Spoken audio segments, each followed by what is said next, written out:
has a Northwest Harris County neighborhood on edge this Christmas Eve. A couple celebrating a wedding anniversary found tied up in separate closets. The husband had been stabbed to death. Tonight, investigators have plenty of questions about this. And it happened, as we see on this map, at a home on Kelsey Meadows Court and Village Terrace. And that's where Local 2's Andy Sirota is joining us live with the latest on this story.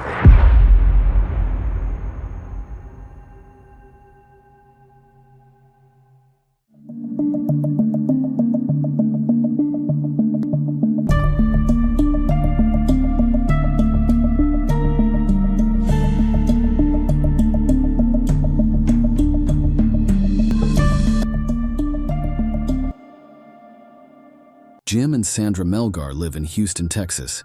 They celebrated being married for more than 30 years while living in a quiet neighborhood on Kelsey Meadows Court. Jim Melgar was born in Guatemala and moved to the United States when he was 3 years old. His family made the choice to move to Houston, where Sandra and her family also lived. Sandra said that Jim was funny, charming, and liked to make bad jokes and be a goofball. They met at school. He kept asking Sandra to go ice skating with him for weeks, and she finally said yes. As they say, the rest is history. In 1980, they got married.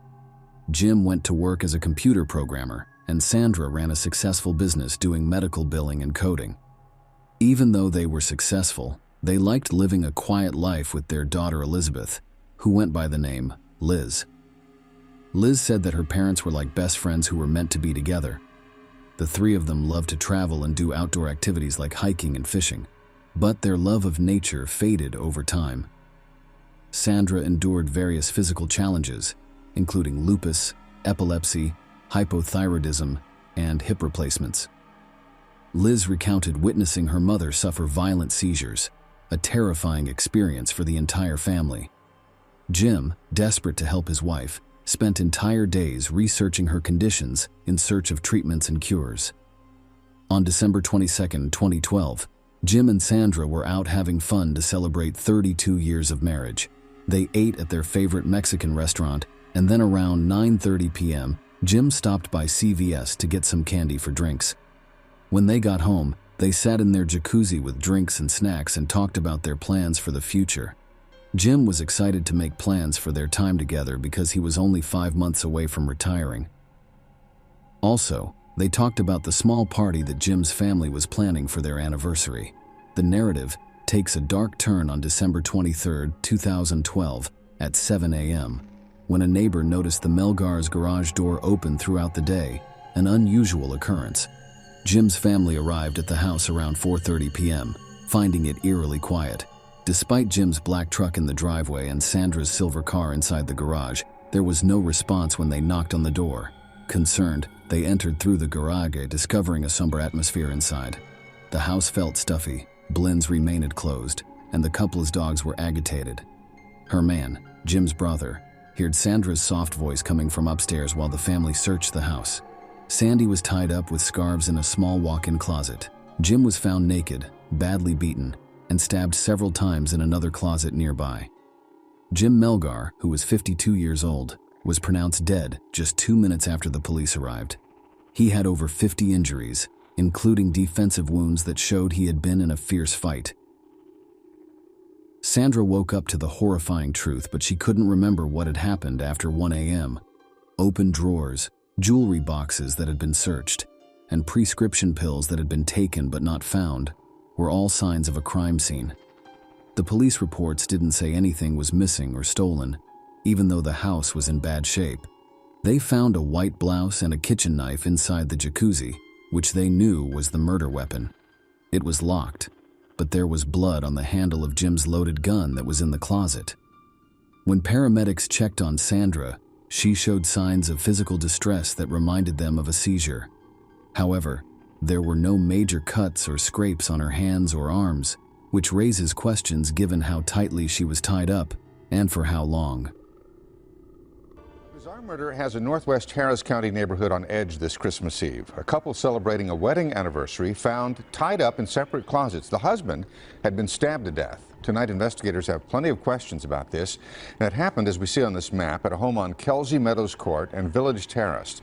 And that's where Local 2's Andy Sirota is joining us live with the latest on this story. Andy? Bill, residents in this quiet community still baffled over a bizarre mystery involving two of their neighbors. Like police, they too have so many questions. We're just trying to get a statement. Sandra Melgar sought comfort today in the arms of a friend in the wake of her husband's bizarre murder. She was unable to speak from the back seat of this car where we saw her wrapped in a blanket laying down, still in shock after her 52-year-old husband was found dead and tied up in a closet.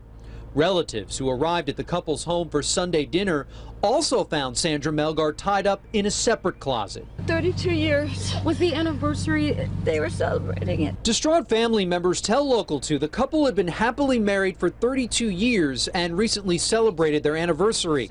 Deputies say Melgar told them she can't remember who tied her up or who may have hurt her husband. His brother told us he'd been stabbed to death.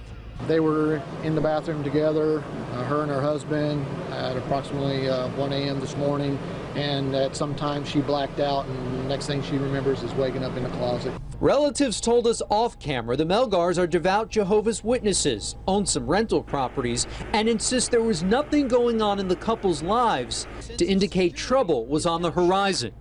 Now, tonight, we're still not sure what caused Sandra Melgar to black out, but relatives tell us she does have a medical condition, and they say it appears that she may have been hit over the head with something.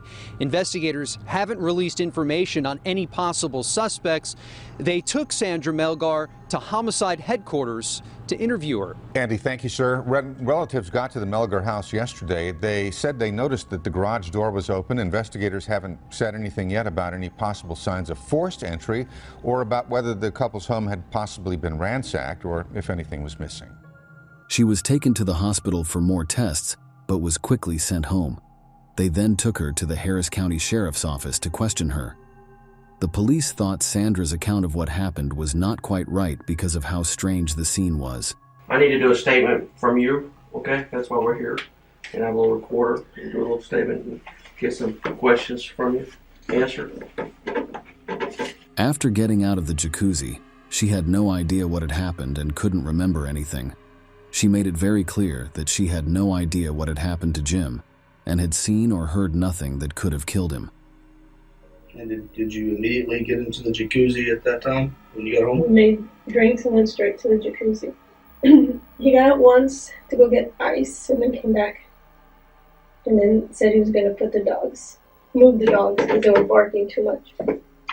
He got out and said he was moving the dogs to the office because when they're too loud, we don't want the neighbors to complain. It was taking a while, so I got out and was going to get dressed or change in my closet. And I went in there and I started to change. And that's all I remember until I woke up. And then I remember I woke up and I thought I had had a seizure because my muscles hurt and my head was just hurting real bad. Several hours later I woke up and realized I was tied up. That's all I remember. That's it. I mean, I would tell you more if I remembered more, I just don't. So the Turn it on. jacuzzi was making noise. It was pretty loud. Mm-hmm. You couldn't hear anything over that. I didn't hear any. Hear anybody scream? No. Hear the dogs?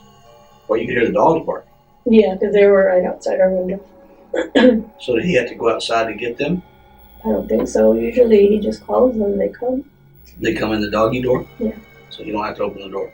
Sometimes, yeah. Because some of the little ones don't want to come in. They're not. Now, if you opened the door last night, you would have heard that, right? I don't think so.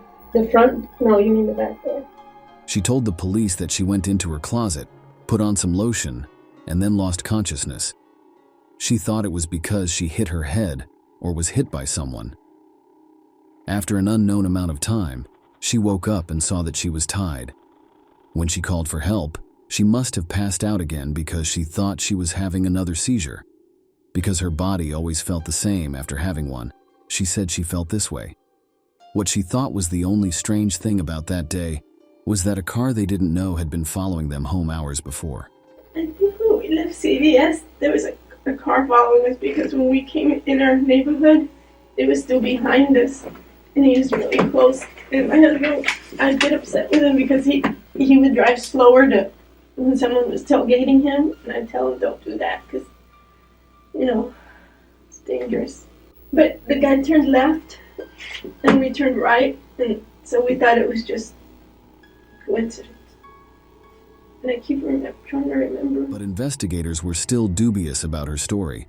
They couldn't understand how she hadn't seen or heard anything, especially given how violent the scene was and how loud Jim likely would have been while fighting off whoever the attacker or attackers were.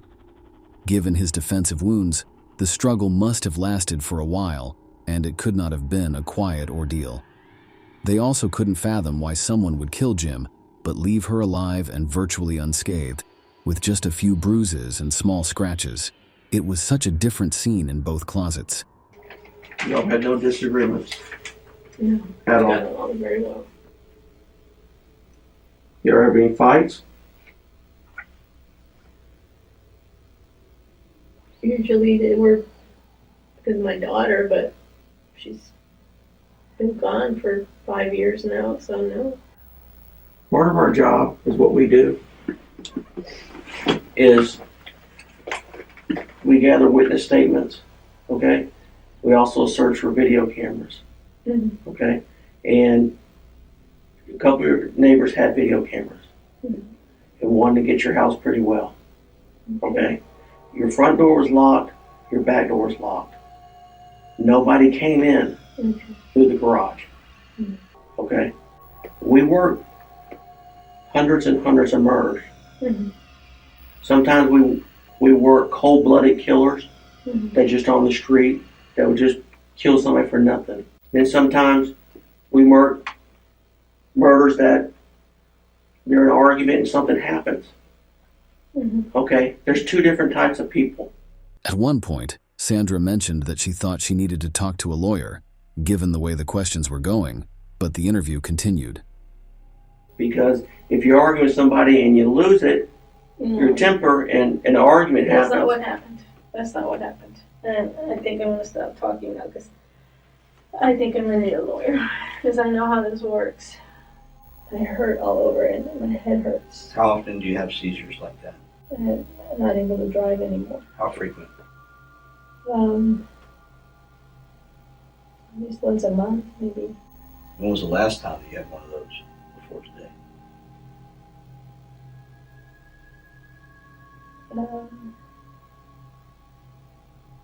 About a month ago. No one in the neighborhood heard a noise or dogs barking. There was nothing strange about it for them. One neighbor worked in his garage until 1 a.m. and said he hadn't heard or seen anything odd near the house or on the streets. No noise, no cars, no dogs, nothing. He was shocked that someone had broken into his house right in front of him, since he thought he was the more likely target. As he worked on his things alone with the garage door wide open, he thought that if anyone was going to be robbed, it would probably be him. Officers said there were no signs of breaking in, and the drawers inside looked like they had been carefully taken out, emptied, and put back in their places, not like someone was searching quickly for valuables. They thought it was strange that the murder weapon, which came from the Melgar's kitchen, was left in the jacuzzi at the scene of the crime. Investigators also saw that Sandra could have easily used a bath mat or a pillowcase to push a chair against the door.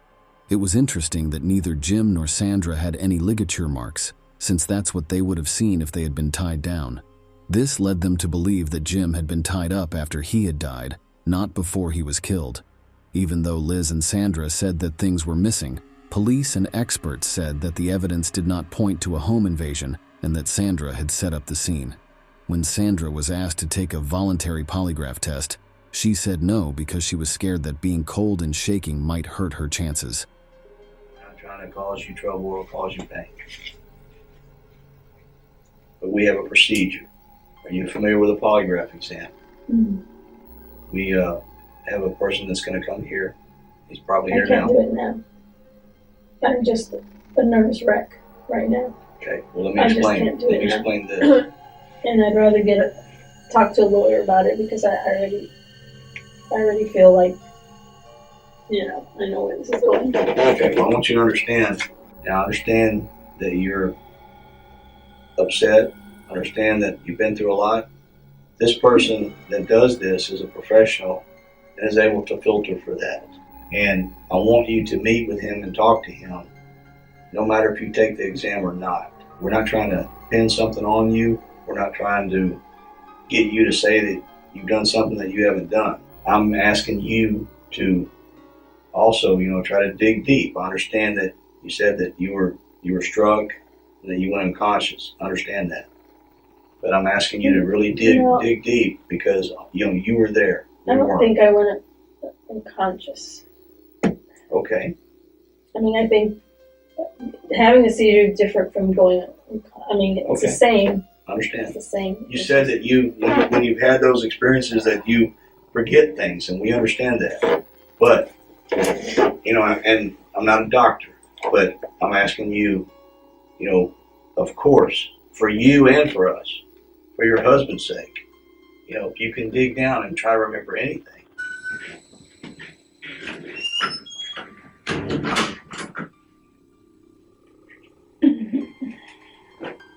How you feeling? Freezing. How did the meeting go? Guess okay. Did you take the polygraph? No. How come? I needed to wait because I'm just too shaky right now. Something I want you to understand is that we go to all extremes. Mm-hmm. We don't quit. You're going to see a lot of me. You're going to see a lot of my partner. We're going to learn everything. But I hope you're looking somewhere else too, because it's not me. We're processing this. You're seeing your house too. And we didn't just walk into this ball game yesterday.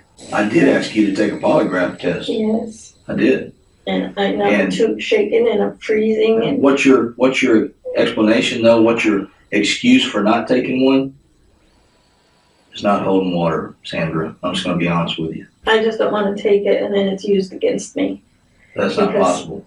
Yeah, it is. It is. Those are not even admissible in court.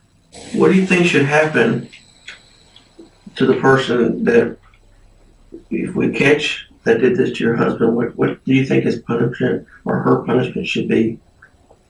Do you think they should get a second chance? No. What do you think should happen to him or her? They should go to prison. Isn't that what they normally do? They go to prison. Do you love your husband? Yes, I love my husband. Do you care about him? Yes. Do you want us to find the killer? Of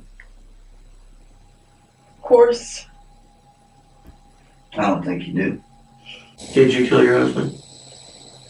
No, I didn't. Did you have anything to do with your husband's death? No.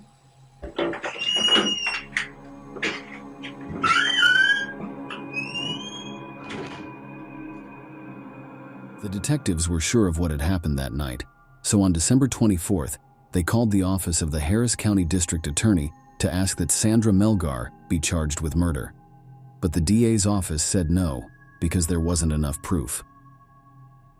As tests from the scene started to come back, they showed that there was no blood other than Jim's, which was strange. An expert pointed out that someone might leave the house pretty clean. On some door handles, dresser drawer handles, the safe handle, and the scarves that were tied around Sandra. DNA profiles of men and women were found. These profiles didn't match any Melgar family members, but they weren't fully tested to find out where the DNA came from. Liz sent a message to the police saying she found a backpack in the garage with an Xbox inside. She thought someone had put it in a bag to steal it and then dropped or left it on their way out. This item also had the DNA profile of an unknown female. A tip came in a few days later about a man named Chad Sullivan who was acting strangely in the neighborhood that night. Sullivan, who was recently released from prison on assault charges after being convicted of theft, never answered when police tried to talk to him. Sandra later said that bits and pieces of her memory were starting to come back to her. She had a flashback of a young Hispanic woman talking to someone behind her in the closet. But investigators were still not sure. They kept building their case against Sandra over the next 18 months because they didn't think this was a failed robbery. Sandy Melgar was charged with first-degree murder in the summer of 2014. which was almost 2 years after Jim's death. What a development here. A woman who once claimed to be the victim of a home invasion that ended up killing her husband is now charged with his murder. You may remember this story. Christmas Eve of 2012, Sandra Melgar claimed somebody broke into her Northwest Harris County home, tied her up in the closet, and murdered her husband. Well, now authorities say that was all an elaborate lie. Miss Melgar says that they were in the bathroom together, her and her husband, at approximately 1 a.m. this morning, and at some time she blacked out, and next thing she remembers is waking up in the closet tied up. It just seemed like something was really strange with how it all came down, with them being tied up and just one person being killed. A year and a half later, 54-year-old Sandra Melgar is charged with her husband's murder. We were wondering, I mean, it was so weird that what happened and how it happened, didn't seem like we heard anything like anything had been stolen or anything like that. Now curious neighbors want to know what information led investigators to charge Mrs. Melgar and why it took so long. They have, after all, been unnerved for over a year, thinking a home invasion on their street was the work of ruthless thieves. Her defense team said that there was no physical evidence against her and that everyone was missing a very important point. She had no reason to do what she did. According to them, there was no way that something could have made her go crazy and hurt him over 50 times with blunt and sharp force. They said that someone or more than one person broke into the house from the back, and unfortunately, Robert and Jim were killed in the process. If the attack had been as bad as they said it was, they wanted to know why Sandra was found without any of Jim's blood on her. They said there had to be some proof on her, but her hands and nails were clean and her nails weren't broken. They also pointed out that she was only slightly hurt, with some bruises on her upper arms. They thought the injuries would be worse given the nature of the crime. They also called attention to Sandra's many health problems, saying she could not have physically beaten him and gotten away. The defense said that the fact that unknown male and female DNA had been found in the house and hadn't been fully tested should be enough to make the jury doubt the accused. They said that Sandra couldn't be found guilty beyond a reasonable doubt if the jury had any reason to think that someone else might have done the crime. Lastly, they talked about how the lead investigator had to resign after changing the date on a search warrant for a murder case that had nothing to do with the current case. They said that the prosecution's case was poorly put together and based only on evidence that was already available. Defending Sandra, the prosecutor said her story didn't make any sense and gave two possible reasons for her murder. They told her that she wanted a divorce but was afraid of being shunned because they were both Jehovah's Witnesses. However, Sandra's family and friends said she had not said anything about wanting to leave her husband. Sandra would get money from Jim's $250,000 life insurance policy, which was the second reason. The prosecution said Sandra could have either tied Jim up before stabbing him, possibly to make it look like a sex game, or she could have stabbed and hit him with a rock before tying him up. So the knots might have been loose because they weren't needed to hold him down. They said Sandra set up the scene and then tied her hands and feet together at the end. Celestina Rossi, a researcher who looks at blood spatter and breaks down crime scenes, was called as a witness by the prosecution.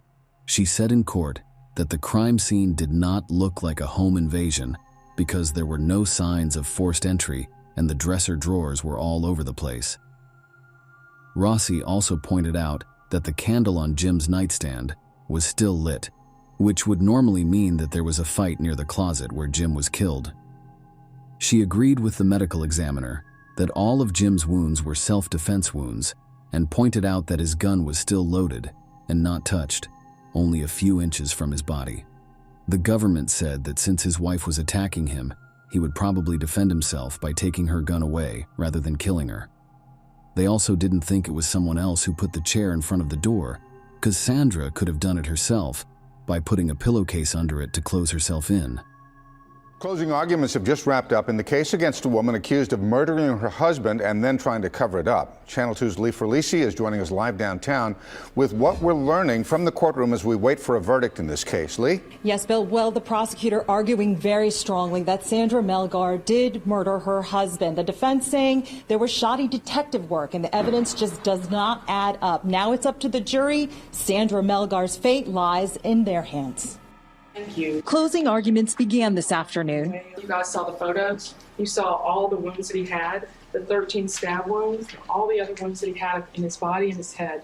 Certainly that person intended to kill him, or that person certainly intended to cause serious bodily injury, which resulted in death. We've proven all of those things. In the Sandra Melgar case, there's no physical evidence in this case that points to her at all. The prosecution graphically painting a picture from their case. And while he isn't looking, she makes a strike straight up all the way to his neck. That's what that first strike is. Jamie, of course, gets up to try and defend himself, turns around, and that's when she gets him on the thumb. And that's when the blood starts spurting out onto the chair. The defense criticizing shoddy detective work and saying the evidence is just not there. Look at what remains. No broken nails, no problems with the hands, no bruising here where you would expect it if a knife was used. So the jury is expected to deliberate for only a few more minutes until about 5:15. Then they'll be back at it again tomorrow morning. We're live at the Harris County Criminal Courthouse. Lee Ferlisi, KPRC, Channel 2 News. In August 2017, the jury thought about the case for 8 hours. They couldn't agree on what to do on the first day, but by the second day they had made up their minds. Sandra Melgar killed her husband Jim and was found guilty. She was given 27 years in prison. Liz said that when the verdict was read, there was a gasp that could be heard throughout the courtroom. Sandra sobbed and almost passed out.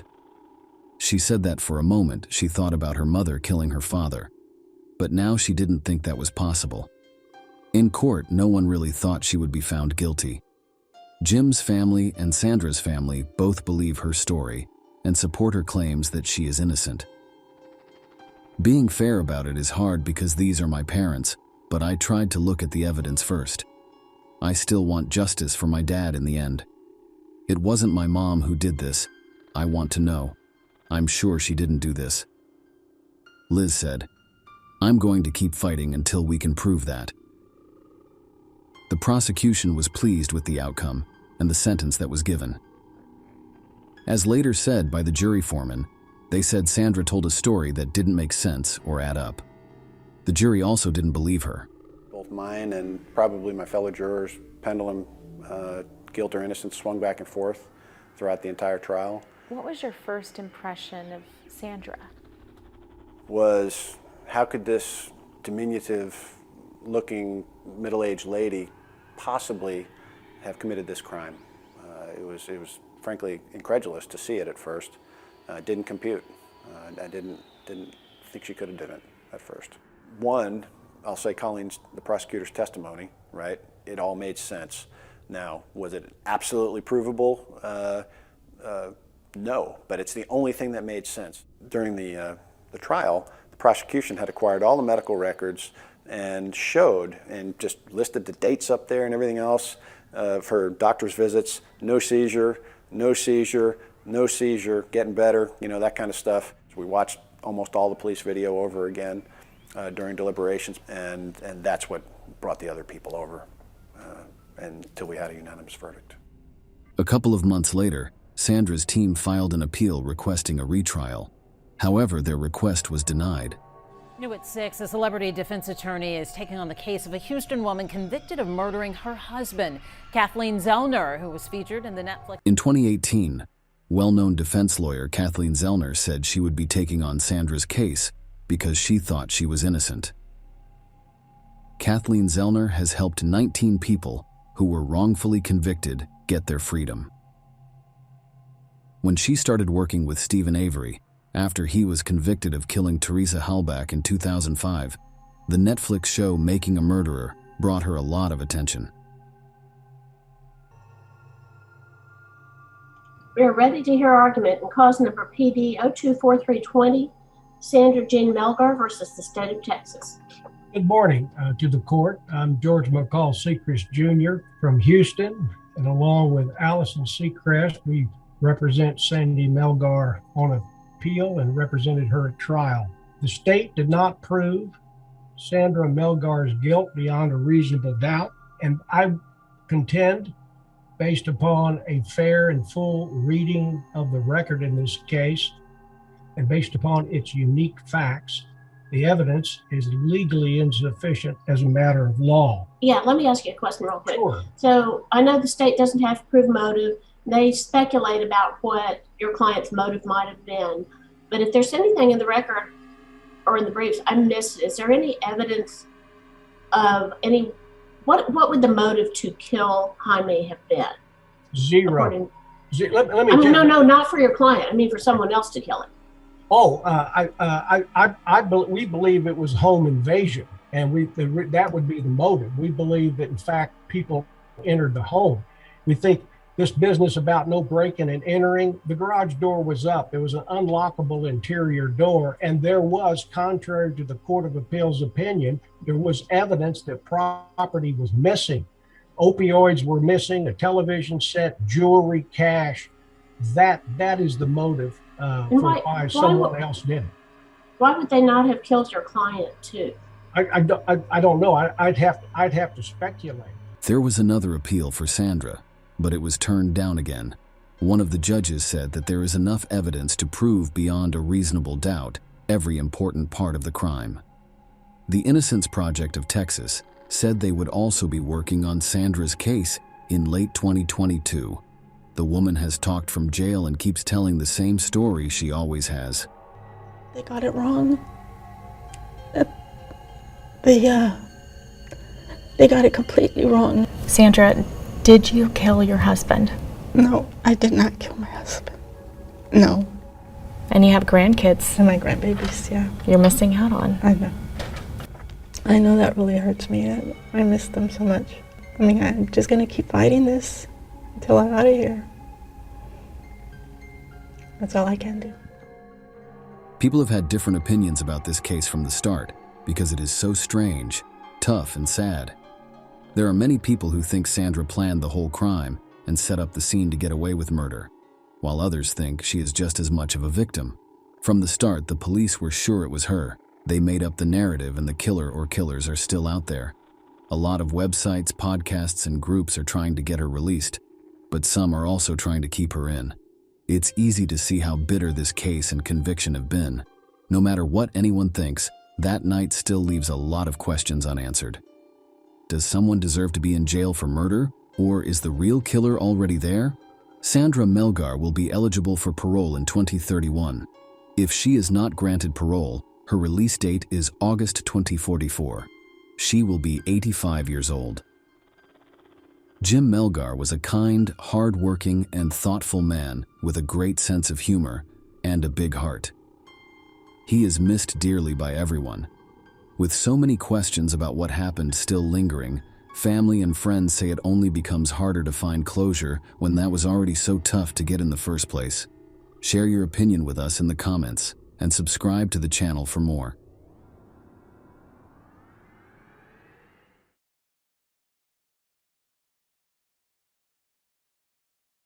The case of Nobuyuki, who abducted Fusako Sano, a schoolgirl, and kept her as a pet in his house, eventually realizing that the perpetrator was a maniac, is possible due to the nature of his actions. As a rule, maniacs abuse, torture, and then brutally take the lives of their victims. However, sometimes such abuse lasts for years or even decades. If the account of a maniac has more than 2 victims, criminalists call it a series, and the criminal himself is a serial maniac. The history of world criminalistics knows many cases when maniacs did not kill their victims, but held them captive in their own homes, basements, or specially created bunkers. It is enough to remember Natasha Kush, or Elizabeth Fritzl, who was kept by her own father in the basement of their house for 24 years. Alas, there are many such stories. And what is most curious is that in most cases, the hostages were, one might say, in full view of everyone. and the kidnappers had previously come to the attention of the police. Fusako Sano was held captive for nearly 10 years in an unlocked room, allegedly to serve as an inspiration to Natasha Kush's kidnapper, although by the time this tragedy became publicized, Austrian schoolgirl Natasha had already spent over 1 year living under captivity. But let us explore this complicated case known as the Niigata girl captivity incident thoroughly from its inception. Fusako Sano was born in Nagata Prefecture's small Japanese town of Mitsuke on November 28, 1980, and quickly became one of the favorite children within her household, with average incomes and regular attendance at local schools, as well as cheering for local teams, such as baseball. Unfortunately, however, on December 7, 1986, she fell prey to her attackers while walking home alone from school on that fateful November day in 1980. Fusako was in 4th grade at the time and returning home after staying to watch her school's baseball game on November 13, 1990, 2 weeks before her 10th birthday. Due to this sporting event, her parents weren't too concerned when she took her regular route home that evening. As it got darker quickly, almost no passersby were around, and passing cars quickly vanished from view. Unexpectedly, one car suddenly overtook Fusako and then abruptly braked and swerved to avoid her. A loud squeal of brakes split Fusako's life in two. Nobuyuki Sato was born on July 15, 1962, in Nagata Prefecture, Japan, into a wealthy family. His father ran his own successful passenger transportation business, and his mother was 37. At his birth, his parents were aged 62 and 37 respectively, and no ties between Nobuyuki and any of his 5 siblings from his father's previous marriage existed between them and Nobuyuki himself. The boy became a particularly capricious and spoilt child who displayed no restraints or inhibitions in his behavior. Yet, at times he could become very emotional or even aggressive if his demands weren't immediately fulfilled, sometimes throwing tantrums or even attacking his mother with fists during store visits when she refused to buy him the toys he demanded. At school, Nobuyuki had few friends due to his unique blend of complex personalities, strange habits, and sometimes inappropriate behavior. Furthermore, his height had caused embarrassment so much that he often slouched when embarrassed, leading him to acquire offensive nicknames. On one of the city's central streets was built a luxurious 2-story European-style house for Nobuyuki, where most of the second floor was dedicated to his children's room, which Nobuyuki frequently detested and said was too scary and did not like spending time alone in there alone. At first, his anxiety and unreasonable fears prompted a visit to a regular hospital, followed by a referral to a psychiatrist for evaluation.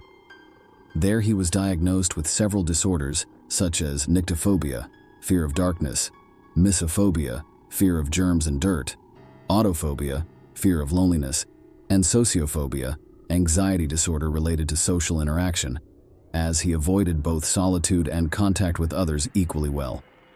Nobuyuki had always been an outcast, neither with a girlfriend nor with friends. In high school, he became an outcast due to peer disdain. When his anger and displeasure with himself or others surfaced, he could only vent it on his elderly parents, who gave gifts or money in an attempt to placate their son.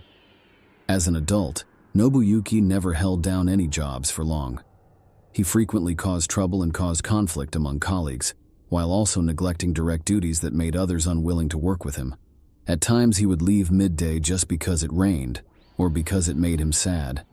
Once, however, due to misguided sympathy, he intentionally injured a female coworker, which resulted in immediate termination from employment. Since then, he has lived off of parental funds alone. Gradually, Sato began leaving his room less frequently, leading him to increasingly become estranged from both parents. Following one particularly heated argument between himself and one parent, he set fire to his home, nearly destroying its inhabitants as well. Subsequently, Sato was ordered into compulsory treatment at a psychiatric clinic where they diagnosed him with manic depressive disorder, outbursts of uncontrolled aggression, and signs of misogyny, an intense dislike or hatred towards femalis. Nobuyuki spent approximately 1 month in the hospital before being released as a threat to others. For some time after his release from care, Nobuyuki appeared relatively calm even starting to rebuild the partially burned house by adding additional rooms. But soon afterwards, he simply gave up this endeavor, abandoning construction altogether. Sato was increasingly unsociable and sullen, spending most of his time watching television in his room. Soon thereafter, he refused to permit either his mother or father into either his room or upstairs at all. Any violation would lead to violent attacks against their elderly parents, with fists, shouts of abuse, and threats of death from Sato. Nobuyuki started taking walks near one of the local schools, where he would observe girls closely. At first, he behaved appropriately by not approaching or making contact with anyone nearby, until one day, when he grabbed one of the girls from right outside her school gate, threw her over his shoulder, ran to his car parked nearby, grabbed another girl at random from among those already inside, and ran back out again before getting into his own vehicle, before shouting for help and retrieving both girls and the suspect within minutes. In response, a school security guard and some bystanders quickly intervened to rescue both girls, while also detaining the kidnapper before any further harm could come their way. Sato tried to kidnap a girl who was only 9 years old and could offer no plausible excuse for why he attacked the schoolgirl. Therefore, police charged Sato with attempted unlawful acts of violence against minors. Nobuyuki faced an intense prison sentence at his trial held in August of that same year, yet was released with only a year's probationary period instead. Some reports state that Nobuyuki's father provided help by using connections and paying substantial sums in order to reduce Nobuyuki's sentence to only 1 year's probationary time. Nobuyuki suddenly disappeared from the database of criminals who were prosecuted, likely under his father's influence. Yet after spending hours cleaning up Nobuyuki's reputation in an effort to restore it, his elderly father suffered a heart attack and died. Sato felt profound shame and guilt over raising such an evil monster. Nobuyuki returned a year and a half later with another attempt, behaving more subtly this time to try to abduct 9-year-old Fusako Sano from school on November 13, 1990, yet again acting with ease and unnoticed by police or media alike. On that evening, as it began getting dark, he drove onto an otherwise deserted road, where soon he saw Fusako Sano from school returning home, unfortunately delayed at a sporting event earlier in the day, due to her being late and getting stuck behind traffic on her journey home. Fusako Sano was directly in front of Sato when he abruptly braked, swerved, and got out. He grabbed her tightly and warned her that if she tried to scream or run away, he would cut open her throat. After this confrontation was concluded, he shoved Fusako Sano back into the trunk before driving for some distance before turning onto an abandoned lot. Nobuyuki used his trunk again to tie Fusako's hands and feet together and tape her mouth shut before driving home and transporting her through an unfinished part of his dwelling to reach his room, entering through an unfinished part in order to remain undetected, as always through the front door. Once there, Nobuyuki ordered Fusako to remain quiet while brandishing a knife threateningly, and tied her securely onto his bed before warning that any time she tried leaving, looking out the window screaming or crying, she would be killed, and her body would end up somewhere far off, somewhere that no one would ever find it again. The schoolgirl was terrified and did everything the kidnapper asked, hoping, against hope, he would feel sorry for her and let her go. Fusako Sano had not come home from school as expected, and her parents became worried. Knowing she would stay after class to watch a baseball game, but it had been getting dark outside, she should have arrived home long ago. At first, her parents tried searching on their own, following her route between home and school. However, their efforts proved futile. As darkness fell, her parents made an emergency appeal to the police, hoping their daughter would be quickly located. Given that only hours had passed since her disappearance, police squads quickly started the search operation, with local volunteers joining by morning. On the third day, over 200 individuals participated, combing through REs, pasting flyers with photographs of the missing girl, and questioning passers-by for witnesses who may know something about what had happened. Nobuyuki lived close to both the girls' school and police station, as well as having come under suspicion for trying to kidnap another female student in the past. Yet despite all this, Nobuyuki was not considered suspect due to the efforts of his late father to ensure his name would not appear on criminal databases. Similarly, this likely played into Nobuyuki's non-prosecution in this instance. Search efforts lasted many months and involved searching many vacant buildings, trailers, and railroad cars, searching suspicious vehicles, combing vacant lots, and inspecting interstate highways for clues to Fusako Sano's whereabouts. However, none could be found despite all efforts being put forth.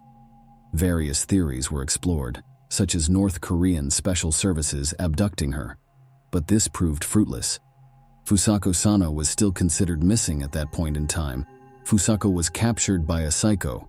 Fusako later admitted that at first she was terrified and did everything her captor asked of her in hopes that Nobuyuki might take pity on her and free her. Unfortunately for Fusako, though, Nobuyuki never considered freeing his captive. For several months, he bound her hands and feet tightly, inhibiting blood flow to her extremities and leading to sensory losses in them. As soon as Fusako disobeyed or violated her silence, Nobuyuki used a stun gun as punishment. Otherwise, he beat her on both head and body with his fists, or threatened her with a knife. Nobuyuki never once exploited Fusako sexually, instead treating her more like something between an innocent toy and a pet while imprisoning her. Nobuyuki fed Fusako once or twice daily, with food prepared by his mother, who lived on the first floor. Due to this meager diet, the girl became weaker and malnourished. Nobuyuki forbade her from leaving bed. Instead, she would need to use plastic bags when going to the bathroom, and she was brought back inside plastic bags by Nobuyuki for transport back out into his unfinished part of the house after.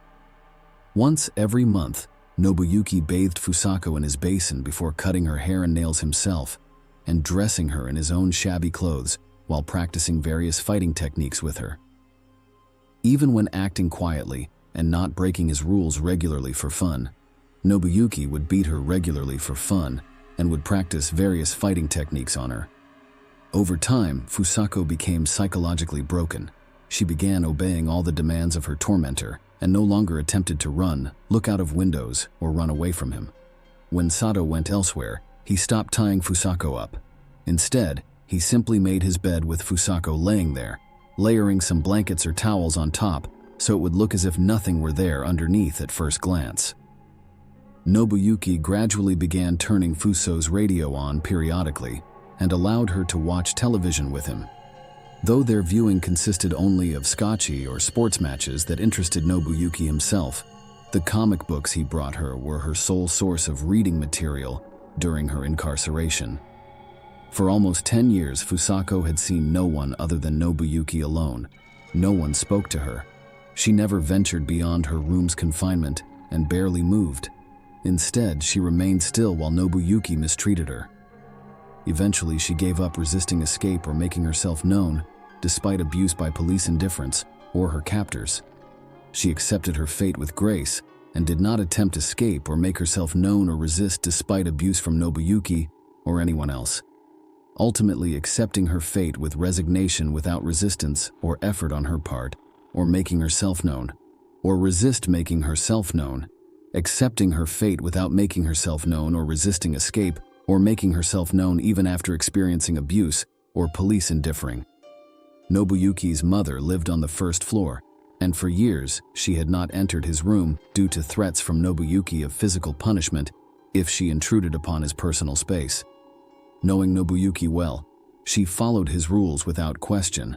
Once Nobuyuki placed a prisoner in his room, however, even going up the stairs became forbidden, and when she attempted it once, he simply shoved her back down again.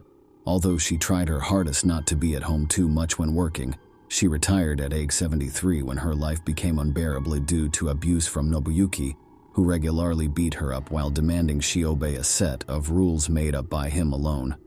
At last, Mrs. Sato could no longer take it. In the spring of 1996, she went to the police to file a statement alleging domestic violence by her son. Unfortunately, however, no action was taken, and Mrs. Sato was persuaded by officers not to withdraw her statement and deal with family problems on her own. Additionally, twice she applied for consultation at a public health center, complaining of her son's inadequate and aggressive behavior while seeking hospitalization at a psychiatric hospital. Both times this request was refused, considering that her plea was not serious enough. Instead, advice was given by staff that persuaded her son himself to seek help at said clinic, rather than trying to persuade his mother to seek treatment themselves. After another beating in January 2000, an exhausted elderly woman called the hospital and requested that a medical team and law enforcement officials visit her house, as her son Nobuyuki had tied her up and tasered her several times. These officials eventually responded to her requests and attended. When the ambulance and police car arrived at Nobuyuki's address, he immediately began acting aggressively toward them before resisting and trying to fight against them. Due to this inappropriate behavior, he had to be handcuffed by medics before receiving large doses of sedatives. The elderly woman admitted she was terrified of her son, whose behavior had grown increasingly aggressive and uncontrolled over the past several months. Additionally, he forbade her from visiting the second floor for years, with threats that he would kill her if she did so. Police officers decided to inspect Nobuyuki's room on the second floor. When they entered, they noticed a pile of blankets laid across Nobuyuki's bed, which suddenly moved slightly when touched. Police officers were stunned to see an extremely thin, pale, and exhausted girl lying underneath them. She reluctantly gave her name when they questioned her about who she was and how she ended up there, and said she had been a hostage for a long time on her way home from school. After discovering Nayuki had been captured, her mother was brought into the room. But the woman seemed very surprised and said that no other people lived in their house other than herself and her son. Also, Nayuki confirmed she had never seen this woman before. Nuki was brought into the station the same day for questioning, and his responses shocked the police officers. He vividly recounted a day when he saw Fusako driving along the road and remembered everything about that day, as well as their conversation that day. Sato claimed he found the girl extremely cute and wanted to bring her home with him. Sato claimed he took excellent care in feeding, washing, and dressing her while reading comic books aloud to her, punishing her only for disobedience. He admitted he loved his captive as a friend, and she seemed to care about him too. He had no plans of ever parting ways and hoped she would remain his lifelong companion. He enjoyed spending time with Fusako and could talk for hours about soccer, music, and his favorite comic book characters, while she silently listened in. Additionally, he never locked his bedroom door, yet she never tried escaping, which led him to believe she liked living with him. Consequences, trial, and sentence. Following an exhaustive medical examination, doctors determined that Sato was capable of understanding his actions despite his mental disorder and could stand trial. His mother may be considered an accomplice since she regularly purchased feminine hygienic products from supermarkets at her son's request, yet her attempts at reaching police or medical institutions went ignored, as did her request to visit family home. Before trial commenced, this case received widespread coverage in media and public forums, and the city police came under heavy criticism due to Nobuki having previously been prosecuted for attempted kidnapping of a schoolgirl and then failing to follow through with his plan as planned. Upon the conclusion of his plan, however, he remained free of suspicion, thus leading them to remove both the local police chief and the head of the regional police department, who both made numerous mistakes along the way from their positions. Nobuyuki Sato was brought before trial for kidnapping in May 2000, and all his actions and offenses were studied carefully as the prosecution attempted to secure maximum punishment for him. Sato was found guilty and given 14 years imprisonment as punishment, this term being considered maximum at that time. Upon being released, he found his mother had long since passed away, leaving no living relatives for Nobuyuki. Eventually, Nobuyuki himself was found dead 1.5 years later in an undisclosed rented room with no apparent cause of his demise. How did Fusako fare? At the time of her discovery, Fusako was so weak that she could barely stand on her own. Doctors diagnosed her with exhaustion and dehydration. Her muscles had nearly atrophied. Additionally to stuttering, Fusako was afraid of sunlight and lost communication abilities completely. When her parents saw their daughter after 9 years apart for the first time, They didn't recognize her at first glance. Physical recovery took about 1 year, while mental well-being took much longer to repair itself. Fusako Sano suffered from post-traumatic stress disorder and avoided interaction with others. Her intelligence remained at that of an 8 or 9-year-old child. Fusako's parents took their daughter away from town.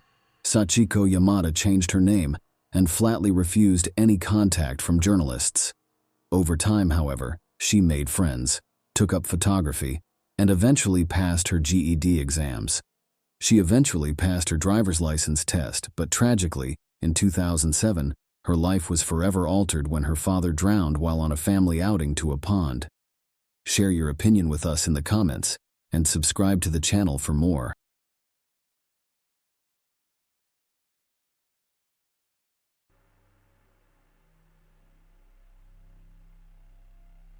The discovery of Paige Bergfeld's car marked the start of a mysterious and perplexing story that unfolded on July 1, 2007. On that day, the missing Paige's red Ford Focus was discovered. However, the location and condition of the car raised numerous questions and serious concerns. The car was in a remote location that Paige rarely visited. It was also completely engulfed in flames, implying that something terrible and unusual had occurred. The county district attorney had been looking into this case with great interest, and his preliminary findings indicated that the fire around the car was deliberate. The fact that nothing else in the area had burned supported this conclusion. The strange incident with Paige Bergfeld's car was only the beginning of a much more complicated story. Paige's family and friends will remember June 28, 2007 as a special day. The young woman left her 3 children with her friend Carol Linderholm and left early in the morning on this ordinary day. Nothing pointed to trouble, and no one could have predicted what would happen next. Paige was a responsible mother who always called or came to pick up her children on time. This time, however, a warning was issued, but Paige never returned to pick up her children.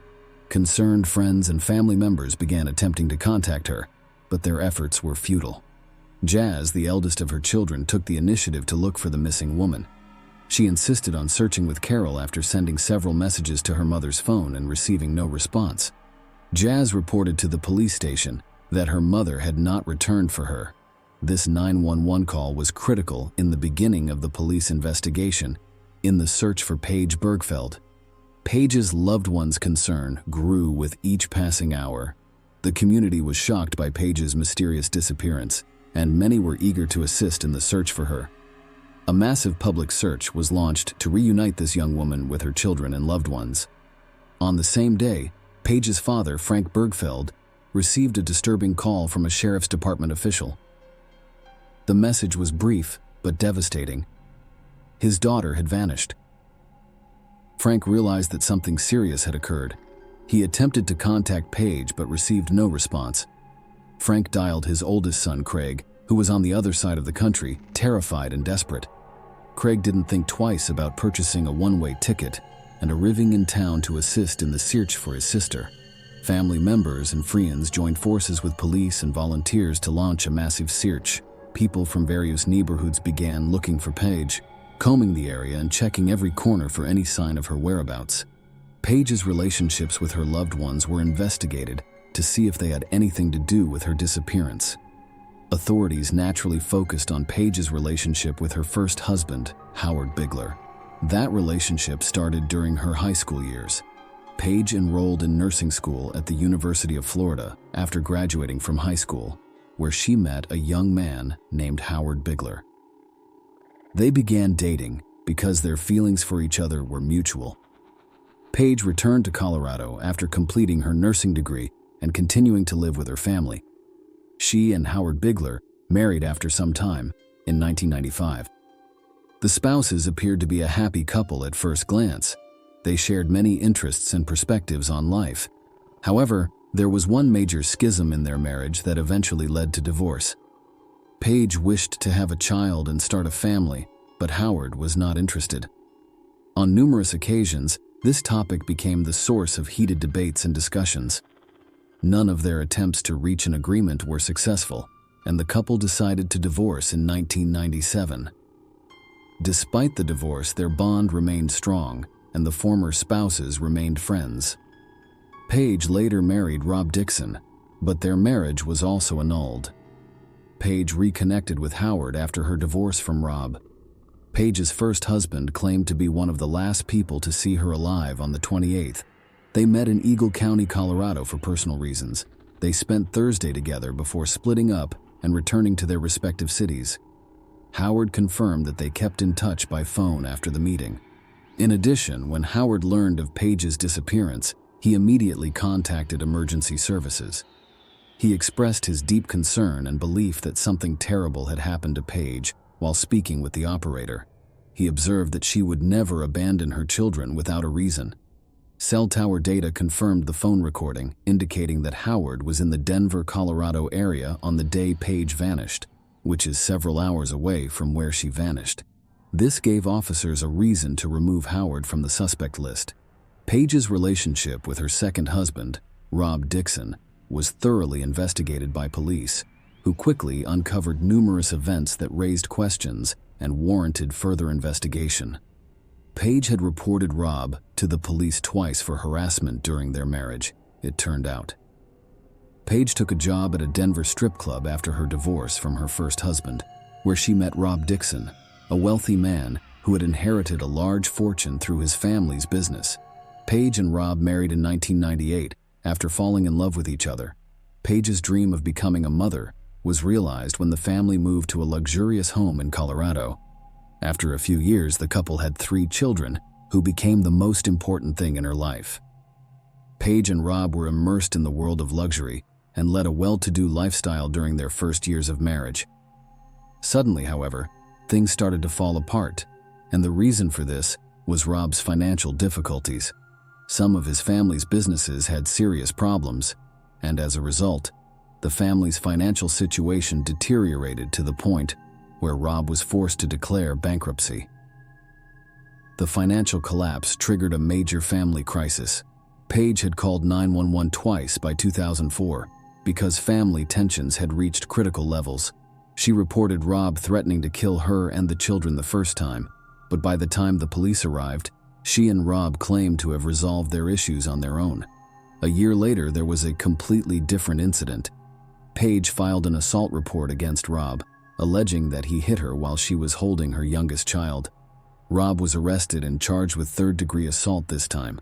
Rob avoided jail time after pleading guilty to 1 count of molestation. The husband and wife's relationship deteriorated further, and they decided to divorce, after which Rob relocated to Pennsylvania. Investigators interviewed Rob to try to establish his alibi for the day Paige went missing. Rob claimed he was at home and couldn't have hurt her, ruling out his involvement in her disappearance. Investigators were unable to link Rob to the disappearance, so he eventually joined the search and became very involved in the effort to find Paige. The detectives made no compromises in their pursuit of clues and unraveling the mystery surrounding Paige Bergfeld's disappearance. One of their first steps was to thoroughly examine Paige's car, with the hope that it contained evidence that could help them find her or shed light on her disappearance. According to Sergeant Weiler of the County Sheriff's Department, arson is frequently used to destroy potential evidence. However, the vehicle examination provided useful information. They discovered that the driver's seat had been pushed all the way back, indicating that the last person to drive the Ford was a tall person, which contradicted Paige's short stature and inability to reach the pedals from that distance. They discovered Paige's missing notebook in the trunk of the car, with pages torn out from June 26th to June 29th. The search for Paige became more desperate with each passing hour. A random driver encountered tire problems on a highway southeast of town a few days after the burning car was discovered. He discovered a checkbook nearby while investigating and immediately reported it to the authorities. They also discovered medical records, insurance cards, and other items belonging to Paige along this stretch of road. Sergeant Weiler discovered that several pages from Paige's checkbook had been torn out and were scattered over a large area. The most significant find, however, was a business card found on the side of the road. This discovery revealed that Paige led a secret life that her loved ones were unaware of. According to the business card, she worked as an escort under the alias Carrie. This revelation called into question all previous assumptions about Paige's disappearance, leading investigators into uncharted territory. Paige realized she needed to work hard after her divorce to provide for her children, so she set out on a determined path. She started her own children's clothing company, taught dance, and sold kitchen supplies. Paige, despite her hectic schedule, always made time for her children, attended PTA meetings, and was involved in school groups. The discovery of a cell phone in Paige's car was a major breakthrough. Detectives looked through a list of contacts and phone calls made and received in the hours leading up to Paige's disappearance. The last call made from that phone was around 9 p.m. on June 28th. This resulted in the identification of 7 suspects, one of whom was Lester Ralph Jones. Lester Jones's criminal history, which included domestic violence and kidnapping, drew special attention from investigators. He had been in prison for 5 years for kidnapping. Furthermore, Paige's friend Carol saw a car with a similar external description to Lester's white car. Carol told Paige about an incident in which another white car blocked her driveway, and when Paige tried to drive away, a collision occurred, and the unknown driver fled the scene. Lester Jones had attempted to schedule an appointment with Paige for intimate services the day before she vanished, according to further investigation. Although Lester was questioned and denied any involvement in Paige's disappearance, police discovered suspicious items in his home, including a disposable cell phone, men's wigs, Viagra, a sheet with an escort services phone number, and women's lingerie in various sizes. Lester's possession of a disposable cell phone raised suspicions. An examination of Paige's cell phone call records revealed that on the day of her disappearance, someone attempted to contact her several times from an unregistered number. During questioning, Lester denied having a second cell phone, indicating that he had lied to the police. The disposable phone's packaging led authorities to believe it was purchased at a supermarket on North Avenue. Lester was identified as the purchaser in store video footage, though he refused to acknowledge his presence in the video. Lester Jones emerged as the primary suspect in Paige's disappearance as a result of these developments. However, there was no concrete evidence linking him to the crime. The police continued to monitor him and worked hard to find Paige's body in order to gather enough evidence to press charges. For several years, the case was put on hold, leaving Paige's family and loved ones in a state of grief and uncertainty. A significant breakthrough occurred in 2012 when a hiker unintentionally discovered human remains in a Delta County ravine, very close to where Paige's personal belongings had been discovered 5 years earlier. A DNA test was performed, which confirmed that the remains belonged to Paige. While the exact cause of death could not be determined due to the state of the body, it was clear that Paige had suffered multiple injuries, including broken bones in her face, which were most likely the result of a severe beating. This revelation added a chilling new dimension to Paige's tragic story. Soil erosion had brought her remains to the surface over time, which could explain why she hadn't been discovered sooner. After Paige's remains were discovered in November 2014, Lester Ralph Jones was charged with first-degree murder, second-degree murder, and kidnapping. The trial lasted 22 days and started in July 2016. Prosecutors claimed Lester, who had a history of violence against women, became frustrated when he couldn't get an appointment with Paige to use her services. Lisa, Lester's ex-wife, testified for the prosecution, recounting her own terrifying experience with Lester, in which he kidnapped and threatened to kill her at gunpoint in the late 1990s.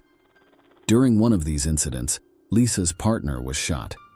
Lester's defense attorneys attempted to argue that the police had detained an innocent man and suggested that other potential Paige clients may have been involved in the crime. They did not, however, provide convincing evidence linking other people to the murder. Lester's current wife testified in front of the jury and confirmed that he had used an escort service, but she did not provide an alibi. She also recognized him in surveillance video from a supermarket where Lester bought a disposable phone. The jury was unable to reach a unanimous verdict on September 9, 2016, resulting in a mistrial. The district attorney, on the other hand, remained convinced of Lester's guilt and continued to work tirelessly on the case, re-examining all evidence. After reviewing the evidence, the jury reached a decision on November 21, 2016. Lester was found guilty on all charges related to Page's death. The judge sentenced him to life in prison without the possibility of parole. Page's final farewell was held on April 28, 2012, and her obituary described her as a beautiful and radiant woman with a sun-like smile. Her tragic death left an indelible mark on the hearts of her family and friends, and her 3 children had to deal with the loss of their mother, who had been a source of support and encouragement to them. Page's case drew widespread attention and lasted many years, but the unwavering determination of her family and law enforcement ultimately resulted in justice. Lester Ralph Jones was convicted and sentenced to life in prison without the possibility of parole, ensuring that he could no longer cause harm to others. Page's story is a powerful reminder of the importance of persevering in the pursuit of justice, even when it takes time and effort. Her spirit will live on in the hearts of those who knew and loved her. Share your opinion with us in the comments and subscribe to the channel for more.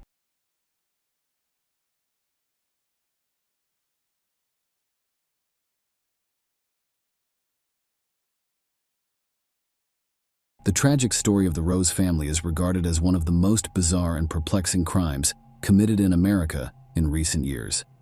This case stood out to investigators not only for its cynicism and cruelty, but also because the victims and alleged perpetrators were close relatives.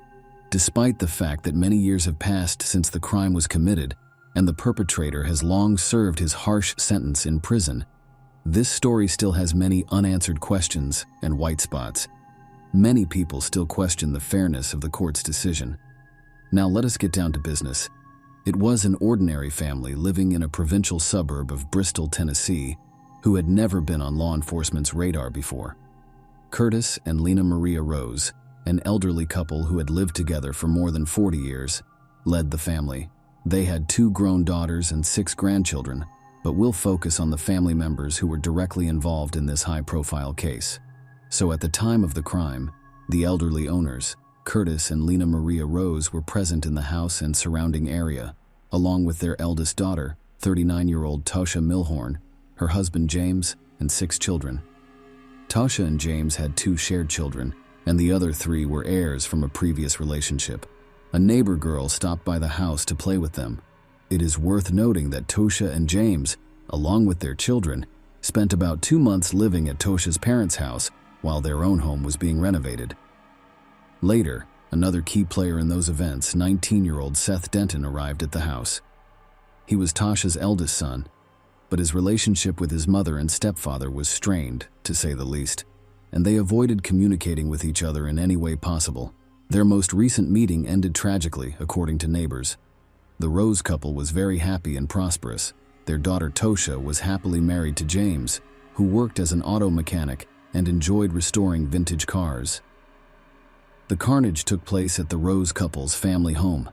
Police officers who responded to the call later described it as the worst crime scene they had ever seen and the bloodiest in the history of their quiet county. The bodies of 2 women, Lena Maria and Tasha, a mother and daughter, were discovered in the house, shot nearly point blank. Tasha was sitting in a chair at the dining room table, while her mother lay on the floor between the table and the refrigerator. James, Tasha's husband, was also lying on the doorstep of the house, critically injured and being rushed to the hospital. Despite the doctor's efforts, the man died as a result of severe internal injuries and blood loss. There were no injuries among the children in the house. They were most likely not targeted by the shooter or were simply out of his field of vision during the adults' massacre. Almost immediately after the crime, the police received 2 consecutive phone calls. The first call came from the house's owner, Curtis Rose, who reported that his eldest grandson, Seth, had committed a shooting and then fled the scene. But then Seth called, telling a different version of what had happened and blaming it all on his grandfather, Curtis. In addition, Seth was wounded in the arm, and Curtis admitted to shooting him, claiming that he was trying to detain his grandson and prevent him from fleeing the scene of the massacre. Seth Denton, the alleged killer, was apprehended in a hospital after seeking medical attention for the wound. The investigation then sought to retrace the tragic events and determine what actually occurred in the Rose family's home. Surprisingly, only one version was used as the foundation for the investigation, with the second version receiving serious consideration only a few years later. On August 29, 2015, around 6 p.m., residents of houses near the crime scene heard a series of gunshots. No one paid much attention because there were forests nearby where hunting wild animals and birds was permitted. Later, one of the neighbors stated that he was concerned about the number of shots and then the silence, but he did not believe it was a good reason to call the police. Another neighbor testified at the trial that, in addition to the gunshots, he heard screaming and went out onto his house's porch to see what was happening. At that point, he noticed a young man running down the path from the neighbor's house to a parked car on the road. He was being pursued by another man, but the witness had a limited view of what was going on due to the trees along the road. He only saw the guy jump into the car. Then 2 shots rang out, and the car took off. Just a few minutes later, neighbors heard sirens and saw police and emergency vehicles approaching Rose's home. Soon, an air ambulance helicopter landed on the lawn outside the house, ready to pick up James, who was still alive. Everything was like a movie shoot, and none of the witnesses knew what was going on. Arriving police officers were greeted by the elderly owner of the house, who was holding a firearm. Another gun belonging to him was later discovered in his bedroom. Curtis provided his version of events, which was used as the foundation for the investigation and was long thought to be the only one. Curtis claims there was no reason to pretend trouble that day. In his and his wife's home, he saw his daughter, her son-in-law, and grandchildren, as well as a neighbor's child who came to play. He was tinkering with his trailer in the backyard of the house. He heard gunshots, but like most neighbors, didn't pay much attention, assuming they were hunters in the woods. Suddenly, his oldest grandson, Seth, appeared at the trailer, unannounced and excited. The young man said there had been a tragedy and asked him to contact emergency services. Curtis immediately followed his grandson into the house, where he discovered the bodies of his wife and daughter. Curtis immediately thought about the children in the house. They were in the other room, terrified, but none of them were injured. He led them to the back of the house and locked them up so they couldn't see the horror that was going on inside. While Curtis was calling 911, he noticed his grandson hurrying out of the house and running toward the road. The homeowner drew his gun and began chasing Seth, believing he was the murderer. As Seth got into the car, Grandpa fired 2 shots. One bullet shattered the rear window without hitting the driver, while the second struck Seth in the left shoulder. Despite his injuries, he managed to flee. But after reaching the nearest house, Seth paused to call the police and report what had happened. The local sheriff, who was conducting an investigation, was puzzled. The crime scene appeared so strange and illogical that he couldn't recall any similar cases. In a breaking news report, he stated that the investigators had a difficult task ahead of them in reconstructing the entire crime scene. Following the arrest of Seth Denton, it was necessary to determine why the young man treated his family members so cruelly. Most surprisingly, such a motive was quickly discovered. Seth was Tosha's eldest child, whom she had given birth to when she was very young. Her relationship with the boy's father did not work out, and her son was primarily raised by his grandparents. While the young woman settled her personal life, some reports indicate that Tosha suffered from bipolar affective disorder and visited the clinic on a regular basis. Her son may also inherit this disease. The boy harbored a deep resentment for his mother, whom he rarely saw. With age, this feeling evolved into hatred, which Seth frequently expressed to friends and relatives. After graduation, the guy decided to join the army, and when he returned home a year later, he settled back in with his grandparents.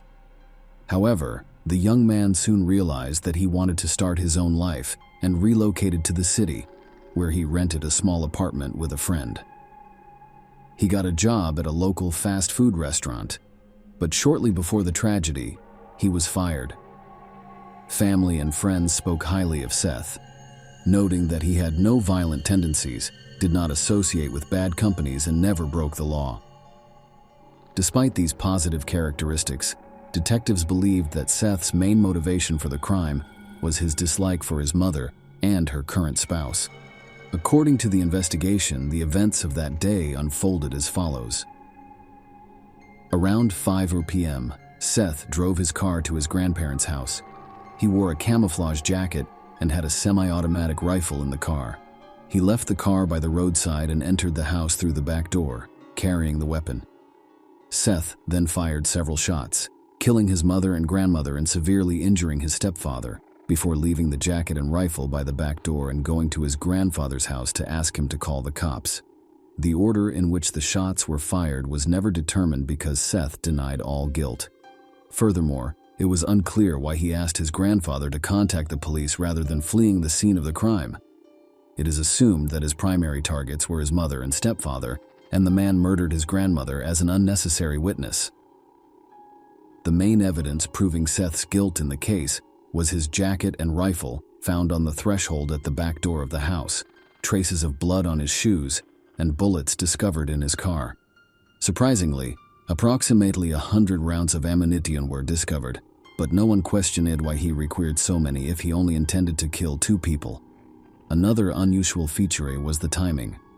According to the grandfather, Seth hurriedly left the house after he and his grandson entered and saw the terrible picture.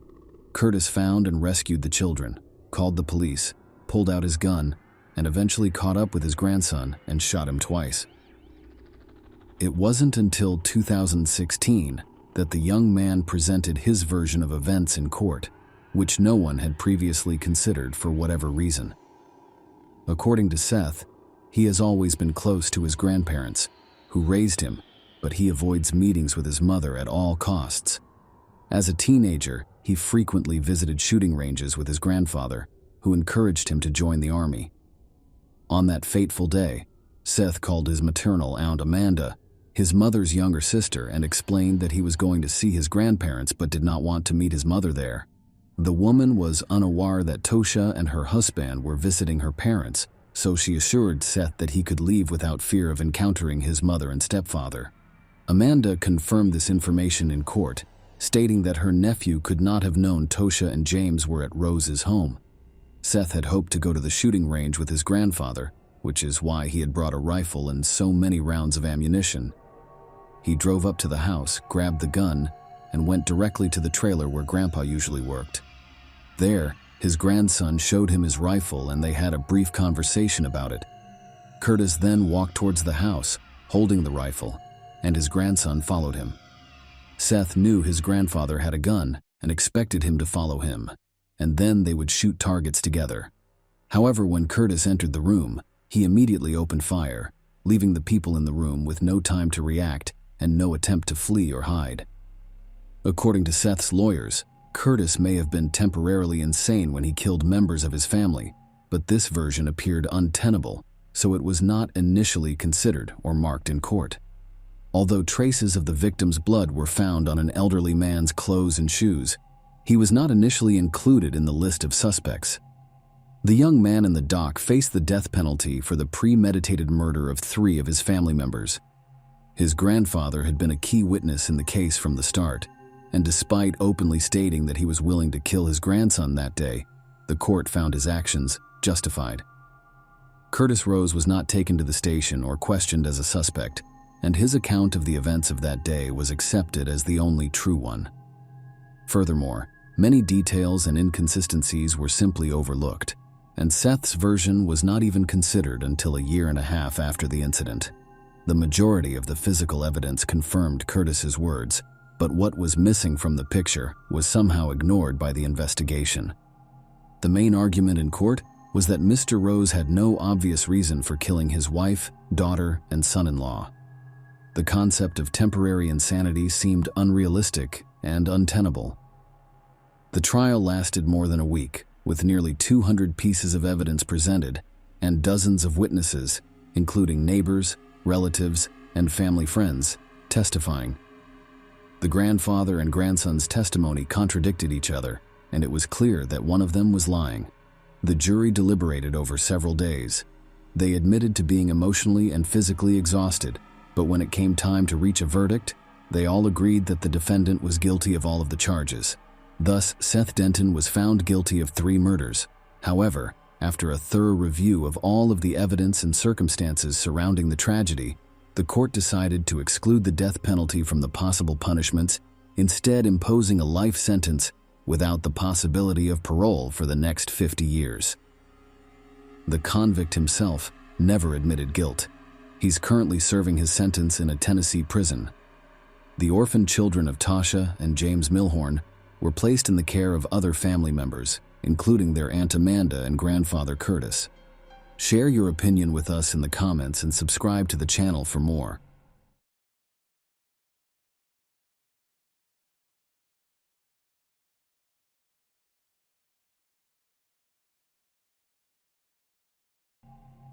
Martin Gardner sat on the porch of his desolate home, clutching a photo album he had received years after the tragic event.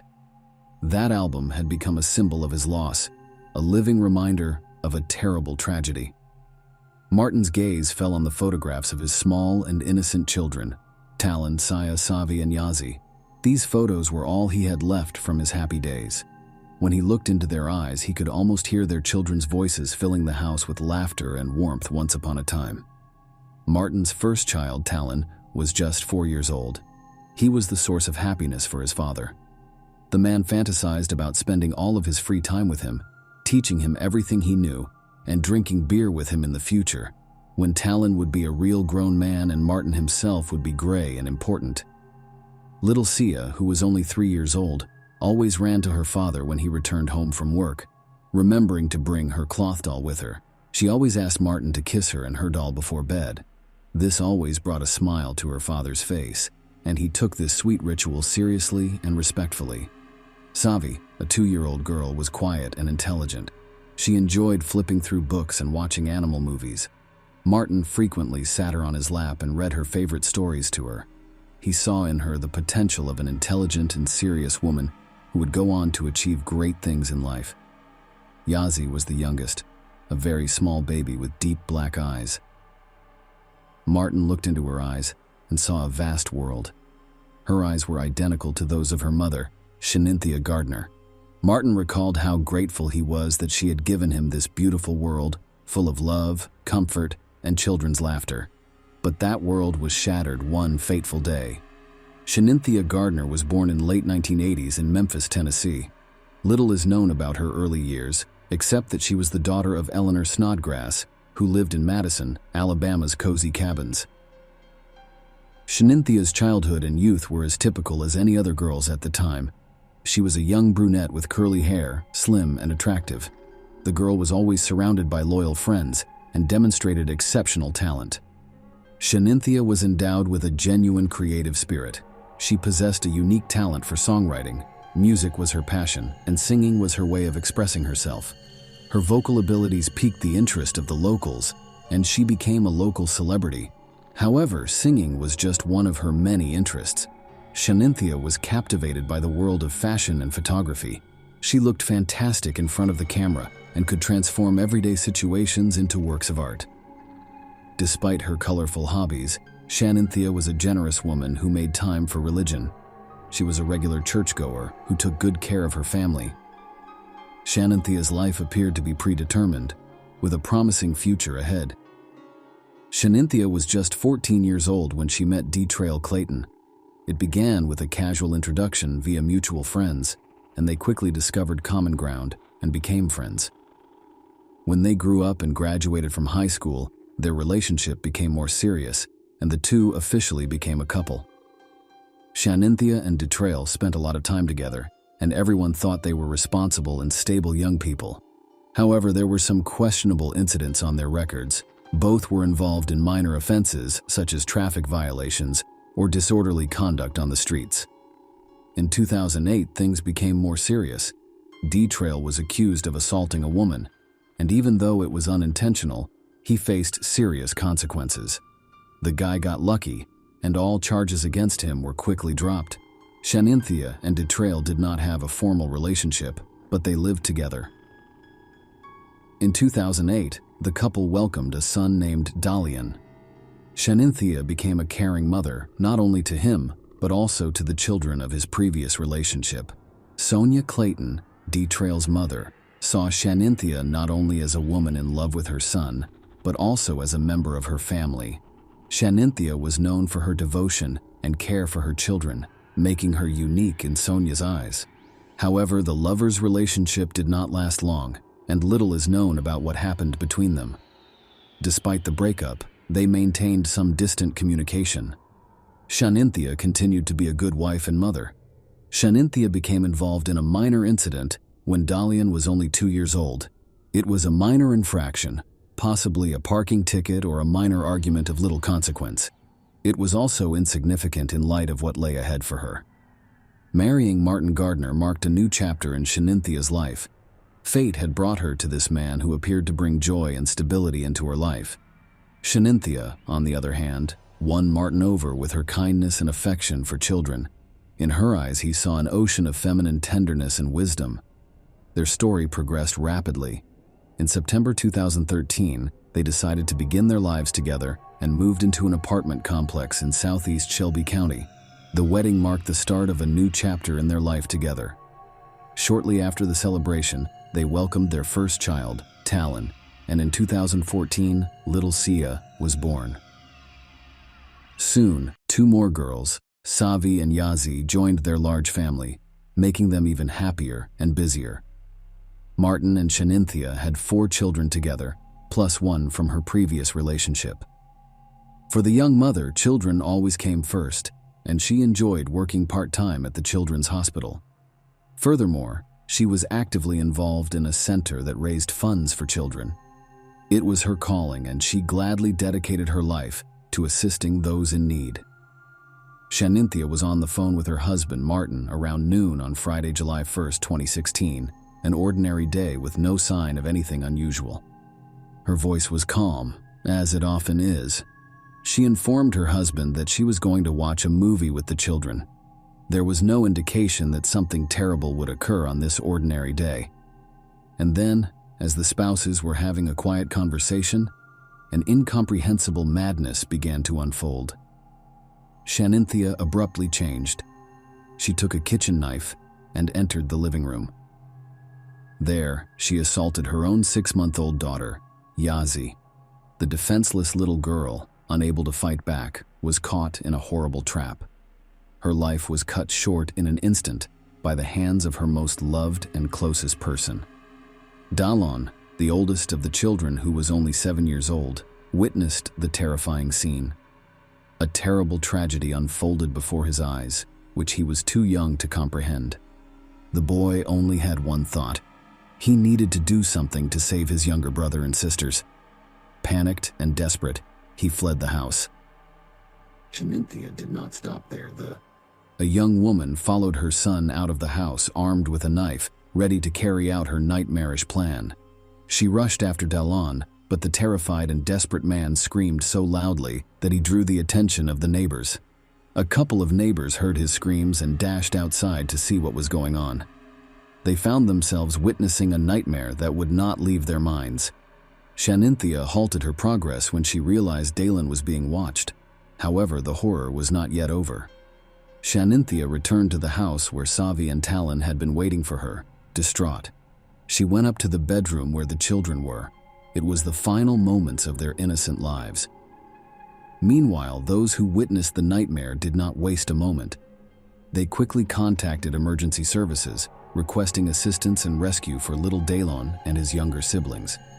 At the time, none of them could have predicted the tragic consequences for this peaceful street. When deputies arrived, they discovered an eerie scene inside the home at 7449 Southern Hill Drive. They discovered a bloodied Shanynthia and her 4 children lying motionless, lifeless. The sight shocked everyone. Shanynthia sat with her cell phone in her hand. She slowly dialed her husband, Martin's number. Her voice was quiet and cold as she admitted to killing her children.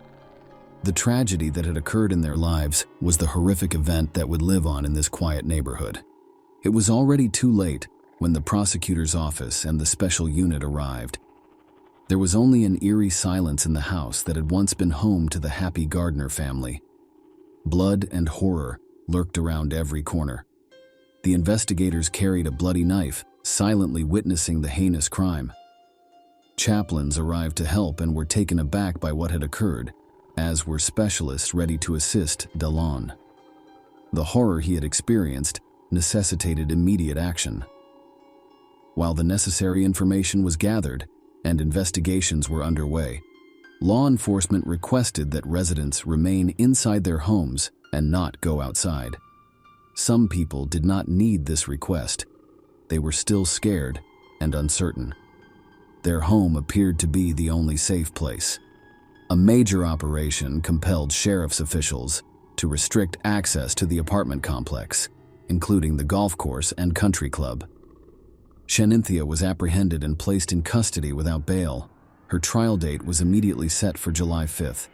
Society could not ignore the horrific events that were unfolding in Shanynthia Gardner's life. Regardless of how monstrous she appeared, she was a mother and partner who exuded love, care, and joy. Michelle Gimon, a co-worker, claims Michelle vigorously defended Shanynthia on social media, speaking out about the unfairness of the allegations. She also mentioned an important issue: postpartum depression. Cases like this have sparked debate, and Dr. Joel Reisman, a psychiatrist at the University of Tennessee Medical Center, confirmed that the killing of children by their own mother is uncommon and usually accompanied by mental health issues. He also mentioned the state's lack of mental health funding, which prevents many families from receiving the necessary support. Dr. Diane Barnes, a psychology and postpartum health specialist, differentiated between postpartum depression and postpartum psychosis, emphasizing that they are completely different conditions with distinct symptoms. While Shaninthia's exact condition required further investigation, Dr. Barnes doubted that women suffering from postpartum depression would commit such acts. She leaned toward psychosis. The investigation into Shanynthia Gardner's case was difficult. Craig Morton became her defense attorney, but he chose not to speak to the media about the case in its early stages, believing it was too early for such discussions. Shanynthia did not speak during the court hearing on July 5, 2016, and instead appeared via video link. Judge Lewis Lambert questioned her, but the young woman did not respond. Shanynthia was admitted to the Mental Health Institute following her trial. Shanyntia's next of kin arrived at the courthouse but declined to comment to reporters. Jennifer Nichols, Morton's attorney and prosecutor, intended to file a motion to preserve evidence in the case, including information gathered through social media. Shanynthia faced formal charges in January 2017 for aggravated child abuse, aggravated murder with a deadly weapon, aggravated child abuse, and child neglect. The mysterious and gruesome investigation continued, leaving the community waiting for justice and answers to numerous questions. The hearing featured testimony from Shaninthia's loved ones. On that fateful day, Sonia, D-Trail's mother, was undoubtedly shocked to learn of the tragic event. She rushed to the scene in a desperate search for her grandson, Dalen. Sonia insisted that what had occurred had nothing to do with the young woman she once knew. She expressed her belief that something supernatural, possibly diabolical, was behind it all. As time passed and the initial shock subsided, Sonia began to speculate on possible motives. She speculated that the young couple was in the process of divorcing, and Shanynthia may have made the terrible decision to end it all for fear of being alone while caring for 5 children. Despite these reflections, Sonia found it difficult to believe. Shanynthia, as she knew her, was incapable of such a heinous act. Dalen's father, D-Trail, also refused to believe Shanynthia was guilty. He admitted that, while he was never his son's guardian, he was always able to see him after his relationship with Shanynthia ended. However, November 2014 was the last time he saw his son. He noticed that Shaninthia's actions and decisions became increasingly radical as time passed. Every attempt he made to contact his son was unsuccessful, and he was simply not permitted to be involved in his life. However, Shaninthia's friends and family had long noticed that she had experienced a completely unexpected upheaval. The young woman began to feel strange discomfort, which progressed into severe anxiety, paranoia, and worse, panic attacks. Her behavior became erratic and unpredictable, and many people suspected that it was due to postpartum depression. This came as a surprise to those around her, as Shanynthia appeared to be a strong and dependable woman. She had always been in control, but now she appeared to have lost her footing. Many people were perplexed as to why this tragic situation occurred due to her abrupt behavioral change. The first signs of strange behavior appeared in March 2015, and neither her friends nor family could figure out what was going on. Shanynthia once left work early to pick up her children. With 5 children in the car, she drove down an unknown road away from their home. At the time, her husband Martin assumed she had gone for a walk and to relax in a park, which was typical of her daily routine. However, as time passed, she never returned home. Martin, deeply disturbed, decided to issue an APB for his wife. Shanynthia drove east with 5 children in the cabin, covering more than 74 miles between Memphis and Corinth. But she didn't know anyone here, and there seemed to be no particular reason for her visit. She was later discovered in the emergency room at St. Francis Hospital, but police never explained how or why she ended up there.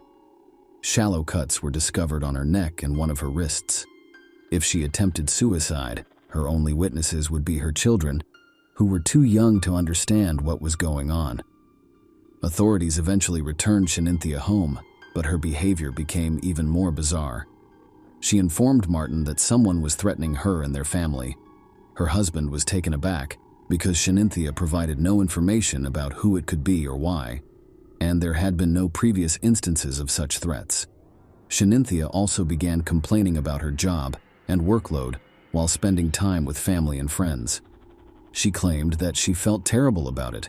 She soon began to claim that some of her co-workers intended to harm her. Despite these abnormalities, Shanynthia demonstrated no signs of abuse or violence towards her children or others. The long wait for trial was not easy, and it was significantly delayed due to the defendant's numerous psychiatric evaluations.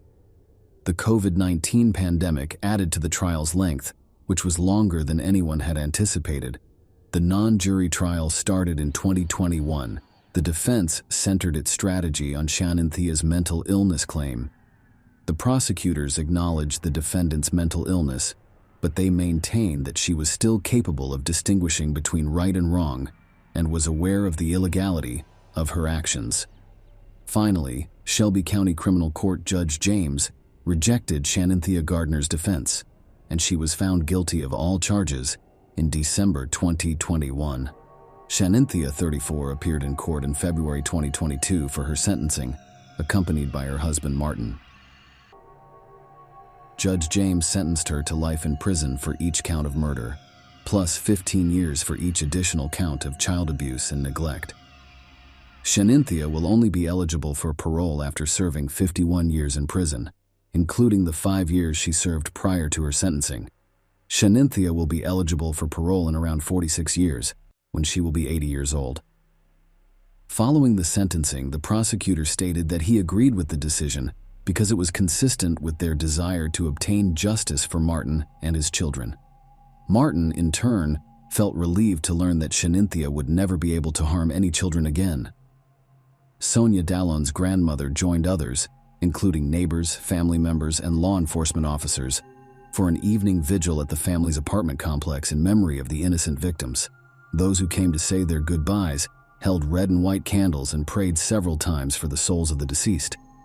The Reverend Pastor of the Baptist Church stated that the vigil marked the start of a healing process for the entire community because, in the end, the only thing those present could do was support the surviving baby and his father. D-Trail did not attend the memorial service on his behalf. Sonia told the media that he was too angry to attend the ceremony. The president and CEO of Shaninthia's workplace, the Children's Hospital, also expressed their condolences on behalf of the entire staff. Martin's colleagues established a social media account to assist him with funeral arrangements for his 4 children. Martin demonstrated incredible fortitude and nobility during the ceremony, speaking briefly about his children and family. In his final speech, he stated that his home was happy when his children and Shanynthia were present, and that is how he will remember it forever. Share your opinion with us in the comments and subscribe to the channel for more.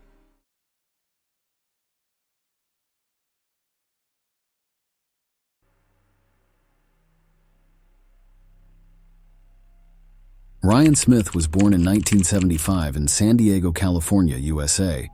He has always loved traveling and learning about other cultures. Ryan left his country at age 27 because he wanted to learn about the different kinds of people through their customs, languages, and traditions. This young man wanted to learn more about how people lived in Eurasia, especially in the countries that used to be part of the Soviet Union. So in 2022, Ryan took his dreams and backpack to Azerbaijan, a country that used to be part of the Soviet Union. The Caspian Sea and the Caucasus Mountains surround the country, which is in a place that is kind of in the middle of Eastern Europe and Western Asia. Because of this, it was a great place for a young traveler to begin exploring the world. Ryan moved to Baku, which is the capital of Azerbaijan, and studied the language and culture there. He wrote on his website that he worked at a carpet market in a city with walls around it at that time. In this way, he learned about one of the oldest and most valuable crafts in the area. The skills needed to make carpets are passed down from one generation to the next. This is a tradition that has almost died out over the years. The young designer was amazed by how beautiful the items were and thought about how making handmade carpets could be a business. Ryan thought about his idea and came back to the United States in December 2005 to start building the project. He met Laura Joy, a young and beautiful teacher, while he was in the United States. They got engaged and then married. Laura encouraged her husband's interests in traveling and learning about other cultures. In 2011, the couple went to Georgia, which used to be part of the Soviet Union and borders Azerbaijan. In Georgia, in the city of Marnoli, two young people got married with plans to start making traditional carpets there. They were very young when they had a son in 2014 and named him Kleb. At the same time, Ryan and Laura were advertising their long-awaited project to weave their own carpets by hand. The American who worked on the project used traditional Azerbaijani techniques to make it possible for everything made with this technology to sell on the international market for more than $1,000. While Laura taught English at a nearby public school, her husband went to different villages in the area to find weavers who would be willing to work with them. Ryan was surprised to find that not many masters were still using the old ways. Some of the people who joined the plan at first refused to work with it for different reasons. Ryan's prices were not acceptable to all, and some people didn't know the original designer and weren't sure if they could meet the brand's needs. Ryan wrote on his blog that he spent 4 days in Kosalari, which is where he met artists who were interested in his project. Ryan didn't just want to make money or keep an ancient culture alive. He also wanted to become a public figure of goodwill by getting women from rural areas who know how to weave in old ways to join his project. This would give them the chance to bring back an old craft that would help them support their families. Quickly, Ryan and Laura Smith became one of the most admired couples, and the American visitor thought that a city with only 20,000 people living in it was the most expensive place to live. His wife, Laura, became friendly with the people in the city, taught and made a lot of friends. Ryan, on the other hand, earned respect by promoting the value of the ancient carpet weaving culture. Most people in the area thought the Smith couple were good people they could ask for help. A couple of Americans who came to visit got so used to the people, traditions, and culture that they applied for citizenship in 2012 and were soon citizens of both the U.S. and Georgia. Word on the street was that the couple was going to use their own money to build a kindergarten with a playground. Tragically, tragedy struck the couple in the most unexpected and terrifying way, just as they were sure they had finally found a home and that the future looked bright for their family. In July 2018, Ryan, 43, and Laura, 42, were going to take a few days off to go on vacation with their little dog, Kleb, and get away from their normal lives. Laura's friend Sabina Talibova said that Laura called her on July 4 to tell her about her plans to go to the mountains and let them know they would be gone for 2 days. The couple chose to go to a small, beautiful place near the Godori Mountains that no one would see. You can go for walks and have picnics in this area, which is known for its trails, beautiful waterfalls, and stunning gorges. Instead of getting away from things and finding peace of mind in this quiet corner, the Smith family had their worst nightmare come true. They wanted to find a local person to act as their guide so they wouldn't get lost and could travel through the mountains without being scared. The parents also wanted to make sure that little Kleb was safe and that the trip would not be too long or hard for the baby. Finally, they met Malkaz Kober, a shepherd from the area. He didn't live here, but he knew the area well because he took his sheep and goats to graze there every day. People in Malkaz's area thought he was a good guy because he was always calm. The Smith family hired Malkaz as a guide because they had heard good things about him and knew the area. It wasn't long after they left for the mountains that the couple learned about Malkaz's terrible plans and claims. It turned out that the group went out on the mountain and, when they got to the clearing, set up camp for dinner. In order to get fresh water in the middle of the summer, they chose a spot near one of the many springs in the area. There was a time when Ryan must have paid attention to his guide because he thought he wasn't being careful enough with the gun he always carried. There was a heated argument between the two men, and no one thought Malkaz would shoot Ryan in the head with a gun. After that, he shot the man in the back again. The baby's crying and Laura's screams of fear drowned out the sounds of gunfire in the mountains, but the worst was yet to come. Even though the woman begged him not to, Malkaz put the gun to Kleb's head and fired straight at him. Laura turned into stone because she was scared and didn't know what was going on. But when she saw Malkaz's cold eyes, she knew what he really wanted. Her instinct to protect herself worked. Sarah ran as fast as she could to stay safe and keep her husband and son from getting hurt. But when she got to the edge of the waterfall cliff, she saw that she couldn't get away. The shepherd is said to have pushed the woman off a cliff and then hit her with a weapon. It is where Laura's body fell into the water. The investigation that followed said that Malkaz buried Kleb's body in a remote area and also sent the murder weapon there. The shepherd then went back to the village like nothing had happened. Sabina, Laura's friend, started to worry when she hadn't heard from her for 3 days after a family trip. Shiana tried calling Ryan and Laura, but never heard back. Another group of people who were with Ryan were also confused because he hadn't called anyone in a long time. On July 6th, someone called the Center for Rapid Response and Emergency Situations to say that a Georgian family with American roots might have gone missing in the mountains. The caller was Sabina, and she said that the Smith family and their 4-year-old son had been in the mountains for more than 2 days and could not be reached by phone. 15 rescuers were sent to the gorge to look for a family that was thought to be missing. When rescuers got to the designated area, they found Laura's things and car. But as the searchers went further along the small group's path, they came across something terrible. At the base of the waterfall, there was a dead body. Rescuers who were lost stepped up their efforts and expanded their search area. About 800 meters from the waterfall, the body of a person was found. Because of the season's high humidity and heat, the body broke down faster, so at first, the police said the victims didn't show any signs of violence. An investigation was started because that's what the Georgian criminal code says should happen. But no one knew anything about the little girl. It was clear what would happen to the helpless baby after 3 more days. Investigators were able to figure out that Malkaz was the last person the family talked to. It was said that the 19-year-old shepherd knew where Kleb was while he was being questioned. On the 4th day, after the Smith family went to the mountains, Malkaz showed police where he buried Kleb and the gun. The next day, Georgian police said in a statement that Malkaz Kabari, a young shepherd, had been arrested and was being held on suspicion of killing the Smith family. The news that a married couple and their son had been killed shocked everyone in Georgia, especially the Weavers in Marnuli. It was also said by the American consulate that this crime was very scary.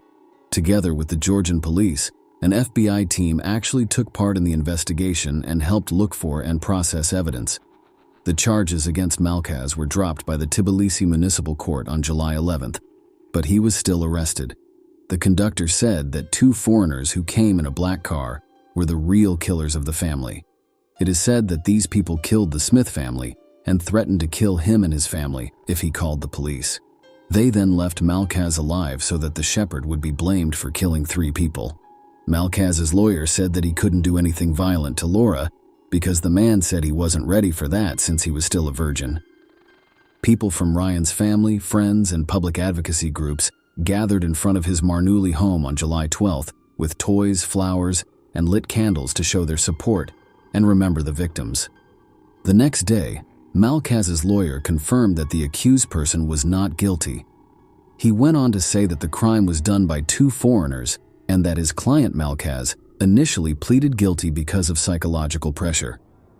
However, proof against Malkaz started to show up one piece at a time. The autopsy report of the victims was the strongest proof that Malkaz was guilty. 2 bullet holes were found in Ryan's body, one in the head and one in the back. Kleb was shot in the head from right in front of him. DNA tests proved that the biological material found in Laura's body and on her underwear belonged to Malkaz, and it was proven that she had been abused. The killer's and Ryan's DNA were both found on the murder weapon. A technical check of the phones of the victims and the person they say killed them by the FBI also revealed that Malkaz's phone had pictures of Laura's dead body at the waterfall.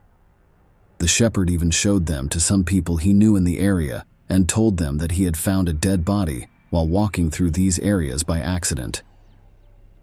The phone's search history showed that Malkaz had been to a number of sexually explicit sites a few days before the incident. Investigators came to the conclusion that the young man's interest in Laura was the reason he did what he did, and that he knew what he was doing from the moment the Smith family called Malkaz to take them to the waterfall. David, Malkaz's lawyer, quit after the autopsy results came out, saying that he could not defend the shepherd for moral reasons. As soon as David was taken off the case, it was taken over by another lawyer. He insisted that the client was innocent and asked for Malkaz's previous confession to be thrown out. Mariana, the shepherd's mother, stood by her son and agreed with the lawyer that the police may have used the threat of jail time to get the guy to confess to the crime. Family members of the suspect said that the police accused Malkaz to close the case because the crime was well known.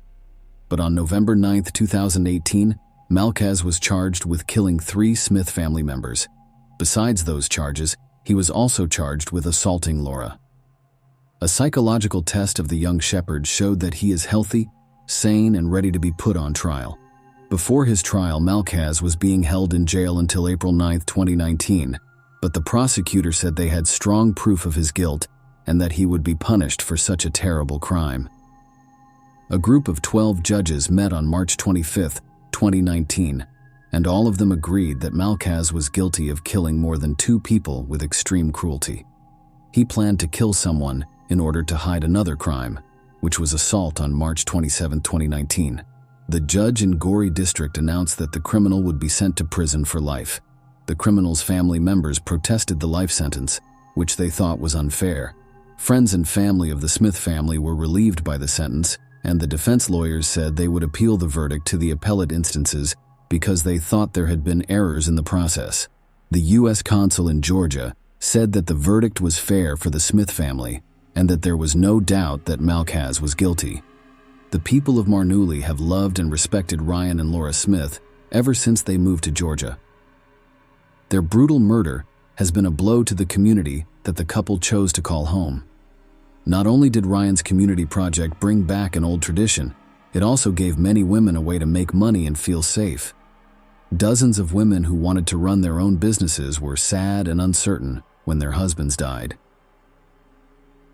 Soon after the terrible events that killed the founders, the project was brought back to life by foreign investors who support Ryan's ideas and give local craftsmen jobs. After leaving the life they knew in the West, Ryan and Laura went to Asia to find cultural treasures. Along with being greeted by grateful people in the community, they came across a dangerous being who pretended to be a kind shepherd. Share your opinion with us in the comments and subscribe to the channel for more.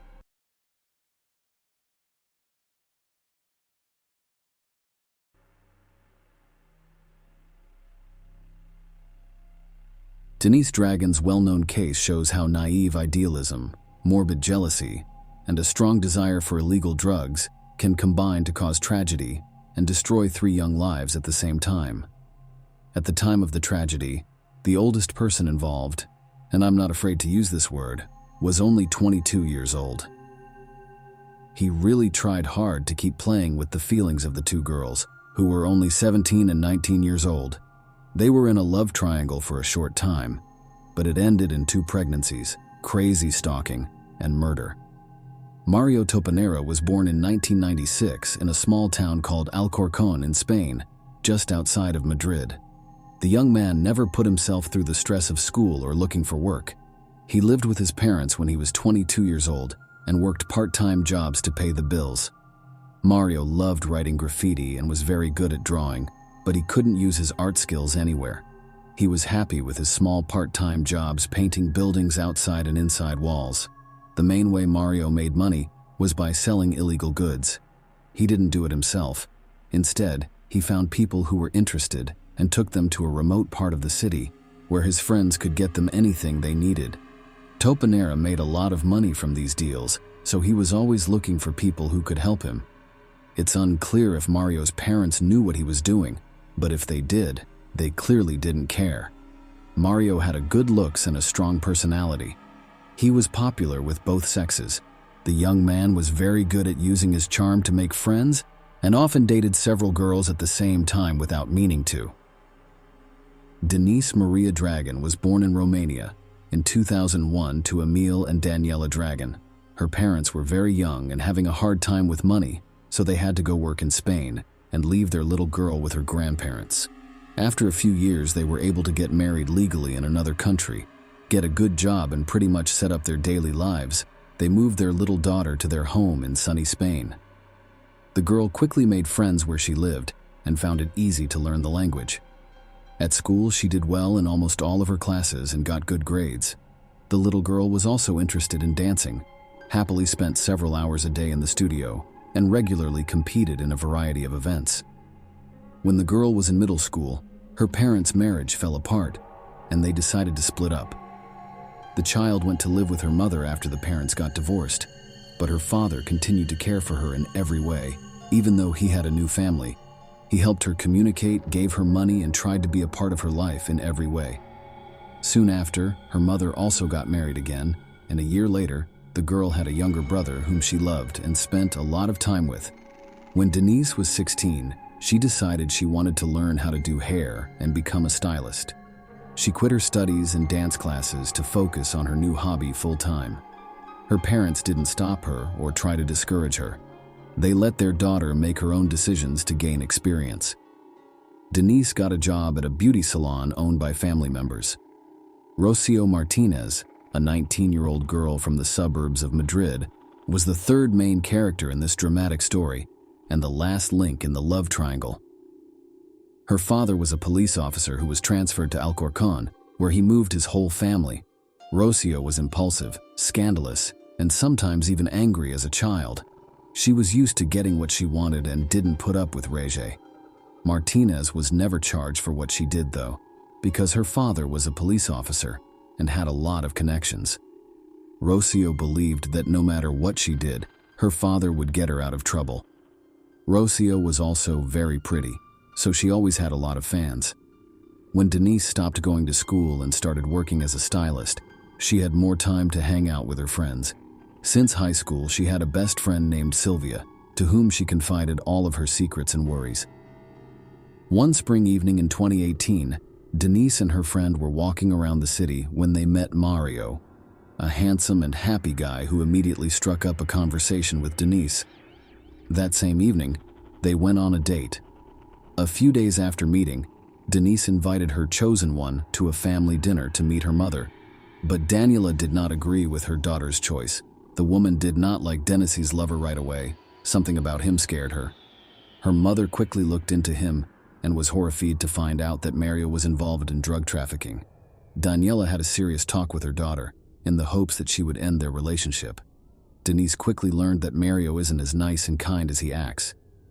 The young man tried to control every step of her passport, wanted to know where she went and who she talked to without her permission, took her phone, and checked her accounts and social networks for months. The girl in love hoped that her boyfriend would change so that they could have a strong, long-lasting relationship, but things only got worse as Mario started to treat her like his property. For another thing, She was only 17 years old and wasn't ready to be a mother or take care of a new child. Denise then decided to be honest with her mother and told her everything. She then asked her mother for advice on what to do next. The woman listened to her daughter and told her that she should end the pregnancy, but that was her choice. Denise gave it some more thought and then did what her mother told her to do. She had an abortion. When Panara found out, he was furious. He thought Denise had betrayed him by having the abortion, since she had no right to do so, and only he could decide what to do with the child. The couple's relationship ended, but the young man wouldn't let Denise go and leave her alone. He also promised to hurt her as much as she hurt him in return. He paid for his ex-wife and daughter a trip to one of the fashionable European resorts where they went together. The vacation really did Denise good. She calmed down, became a little relaxed, began to make plans for life again, and seemed to no longer think about Mario. But the vacation was over, and Denise returned home again. Mario did not ask Longpine for his former passport, and almost immediately began an affair with 19-year-old Rocio Martinez. This fiery, aggressive, and conflicted girl was the complete opposite of the quiet and calm Denise could make a scandal in the same place, go into a fight, or throw a tantrum. Rocio also experimented with illegal substances and could easily break the law, knowing that she would not be punished for it. With Mario, they quickly got together and had fun together because the guy could get any illegal drug she asked for, wanting to test its effect on himself. However, Mario couldn't forget and let go of his ex-girlfriend. He still wanted to control her to know where she was and what she was doing. Periodically, he wrote to her on social networks, called her, and even offered to resume the relationship. Denise, who had a very hard time with this breakup, met him from time to time and communicated with him, but was not going to reunite because of fear. When Martinez found out that her boyfriend was communicating with his ex, she made a terrible scandal and in a fit of rage screamed that she would kill them both. By that time, Mario had already realized what his chosen one was capable of, so he promised her that it would not happen again. However, Rocio's such an answer did not calm down, and she decided to destroy her rival, if not physically. Then morally, Rocio began to call Denise, showering her with insults and wishing her a speedy death. But this was not enough, and she began to send messages to her rival with threats of violent reprisals. However, Dragon considered these threats to be empty words and did not consider it necessary to contact the police because of them during that period. Rocio became pregnant, about which the first thing she wrote to her rival, saying that this child is desired and she will keep it for Denise. This news was a painful blow, but soon Martinez, due to poor health and addiction to illegal substances, lost the child, and all her anger she again poured out in a new threatening message to Denise. Denise, wanting to start a new life and forget about Mario, began an affair with a young man named Evan. They got married a month after meeting, and Evan moved in with her husband. Mario was hurt that his relationship with Denise ended so quickly. So quickly after his ex-girlfriend married someone else, he started calling and texting her again to set up dates with her. In November 2018, Mario and Rocio were having dinner at a small diner on the outskirts of the city.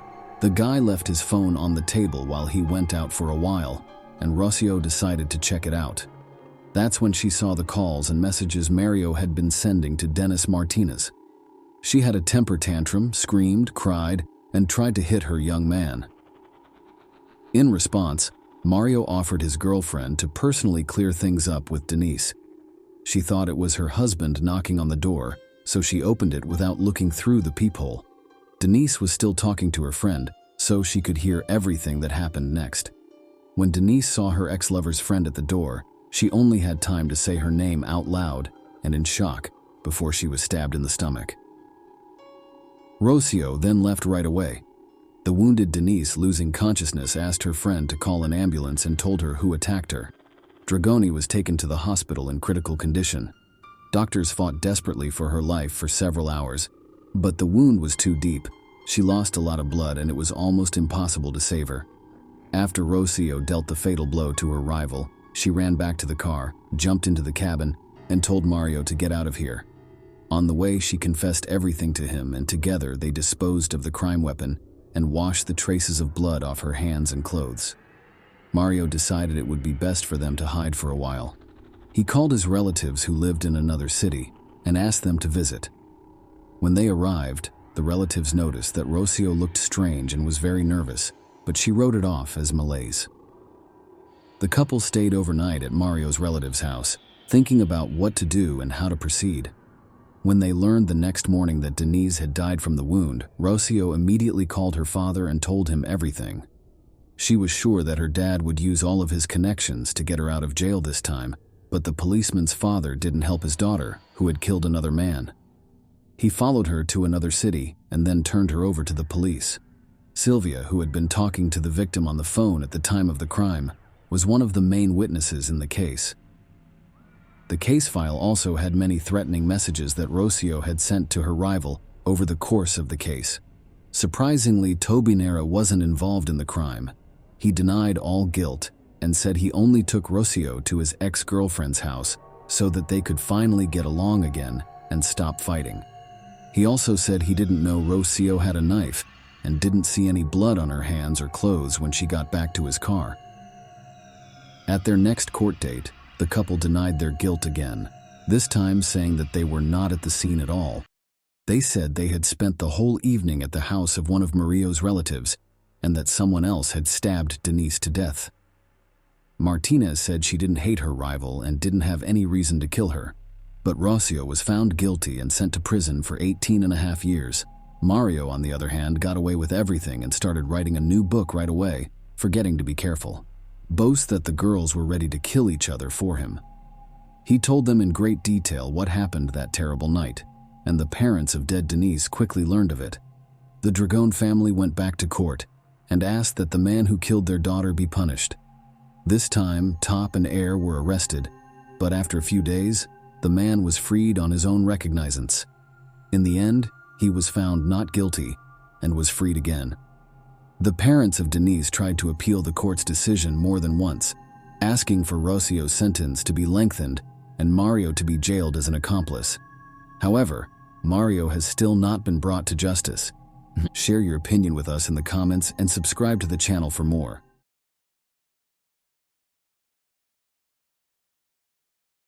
In April 2016, in Fort Worth, Texas, a shocking and brutal murder startled even experienced investigators. Elizabeth Paula Arellano worked as a paramedic before falling victim to this vicious and senseless act. Prepare to be shocked as you discover who carried out Elizabeth's execution. Her death was so peculiar that the police initially suggested it might have been voluntary. However, this explanation didn't align with the testimony provided by accidental witnesses to this tragic scene. Investigation teams had to go the extra mile in their efforts to understand everything and bring justice against the individual who committed this extremely brutal crime. Unfortunately, given his conduct, his sentence appeared too lenient and unfair compared to many others. Elizabeth Paula Arellano was born on August 16, 1987 in Fort Worth, Texas, where she would live her short life. Elizabeth spent much of her childhood alongside Alessandra and Giovanna, whom she found to be her companions. Elizabeth's birth father left when she was still young, showing no interest in or contact with his daughter. Soon thereafter, her mother, Juanita, remarried Fidel, who eventually treated their children as his own. Elizabeth developed an extremely close bond with Fidel, who supported and assisted in every way possible in all family matters. The girl studied diligently at school and dreamed of one day becoming a doctor. While in high school, she met Rudolph Arellano, whom she soon fell in love with. Elizabeth chose a man almost 8 years older than herself, causing some embarrassment among her parents. Nonetheless, they did not interfere with the romance, as their son-in-law appeared serious and reliable enough for them not to intervene. At 16 years old, just out of school, Elizabeth legally married her lover. Elizabeth and James eventually had 4 children together, 3 sons and a daughter. However, Elizabeth did not intend to become a housewife, as she remembered her childhood dream of becoming a doctor, and she graduated from medical school to work as a paramedic while planning to pursue further education. The young woman was kind and devoutly raised in Christian traditions. She took her children regularly to church and instilled in them love and compassion for their neighbors. Family and friends recognized her as an attentive listener who was always willing to lend a helping hand. At first, their marriage seemed strong and blissful, but after 13 years, it began to unravel as Rudolph tried his hardest to control every aspect of her life, becoming increasingly inconsiderate over time. Eventually, their union disintegrated entirely as his jealousy of his young wife became uncontrollable. After yet another jealousy-fueled argument initiated by Rudolph, Elizabeth took her children and moved them back to her parents' house. Although Rudolph attempted reconciliation with Elizabeth, she had grown tired of his fits of anger and didn't want the children exposed daily to their scandalous arguments. She mustered enough courage to officially file for a divorce, and shortly thereafter, she mysteriously vanished without a trace. According to friends and family, she appeared in good spirits and decided, in order to distract herself from family problems and the impending divorce, to visit a nearby club after work with colleagues. On Friday evening, April 15, 2016, the 28-year-old mother went to a fun place with some friends. There, she danced and had fun but did not consume alcohol due to her plans to return in her own car, which she had used to arrive at the club. Elizabeth arrived home well past midnight on April 16th. Once she parked the car, she called her friend, with whom she had spent the evening at the club, to inform them that she had already reached home and that everything was okay. However, after hanging up the phone, she never entered the house. The next morning, Juanita became very distressed to find that Elizabeth had not returned home as planned. Although Juanita knew Elizabeth had planned on spending the evening with friends, she expected Elizabeth would have returned long ago, as her car had been parked outside their house, indicating her return from the club. Juanita approached Elizabeth's car, only to find it unlocked with its key still in the ignition. Inside were Elizabeth's purse and cell phone belongings, indicating that something horrible must have occurred. As soon as she noticed Elizabeth was missing, Juanita immediately notified the police and filed a missing person report. At first, the police believed they could quickly solve the case with hot leads, hoping Elizabeth might still be alive, as there was no blood or signs of struggle visible inside the car. However, that proved not to be the case, and their first priority became reconstructing every aspect of that evening and night for all possible witnesses who might help identify and interrogate. Friends and colleagues of the young woman who spent the evening before she disappeared were interviewed, providing details about when she left and returned home. Additionally, several calls and messages from Rudolph Arellano, who was trying to contact Elizabeth throughout that evening, were found on her cell phone, all without success, as Elizabeth never answered his calls or texts. Police officers visited Rudolph's home the evening and night prior to ascertain his whereabouts and activities. According to Rudolph, he had spoken with his ex-spouse that night, who assured him she would bring their children over for the weekend visitation, but after she stopped answering his calls, he believed she had changed her mind and abandoned him. Arellano offered up an unlikely alibi.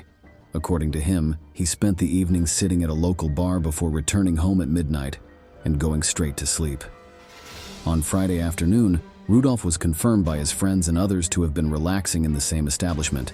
However, no one knew where he went after that, and there was no one to verify his claim. So, the police were unwilling to exclude Mr. Arellano as a suspect due to his lack of an alibi, and his behavior raised further suspicions. At his ex-wife's funeral, Rudolph put on a show, weeping at her coffin and telling Elizabeth that he wanted her death as much as his own. Elizabeth believed in the sincerity of these statements. Furthermore, he actively assisted in creating a charitable foundation to raise money for her farewell ceremony. However, after the conclusion of this act, when police investigators called him in for questioning again, he looked and behaved completely differently, as though nothing bad had taken place compared to what Elizabeth had witnessed before at that point in time. After reviewing all the CCTV footage from the last several weeks, a thorough assessment was completed. Under Elizabeth's route, it was determined that a car of similar make and color to Rudolph's had driven away from her parents' house at 3 a.m., according to witness accounts. A neighbor also remembers seeing this same vehicle parked not far from where Elizabeth had been killed on a nearby bridge. Furthermore, investigators raised more questions when they obtained Rudolph's cell phone data for the night of the crime. On that night, Rudolph made multiple calls near Elizabeth's place of employment and then near his mother-in-law and father-in-law's homes, as well as sending his ex-wife several messages trying to find out when she would return, but none were returned by her. He followed her to Elizabeth's parents' home, where he decided to wait. Once the police had enough evidence against Rudolph, they arrested and brought him into the station for further questioning. One of the key witnesses in Elizabeth and Rudolph's case was their eldest son. When shown the rope that had been cut from Elizabeth's neck, he reported having seen it earlier at his father's house, recalling playing with it himself. Furthermore, the boy recognized pieces of concrete left lying around their garden after their fence had been replaced. Fragments from this concrete could even be found inside Rudolph's car trunk. The investigation revealed that the man waited for his ex-wife at her parents' home before abducting her and forcing her into his car, where he had prepared rope and concrete in the trunk for use during the massacre at a nearby bridge. He planned on going unnoticed while carrying out this act of violence. Rudolph Arellano was arrested 10 days after his ex-wife's body was recovered from a lake, but denied all involvement in her murder, claiming he had been at home on that particular night. Given the severity of Rudolph's actions, death could have been imminent until, after consulting with his lawyer, he decided to confess and cooperate with the investigation to lessen his sentence. Arellano did not plead guilty until January 2019 when he presented evidence in court detailing how he abducted and murdered Juanita, the mother of their 4 children. Juanita fainted during his testimony, while Alessandra and Giovanna called Arellano a monster. Rudolph himself did not express any regret for his crime or apologize to those affected by it. Rather, he spoke nonchalantly and coldly about it, without offering an explanation for his motivations or actions. For this crime, he was sentenced to life without parole. Elizabeth's family members considered this sentence rather mild, noting that they forgave Rudolph because they did not want their hearts to be consumed by hatred towards him. Elizabeth is now responsible for raising her children, as her parents and sisters are responsible for providing care. Share your opinion with us in the comments and subscribe to the channel for more.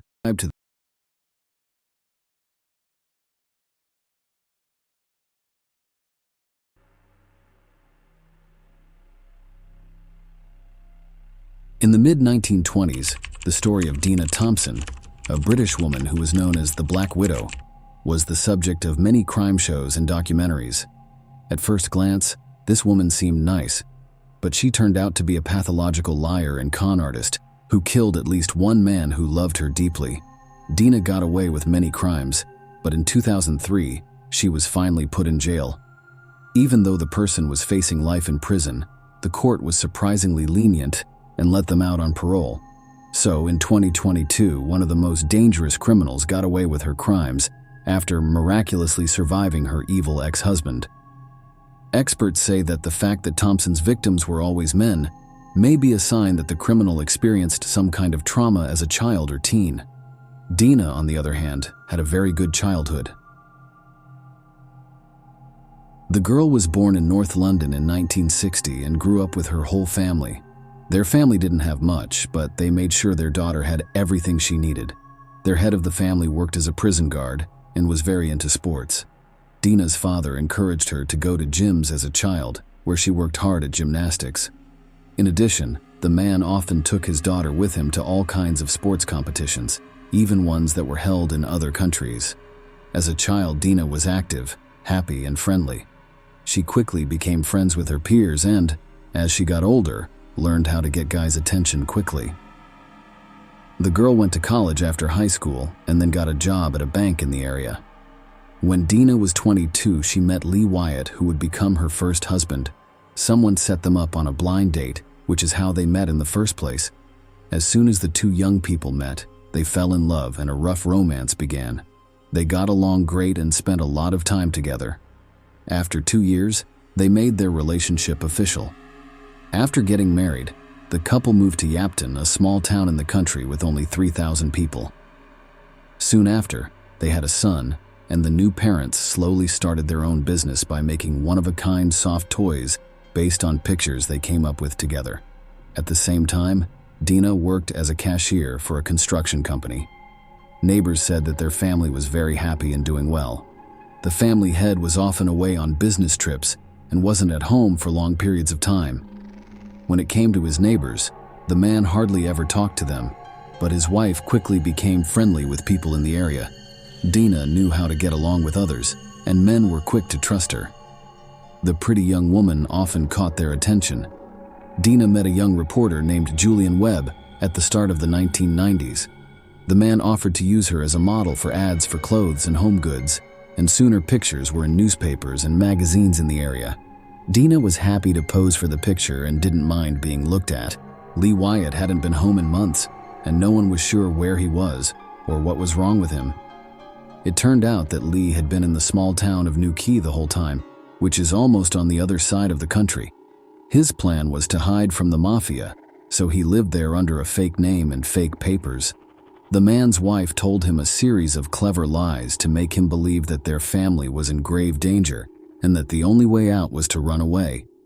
In addition to making unique soft toys, the couple was also known for making a leprechaun named Sean, which sold well and became somewhat famous. Around the beginning of 1991, Dina told her husband that the Disney company liked their creation so much that they were willing to pay £50 million to use the character. But the happiness didn't last long. Soon, the woman told them that criminals had learned about the big deal and wanted to take most of the money while threatening to kill the whole family. Dina also found a way out. She cleverly told her husband he needed to secrete himself. Lee got some fake papers right away and ran away. The woman, however, was very smart and got Lee to write her several threatening letters and record several similar phone calls.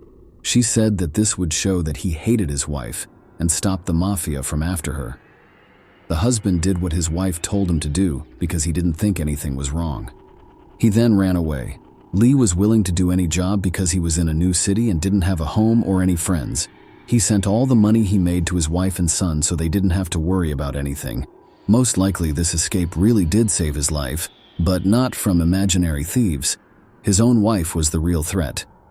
Dina married her new love, Julian, in November of the same year, 1991. The wedding was paid for with the money Lee had sent home, even though Dina had lied to him about it. Webb was deeply in love and very happy, but soon after the wedding, neighbors noticed that the woman often went to see her lovers while her husband was at work. After some time, she told Julian that she was dying and that her job had fired her because of it. The story about the fatal diagnosis and being fired was a lie from the beginning to the end.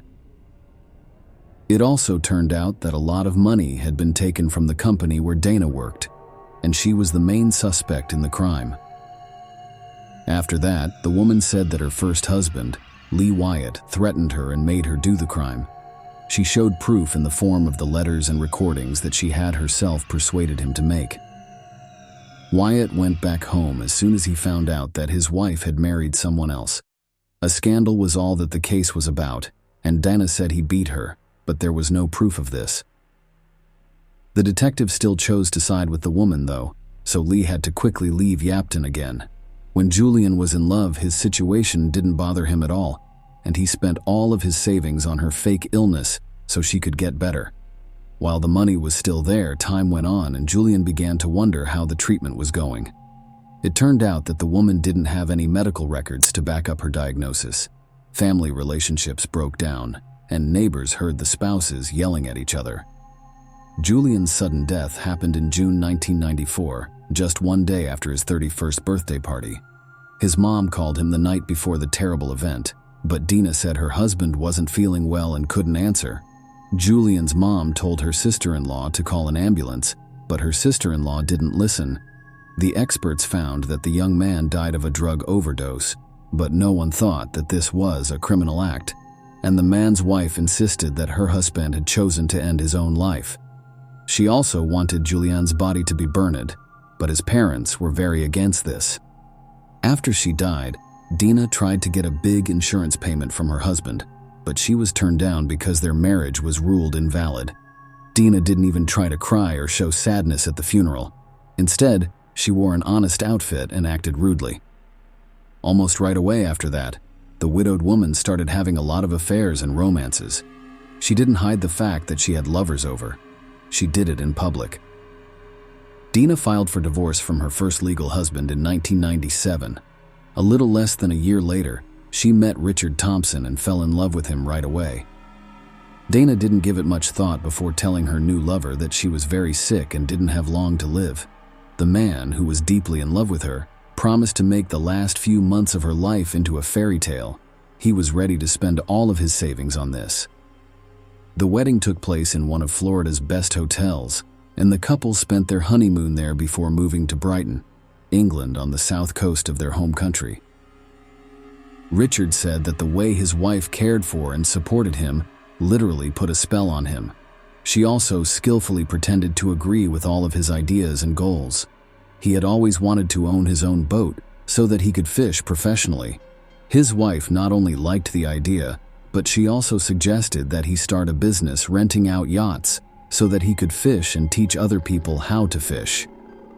A romantic dinner was planned for Dina and her husband on New Year's Eve, less than a year after they got married. After taking a bath together, she told her husband she had made him a special gift and asked for permission to tie him up. Richard agreed right away because he didn't think anything was wrong. He had ropes around his hands, a blindfold over his eyes, and a gag in his mouth when he was hit hard on the head with a bat. This was followed by another hit.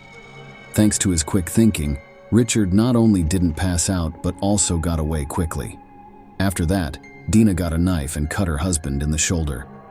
Richard took the gun away from his wife, held her down, and called the police. She broke down in tears and told him she had been lying to him the whole time and spent all of his money.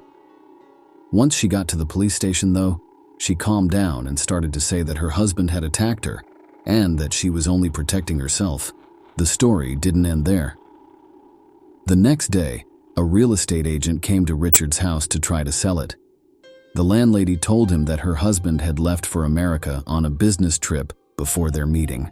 Richard knew at that moment that his wife was planning to kill him, sell the house, and take the money. Because everyone thought Thompson had crossed the ocean, no one would look for him. It turned out that the woman had taken all of her husband's money out of his bank accounts and used his credit cards to rack up a lot of debt while the case was going on in court. A lot of people heard about the case, and other men who used to be with Dina and were cheated on and drained of money by her lies about a fake disease that could not be cured started to call the police. The woman's first husband then talked about how he had to hide for many years, first from people who thought the mafia was after her, and then from the police.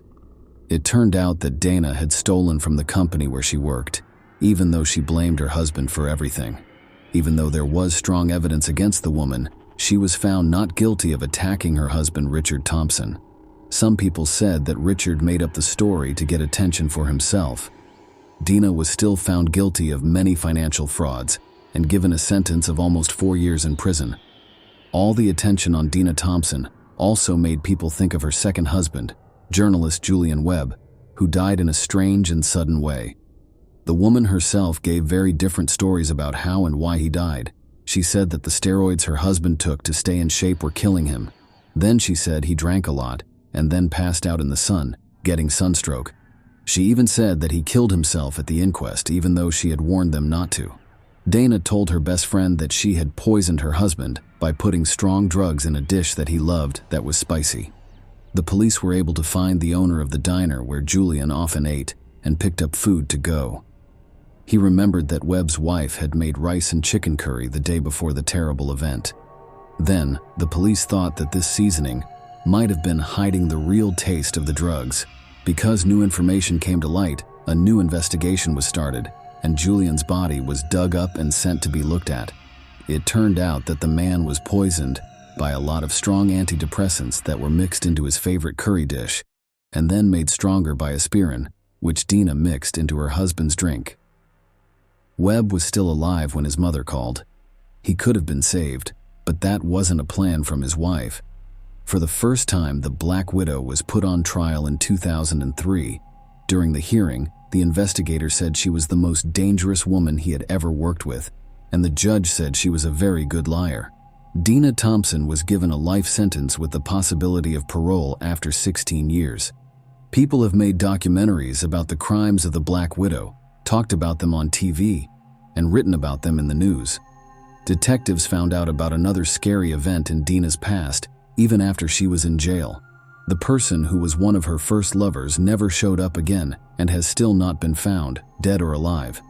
Stanislav Kostov was the young man's name. He lived in Bulgaria, which is where Dana trained as a gymnast in the late 1970s. A romantic relationship started between them, and then the guy was never seen again. The investigation doesn't rule out the possibility that Dana has something to do with this case, and Kostov was one of her first victims. But there was nothing that could be shown. Thompson worked with a prison psychologist and took rehabilitation classes while she was in jail. The detective in charge of Dina's case says that she doesn't feel bad about what she did and can commit another crime even though she has been good and said the right things about re-education and admitting her mistakes. Still, Black Widow, who was 61 years old, was let out of prison in the summer of 2022. Richard Thompson said he wouldn't feel safe now that he knows about it because he doesn't know what to expect from his ex-spouse. Now Dina has to tell the police about all of her relationships and connections, stay inside after dark, and report all of her financial transactions. She also can't talk to her ex-husbands or lovers who were hurt by what she did. She has to wear a special bracelet on her leg that keeps track of everything she does. A few months after she was freed, reporters caught Thompson coming back from the store with a big bag of shopping. On her right hand's ring finger, there was a huge ring that looked a lot like an engagement ring. It is possible that the Black Widow caught another gullible person in her web. Share your opinion with us in the comments and subscribe to the channel for more.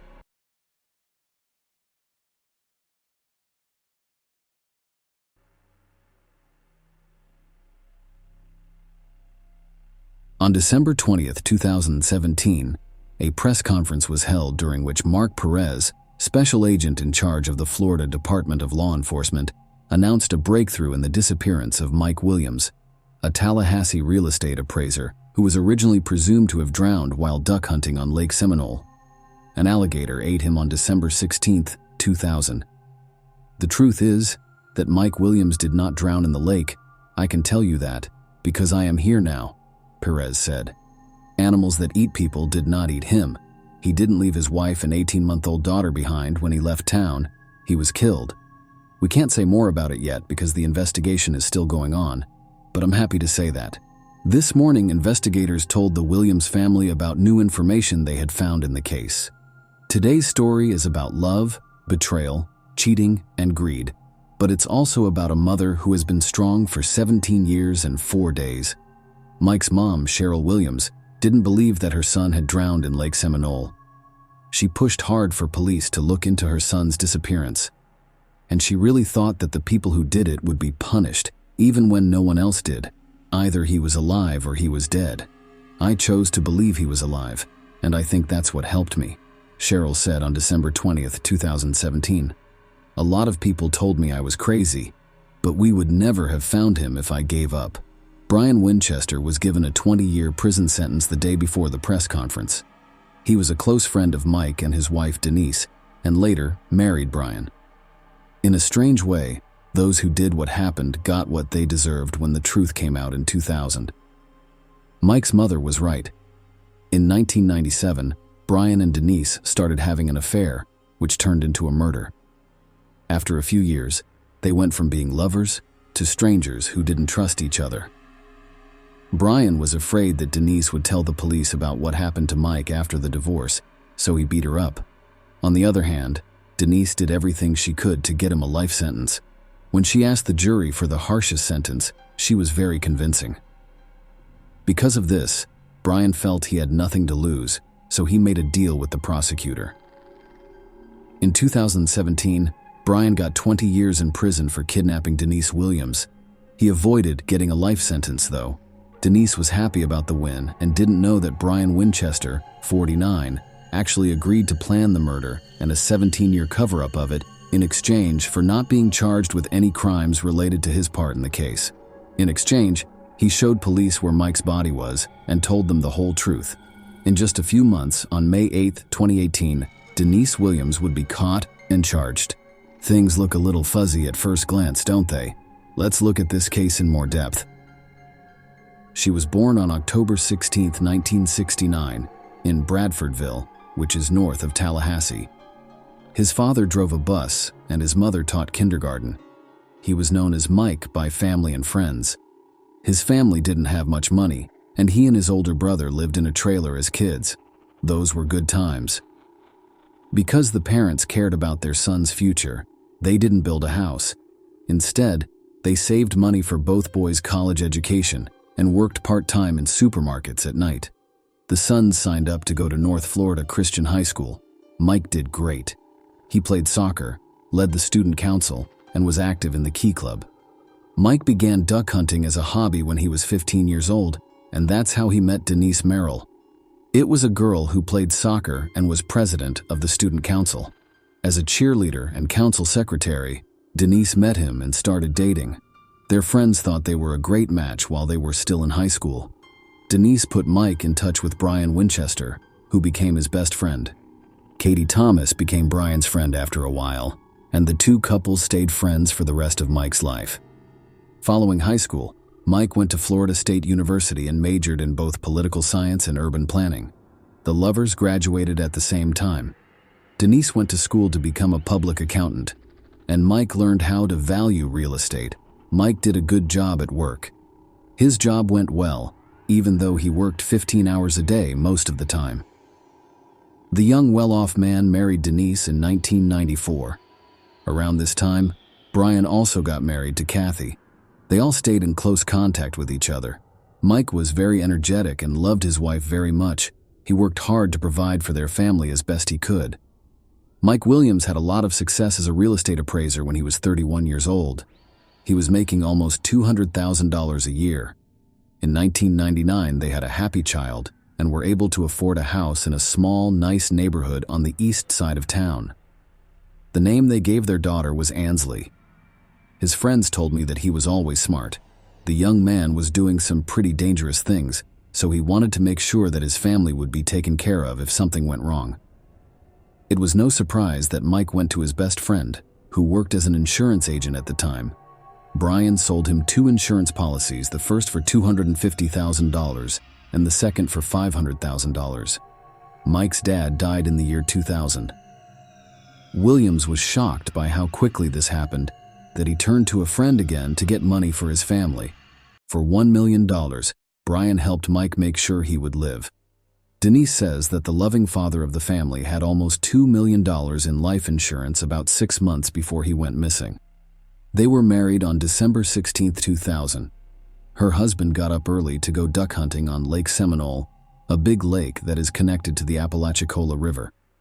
Today was their 6th wedding anniversary, and they had planned to spend the night in Apalachicola, a small town on the bayou.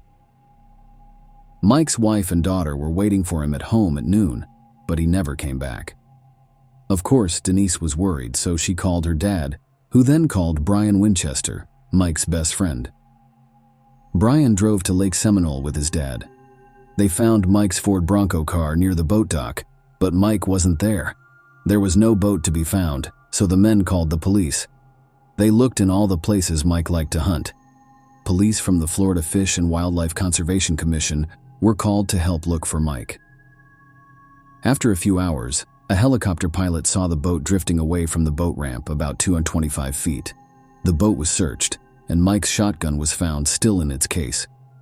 It looks like he never got to use it. The search turned into a mission to save lives. People in the area thought that the reservoir used to be an orchard before the 3 rivers were dammed up to make the lake. The lake was named Stumpfield because there were so many stumps left. The water level had stumps that stuck out above and below it. Because of this, any motorized boat in the area had to be handled carefully. People looking for Williams thought he hit a stump on his boat, fell out, and went under the water. His wading boots filled with water, and he probably drowned when he couldn't get out. A dive team from Montgomery, Alabama, and the Jackson County Sheriff's Office were among the other groups called in to help, but the thorough search turned up nothing. Mike was never found. After a week, the search for bodies turned into a rescue operation. Dogs were brought to the site, and probe poles were given to the teams to use to look into the lake's bottom. 10 days into the search, people found a hunting hat with a camouflage pattern that could not be linked to Williams. Fish and wildlife conservation officials in Florida thought that Mikey's body had been eaten by alligators, which is why it couldn't be found. Most of the alligators that lived in the lake were male. The Florida Department of Law Enforcement agreed with this theory because they didn't see any signs of a violent death. The search was over after 5 weeks.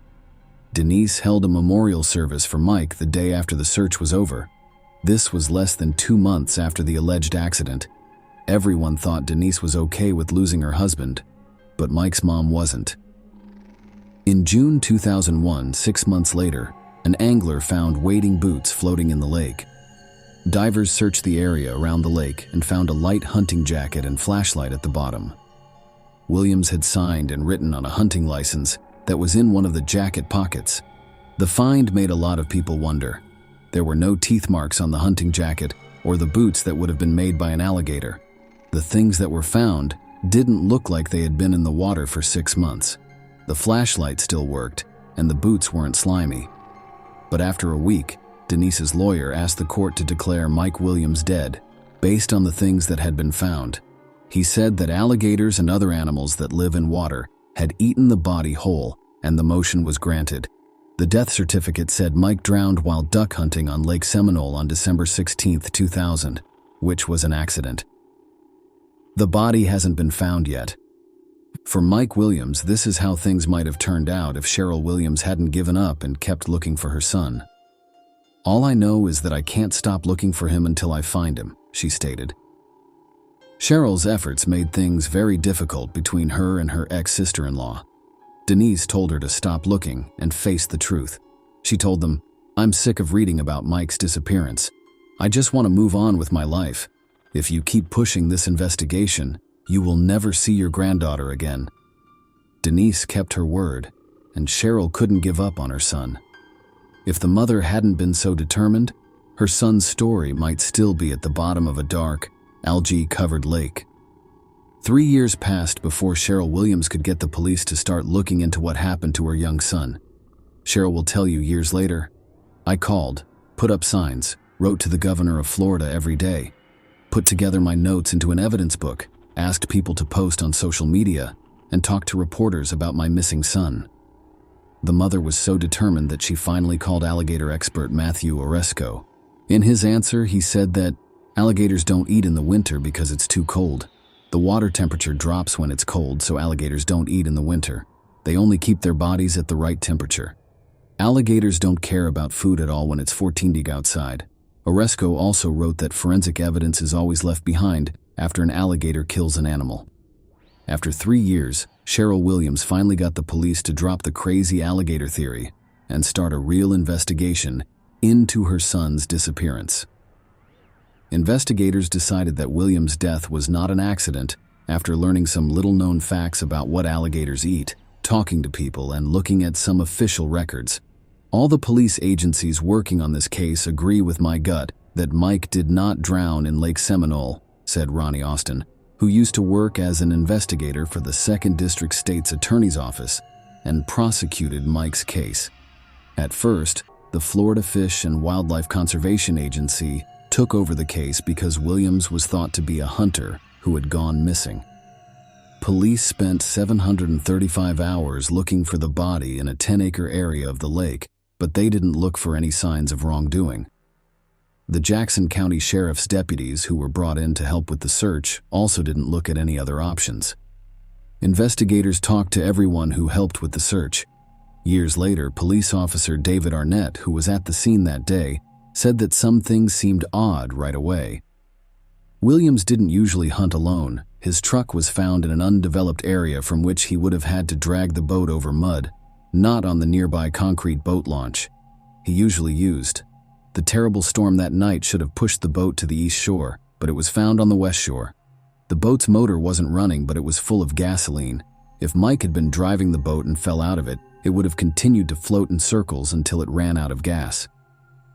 Sadly, law enforcement started to doubt too late that they were dealing with a straightforward drowning. A lot of volunteers and searchers had already walked all over the crime scene. A car that could have been a clue was taken by the family without any checks being made. Possible witnesses were not found. When police learned that Winchester had divorced his wife Kathy and married Denise, they became suspicious of both Denise Williams and Brian Winchester. They also found out that Denise got an unexpected windfall of almost $2 million from the life insurance policy of her late husband. Investigators found that Winchester was the one who sold Mike the policy. They also thought it was odd that Denise, Mike's wife, didn't want to be involved in the investigation and tried to stop Cheryl from doing anything, even telling the grandmother she couldn't talk to her granddaughter. They were called in for questioning in 2005, but it didn't add anything new to the investigation. Brian made up an excuse for what happened the morning of the disappearance of Mike Williams. Based on what his ex-wife Kathy said, he was 60 miles from the lake and in bed at home. He told her that he had planned to go hunting with his dad in the morning, but had slept in instead. Even questioning Denise didn't turn up any new clues. In 2008, the Florida Department of Law Enforcement said they didn't think Mike's disappearance was an accident and that they thought he had been robbed. Unfortunately, they can't bring charges because there isn't enough evidence. "We have suspicions, but we need proof," Cheryl Williams said, after another investigation failed to find out what happened to her son. She did not give up, though. Because of her work, the Discovery Cable Channel did a story on Mike's disappearance and the investigations that followed. By late 2011, Cheryl had lost faith in the Florida Department of Law Enforcement and thought it was either not capable of solving the case or not interested in doing so. Since 2012, Mike's mother has sent Governor Rick Scott about one letter a day, asking him to either give the investigation to another agency or name a special prosecutor to do it. Over the course of 9 years, Cheryl wrote 2,600 letters to the governor. Brian and Denise broke up after Denise caught him cheating on her in 2012. After a few more years, Denise asked for a divorce. An evaluation of the old family home was to happen. After that, not even property issues would hold them back. This event changed the course of Mike's case. Brian and Denise didn't want to get a divorce, but they also didn't want to stay together. They fought all the time, and the Williams investigation made fun of them. Brian called Denise, but she stopped calling him back. He was too stressed to handle it. Denise left her house on August 5, 2016, to drive to work at Florida State University. That day, a real estate appraisal was due because of a court order. She saw someone get into the back seat of her car while she was on the phone with her sister. Winchester was the one it was. Denise was told to keep going straight ahead by Brian, who put a loaded gun to her ribs. He said he had to do it because she wasn't home when he called. Denise tried to make Brian feel better, agreed with everything he said, and said she would give him a chance to save their marriage. Brian thought so. He got out of the car after Denise told him she wouldn't call the police to report what he had done. The brown sheet of plastic, the bleach sprayer, and the tools were with him when he left. As time went on, it became clear that Denise had miraculously lived. Denise called the fire department. Brian was quickly arrested and charged with kidnapping, which in Florida is a first-degree felony with a maximum sentence of life in prison. Besides that, he was charged with assault and armed burglary. The judge decided that Brian should stay in jail without bail. Cheryl Williams said she was hopeful that this new information would help solve the mystery of where her son went. Brian will not leave Denise with all the cash by herself. "I pray that he will tell us what really happened," she told the New York Daily News. Brian did tell, and he was able to get a very good deal from the prosecutor that kept him from getting a life sentence at first. Brian started his story by saying, "I think we were all doing really well, but I wasn't a good husband. I found a note in my first wife Kathy's purse one day and knew she was cheating on me. I was after revenge. Denise and Mike and I often went to bars and concerts together. Denise and I had been friends since high school. I've never really liked her, but after Kathy cheated on me, I changed how I felt about other women. Brian and Denise started seeing each other in October 1997. What started as drunk sex at a rock concert quickly turned into regular secret meetings. We started getting together at hotels during the workday, and did so whenever we could. Brian said he didn't want to get a divorce. Denise made it loud and clear that she would never leave her husband. She cared about what other people thought, and she didn't want to share custody of her daughter. Over time, the relationship grew into more than just meeting up for sex. Denise and Brian sent each other gifts and love letters because they saw themselves as a couple. It was clear that things could not keep going this way. They couldn't live without each other, and Denise didn't want them to get a divorce. It wasn't okay to hurt her image of a religious woman. Around this time, Mike almost died in a hunting accident, but Brian saved him. Denise saw an escape route all of a sudden. After the deal with the prosecutor is over, Brian will tell us the year 2000, which will lead us to talk about how Mike and Kathy died. For Denise, she wanted everything to be blamed on me and not on her. She also wanted it to be an accident instead of a murder, so she could deal with it. Brian and Denise chose a boating accident after thinking about other options. By doing this, they planned the murder to get the most money from Mike's life insurance policy. They both knew that Mike had to be killed before the end of December 2000, when one of the 3 policies ran out. The plan was set. Brian told his friend that he had found a great place to hunt on the shores of Lake Seminole. Mike planned to go with Brian and get back home by noon so he could spend his anniversary with his wife. I told him that we were going to go to a special place and that he absolutely had to bring his wading boots with him. I had to make sure he took them with him, because it was believed that if you fell overboard in wading boots, you would drown very quickly. The plan was to make death look like unplanned drowning. Brain pushed Mike out of the boat once they were in the water. He almost drowned, but he climbed up on the stumps and started wading through them to get to the shore. Brian became scared. I didn't know what to do. Mike started calling loudly for help. I didn't know how to get out of this situation. I had a shotgun. I was panicking, and I shot him in the head. I didn't think about what I was doing. Things didn't go according to plan, and I needed to cover up what happened. There was hardly any time left. I should have been back home by now and getting ready to go hunting with my father-in-law. No one knew I was at the lake with Mike, so I decided it would be best for me to drive home and pretend like I had overslept.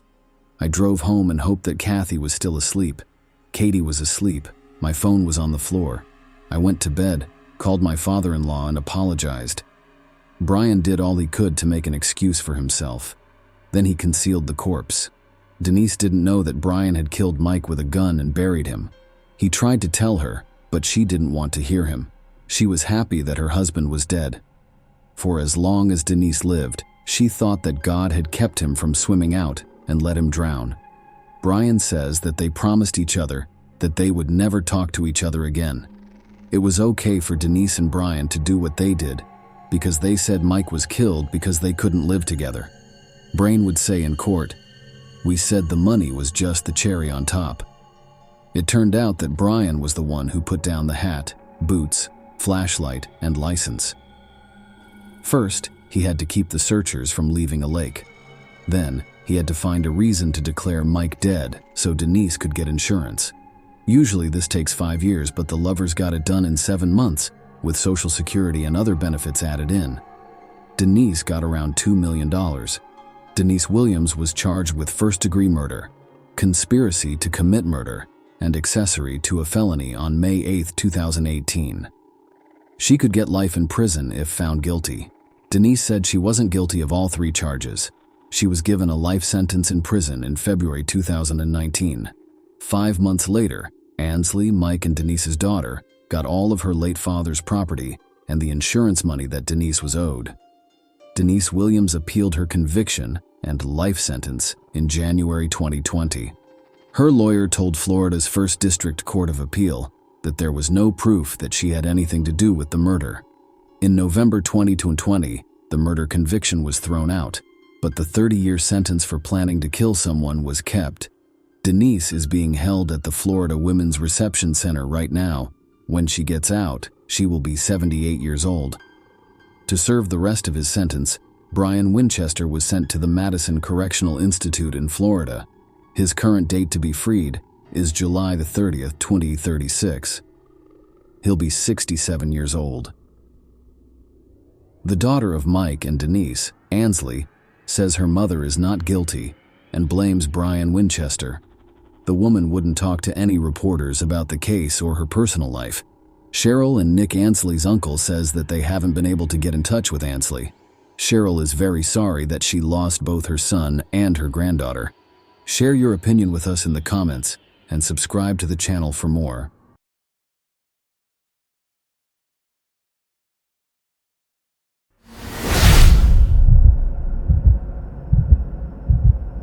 This is exactly what Canny Ong's story is about. You might ask, is this really possible? How could a simple family dinner lead to a brutal murder that will shock everyone in Malaysia? The law will even be looked at by the local government. Let us look at this case. Princess Canny Ong Lake Yang is her full name. She was born in 1974 in Ipoh, Malaysia, into a big family.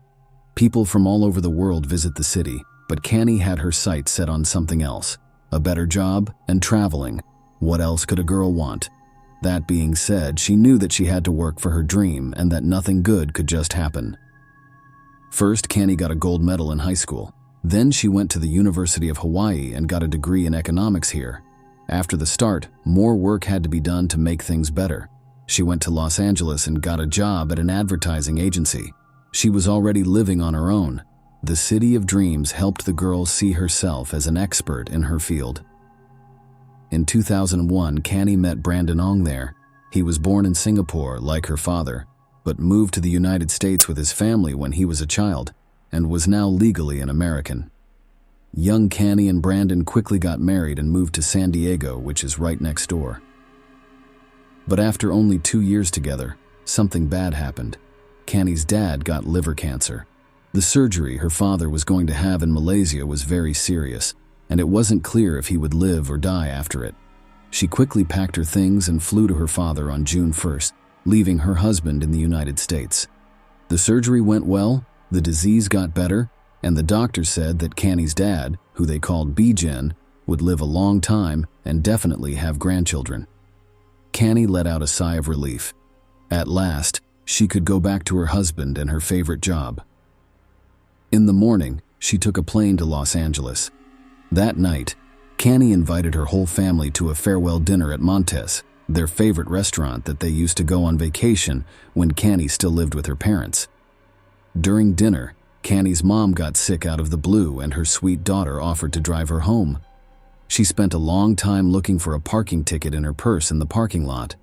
When she couldn't find it, she realized she had left it in her car and forgotten about it. Canny then ran to the car and told her sisters to watch her mother. She wasn't seen for a long time. Her mother went to the car to check on her, but neither Canny's nor her daughters were there. When one of the sisters tried to call Canny's phone, it was even scarier to see that it was turned off. Her family knew her very well. She couldn't just disappear, and she would always call to let them know what had happened. But what could have happened in a parking lot that was locked up, only 300 feet from her family? The father of Canny asked the security guards to show him the video footage. His daughter was walking toward the car and checking her pockets and purse for her keys. At first, there was nothing strange about it. When they looked back, they saw a stranger moving behind Canny. He was speeding up and slowing down, just like Canny. The guards and Canny's worried father watched her car leave the parking lot from a different camera. There was a man behind the wheel, most likely the one who had followed her in the parking lot. It was strange that Canny was sitting in the passenger seat. The family called the police right away because it looked like someone was taking their child. People should praise the Malaysian police for starting to look for the missing woman as soon as they learned that the car had been stolen. After a few hours, a highway patrol officer saw a car on the road that fit the description. The police stopped the car to look at the papers so as not to scare the possible kidnapper. At the time, they weren't sure if it was a kidnapping or not for sure. The driver of the car stopped and gave the police officer his license, even though he looked tense. He tried to show the policeman some signs while sitting next to him, but the officer was busy checking the driver's license He didn't understand, which is a shame. Kidnapper, on the other hand, paid attention, stepped on the gas, and drove away from the police car. The police shot at the car, but it got away. They still had the kidnapper's papers, though. His name was Ahmad Najib bin Aris, and he was 27 years old. Let me give you a short history of this person. They were born in 1976 and raised in Muar, Malaysia. He was the second child in a family of 4. Ahmad Najib went to secondary school until the 3rd year, but then he quit. He didn't go to the last 2 years of secondary school. In Malaysia, secondary school lasts for 5 years. He had to work to feed his family, and he worked hard. He went from Muar to Kuala Lumpur in 1998. In the end, Ahmad Najib got married and had 2 kids. Ahmad Najib was a good man who did his job well, according to people who knew him. Now let's get back to our case. After some time, it became clear that the shooting at the car had an effect. A young man went up to the police and told them a strange story. He told the story of a stranger who approached him at a roadside cafe while he was eating dinner. The stranger said that he was on vacation with his wife but had a flat tire on the way and could not go any further. The young man was happy to help the stranger. He got a jack from the trunk and gave it to the traveler when they got outside. But he saw bullet holes in the car, and in the front seat, he saw a scared woman who didn't look like a wife taking a carefree vacation with her husband. But the so-called husband didn't change the tire himself. He just played around with the jack for a while, complained, and then gave it back. The police knew right away that it was Canny, and that Ahmad was the one who took her. But that was the last time anyone saw Canny alive. Not long after, on the 3rd day, Kanyong, or rather her body, was found in a sewer manhole near a construction site. It was almost completely burned to the ground. The autopsy will show that the woman was stabbed several times in the stomach and then choked to death. Another thing that was found nearby the construction site was Canny's car, which had a shot tire and blood on the back seat. Even though the police had the killer's paperwork, they didn't go to Ahmad's house until after the body was found. For some reason, really interesting thing about this story is that the killer was at home, acting like nothing had happened, like he had. It was like he hadn't stolen someone else's car, kidnapped a woman who had come to see her sick father, and then driven away from police officers who were shooting at him. After Ahmad was caught, forensic tests showed that the car also had Ahmad's DNA in it, along with Canny's blood. To be clear, we want to say that murders in Malaysia are very uncommon, especially ones that are so violent. According to the criminal code, someone who kills someone deserves the death penalty, not even life in prison in this case. Ahmad knew that the police had all the information on him, so it's not clear what he was hoping for. He admitted everything, and even agreed to help with the investigation because he thought that would keep him from being put to death. Of course, the cruel criminal hid his identity at the trial by pretending to be a sheep. In the parking lot that night, he said, he was looking for a different woman, but thought he saw the wrong woman. He didn't realize it until he was in the car with Canny. He even said that they laughed about it together, and he later tried to get her to have sex with him. Again, he said that Canny wasn't even against it, and the marks on her neck from being strangled were just part of the woman's sexual fantasy, which is why she died. Ahmad, who was scared, decided to get rid of the body by setting Canny on fire. From beginning to end, Ahmad's lawyers made up this story because if they had been proven true, they would have only been found guilty of abusing the dead or, in the worst case, negligently killing Canny during the sexual encounter.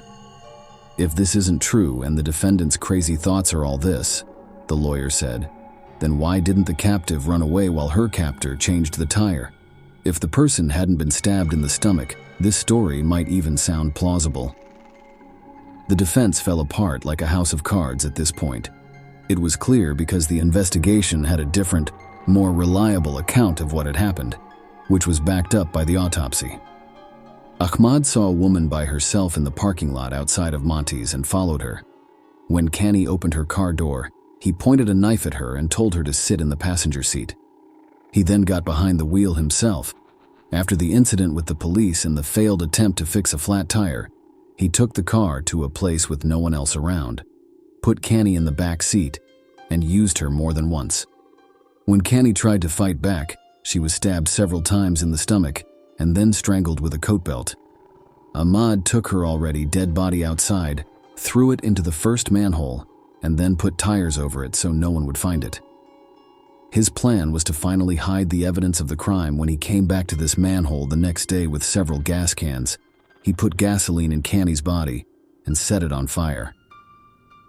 It turned out that Ahmad had also raped 4 women, luckily none of whom died. They did not report it to the police because they were afraid of being caught, though. After what seemed like years, the court finally found the murderer guilty on February 23, 2005. Among other things, they gave Ahmad 10 lashes. Was this any better for the parents who had lost their daughter for good?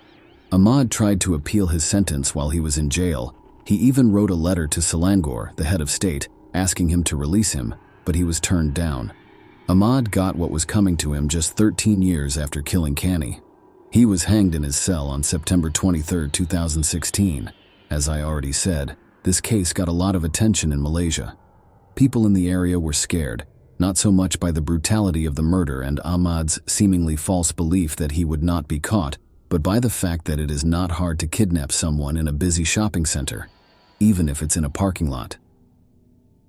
To make sure this didn't happen again, the Malaysian government started to put up as many CCTV cameras as they could all over the country. They also hired more security guards for shopping malls and even made parking spots just for women. For these reasons, it is very sad that the life of an innocent woman who flew from tens of thousands of miles away to be with her father for 2 weeks had to be sacrificed. Share your opinion with us in the comments and subscribe to the channel for more.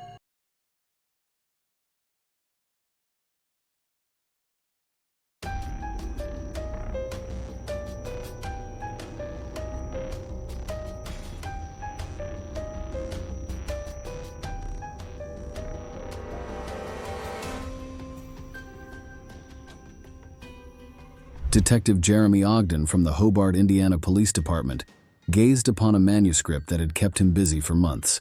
It revealed an emotionally wrenching tale involving 53-year-old Christopher Reagan's tragic story. Born in Detroit, Michigan, and receiving his education there, Christopher decided at the age of 20 to join those willing to protect their country by enlisting as an active duty soldier. Upon being accepted into service with honor and devotion by standing guard over citizens' peace, he forever changed his destiny with his choice to join. Christopher was sent to a military base near Marquette. While there, fate brought Christopher together with Terry from Iron River. Their friendship developed over time after meeting as young people often do on city streets. Shy people may hesitate to say hello, but they eventually began walking together and became closer friends over time. They remained close for years since Christopher's service prevented any chance for more meaningful relationships to form between them. At one point, Chris decided to leave military service and move to Traverse City, located nearby but far from where his beloved lived. But this did not become an obstacle to their feelings. On the contrary, communication became even stronger between them. Christopher proposed to Terry that they start an extended romantic relationship, knowing each other for years but never violating any boundaries or ethical rules. She readily agreed, and their long-distance romance began shortly afterward. Soon enough, Christopher and Terry realized they shared many interests, from appreciating nature to preferring an organized lifestyle to yearning for peace.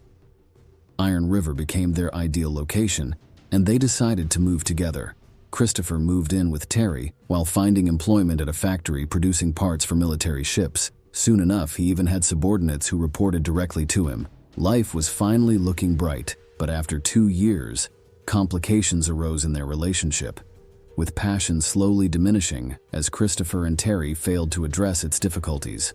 It eventually became evident that this could not continue, and they took the difficult decision to part ways peacefully and remain friendly toward each other. Christopher realized he could no longer continue living at Terry's house, so he decided to rent his own place instead. As time progressed, Chris realized he wanted a change of scenery as well. Iron River seemed too small, so Chris began looking for more dynamic cities like Asheville in North Carolina. Fate presented Christopher with the chance to start over and embark on an entirely new chapter of life. Not only would Asheville provide him with job opportunities, but it would also offer picturesque natural attractions, perfect conditions to launch himself into life anew. Christopher told Terry on October 14th that he had taken off work due to a doctor's appointment, suggesting they meet and go for a walk as they often did while living together. Christopher then proposed they meet later that afternoon and join her. Terry became worried when Christopher failed to contact her after October 15th and didn't return any calls or text messages from her girlfriend, Terry. Concerned for Christopher, Terry reached out to mutual friends, but they knew nothing. 10 days later, she filed a police report regarding Christopher's disappearance. Terry filed a report, but police quickly comforted her, assuring her that people often disappear for periods of time, only to return at some later point, sometimes even ending up somewhere new. Additionally, Terry revealed to police officers that Christopher had recently received a job offer in North Carolina. For them, this was another indicator that Christopher may have reached his new residence and begun living a completely different life after having cut all ties with the past. Investigators quickly launched an extensive investigation to disprove speculations. To do this, they identified Christopher's newly hired company and spoke to one of its employees to discover any information regarding Christopher. However, none could be obtained as Christopher hadn't shown up at work for over 10 days. Police speculated he might have been injured due to frequent trips outdoors alone. Search forces headed into nearby woods looking along routes Christopher had used. Specially trained dogs were deployed, yet no sign of Christopher was ever discovered. Terry suggested visiting Christopher's former apartment to ensure no accident had taken place, or perhaps find any traces that may give an idea as to his current whereabouts. Agreeing with her suggestion, investigators went directly to his former place of residence. They were shocked at what they found: items scattered across the floor and closet doors open. Their initial thought was likely Christopher was just being disorganized. However, Terry quickly dismissed this theory, asserting he wasn't as messy. Detectives began to suspect that all these circumstances might be linked to Rand's disappearance. So, after inspecting her home, it was decided to expand their search efforts and locate him on an even wider scale. Police searched carefully through the neighborhood before eventually discovering Reagan's car outside the city limits, about 8 miles from Iron River. Since it appeared unlikely he left it there intentionally, one door needed to be broken open for entry into it. At first, there was nothing suspicious in the vehicle's interior. On its seats were ordinary clothes typically found among locals: a hat, coat, and gloves. But one of the policemen noticed something peculiar on the front passenger seat: a small piece of yellow paper bearing an illustrated map describing an itinerary for travel. No specific addresses were indicated, only an itinerary, so they decided to follow it closely. Terry explained to Christopher that despite living in Iron River for years, he still hadn't learned the names of streets and roads, so he wrote down directions like turning at a bus stop or passing gas stations as guides for navigation. Terry noted that Christopher had indicated in his notes that this was his first trip to this location. Terry and her colleagues followed the route indicated on a piece of paper and stopped in front of a house listed in Christopher's notes before heading toward their final destination in a neighboring town. Investigators knocked on the door. They needed to establish who lived there and why Christopher had traveled this way. Jason Cochran was surprised when uniformed men appeared outside his home. Shortly afterward, his wife Kelly appeared, and they were informed by officers of Christopher Reagan's disappearance, that his abandoned car contained a piece of paper that pointed toward this address as part of their investigation. Kelly candidly revealed that she and Christopher worked at the same plant and were close. Although they hadn't spoken since mid-April, Kelly did manage to reconnect with Christopher in mid-June. Kelly Cran attempted to reach Chris via text messages between September and October, but received no reply. She assumed he had moved to North Carolina in search of employment, or possibly due to health concerns. Kelly also mentioned Christopher was having health problems and may have decided to start over somewhere new. When investigators found an address written down on a piece of paper found in Christopher's car, they became confused. Nonetheless, the couple remained willing to cooperate in any investigations that came their way. After brief questioning at Christopher's home, without finding what they needed, detectives decided to head out. Their next phase involved speaking with Christopher's co-workers at work before proceeding to interview workers and supervisors at his factory. One supervisor made mention of an affair between Christopher and Kelly Cochran, a rumor circulating among workers. After hearing this claim, investigators decided to re-interview both parties involved so as to gain clarity as to their true natures and establish exactly what had transpired between them. Kelly ultimately acknowledged her affair with Christopher, but could not tell him due to Jason being present. According to Kelly, their open relationship was fine, with Jason being aware of any such affairs on the side. However, discussing such sensitive topics might hurt his feelings and be painful for both parties involved. Christopher's co-workers refuted Kelly's statements, claiming Jason approved of their affair or there being any loose connections among their family, as she claimed. Jason followed Kelly into the police office, and their conversation revealed his opposition to Kelly's infidelity vehemently, thus making him an obvious suspect. However, due to a lack of evidence linking Jason with Christopher's disappearance, it became impossible for officers to conclude anything conclusively against Jason or Kelly. They had no choice but to release both from detention.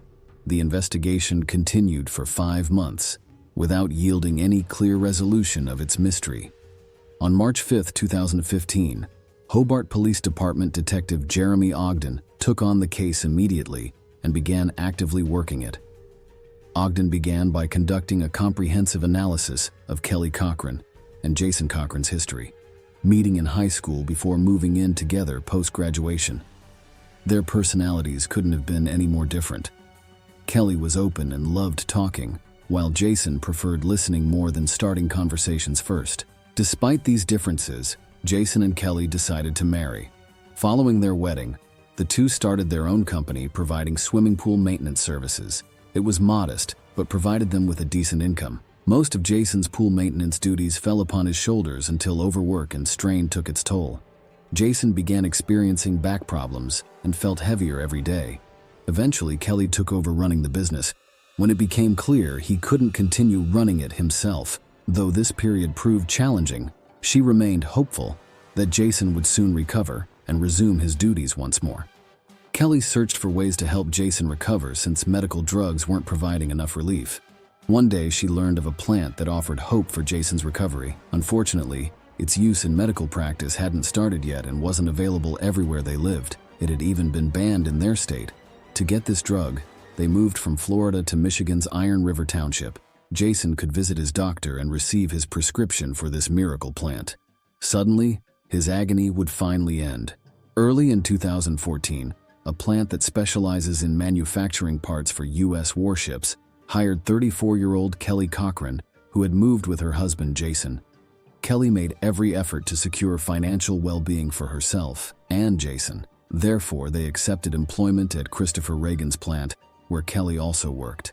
Over time, Christopher and Kelly discovered commonalities of conversation that helped foster their friendship. This proved particularly vital, as Christopher had recently experienced difficulty with Terry in his relationship. After reviewing all available evidence, the prosecutor made a strong argument to a judge in Michigan in support of obtaining a search warrant for Cochran's residence. After successfully receiving a ruling from the judge on March 5th, she sent investigators straight away on March 6th to locate Cochran's address. Searches were carried out of the Cochran home with extreme care, looking for any signs that Kelly and Jason may have played any part in Christopher's disappearance. Unfortunately, all efforts proved futile. The only significant discovery was a book written by Jason under a pseudonym from video gaming culture. Although its title may cause amusement, its content was truly disturbing. Jason detailed horrific murder scenes of everyone who had wronged him. One character matched up perfectly with Christopher as they read through this dark and violent work. Suspicion increased surrounding Jason. Perhaps his crimes weren't made up, but instead stemmed from actual incidents he had committed himself. With these concerns in mind, investigators decided 3 weeks later to conduct another search of the Cochran house, hoping to unearth the evidence missed during their previous search. When police officers drove up to their home, they noticed no vehicles present and that both the yard and driveway were empty, as no answer came when knocking at their door. No one answered the door when knocked. As soon as Kelly and Jason had left town after the initial search, they moved quickly into Indiana. prompting investigators to become concerned they might never find evidence they needed for months, especially DNA samples of suspects like Jason Cochran. Michigan police officers reached out to their Indiana counterparts, asking them to collect samples instead, prompting Indiana officers to head toward Cochran's new address to take DNA samples instead. Ready to assist their Michigan colleagues, Indiana officers then traveled directly to Cochran's new address, where DNA samples would be taken before heading directly toward Jason, Cochran's new address. The couple didn't object, seeing no legitimate basis to charge them with murder, nor evidence of Christopher Reagan.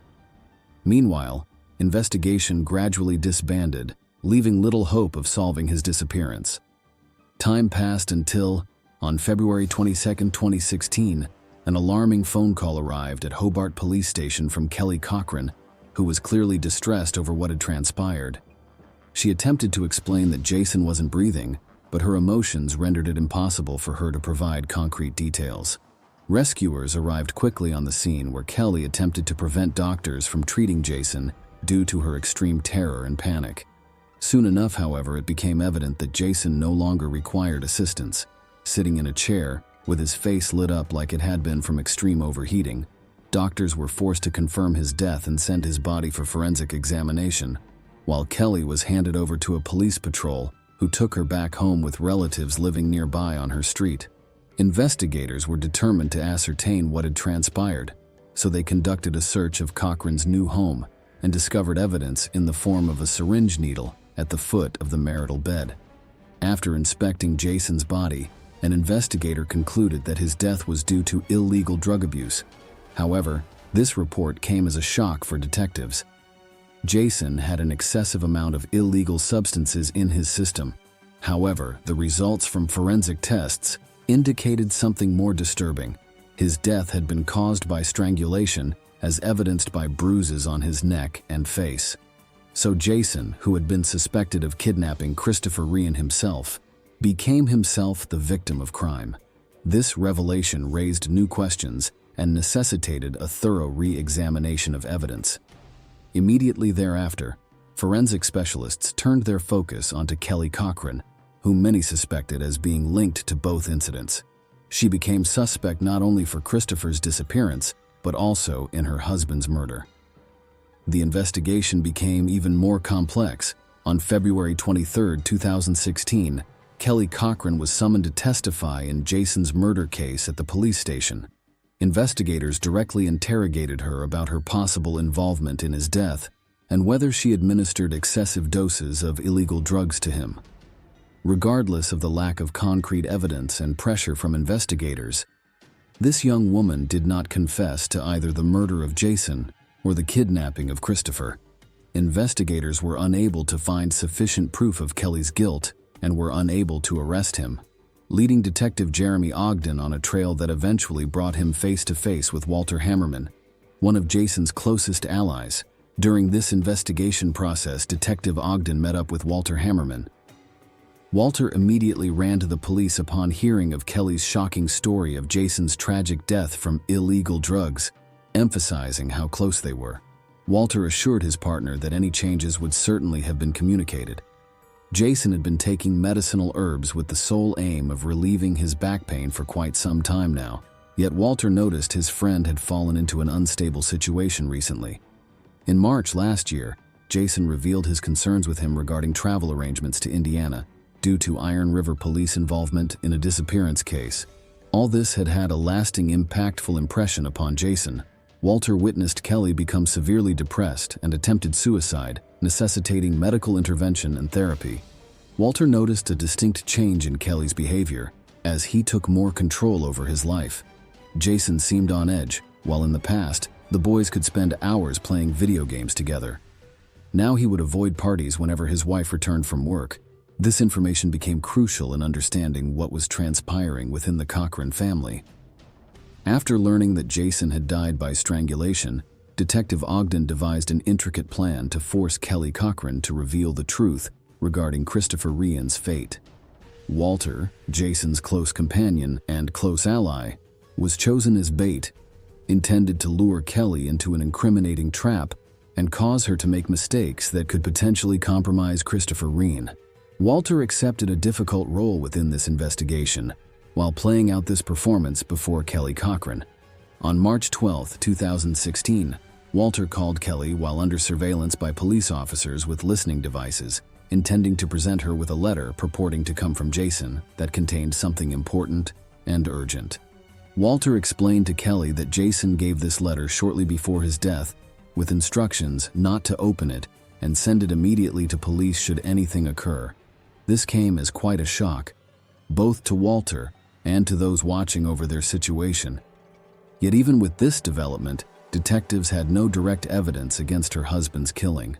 Investigators conducted numerous interrogation sessions with Kelly in an attempt to extract the truth. She denied her guilt throughout.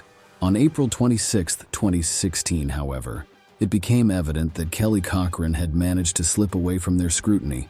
It seemed a mockery of justice, and detectives immediately joined forces with police officers from Iron River and Hobart in launching a federal manhunt against Kelly Cochran. Walter Hammerman was both shocked and alarmed that Kelly hadn't yet been apprehended.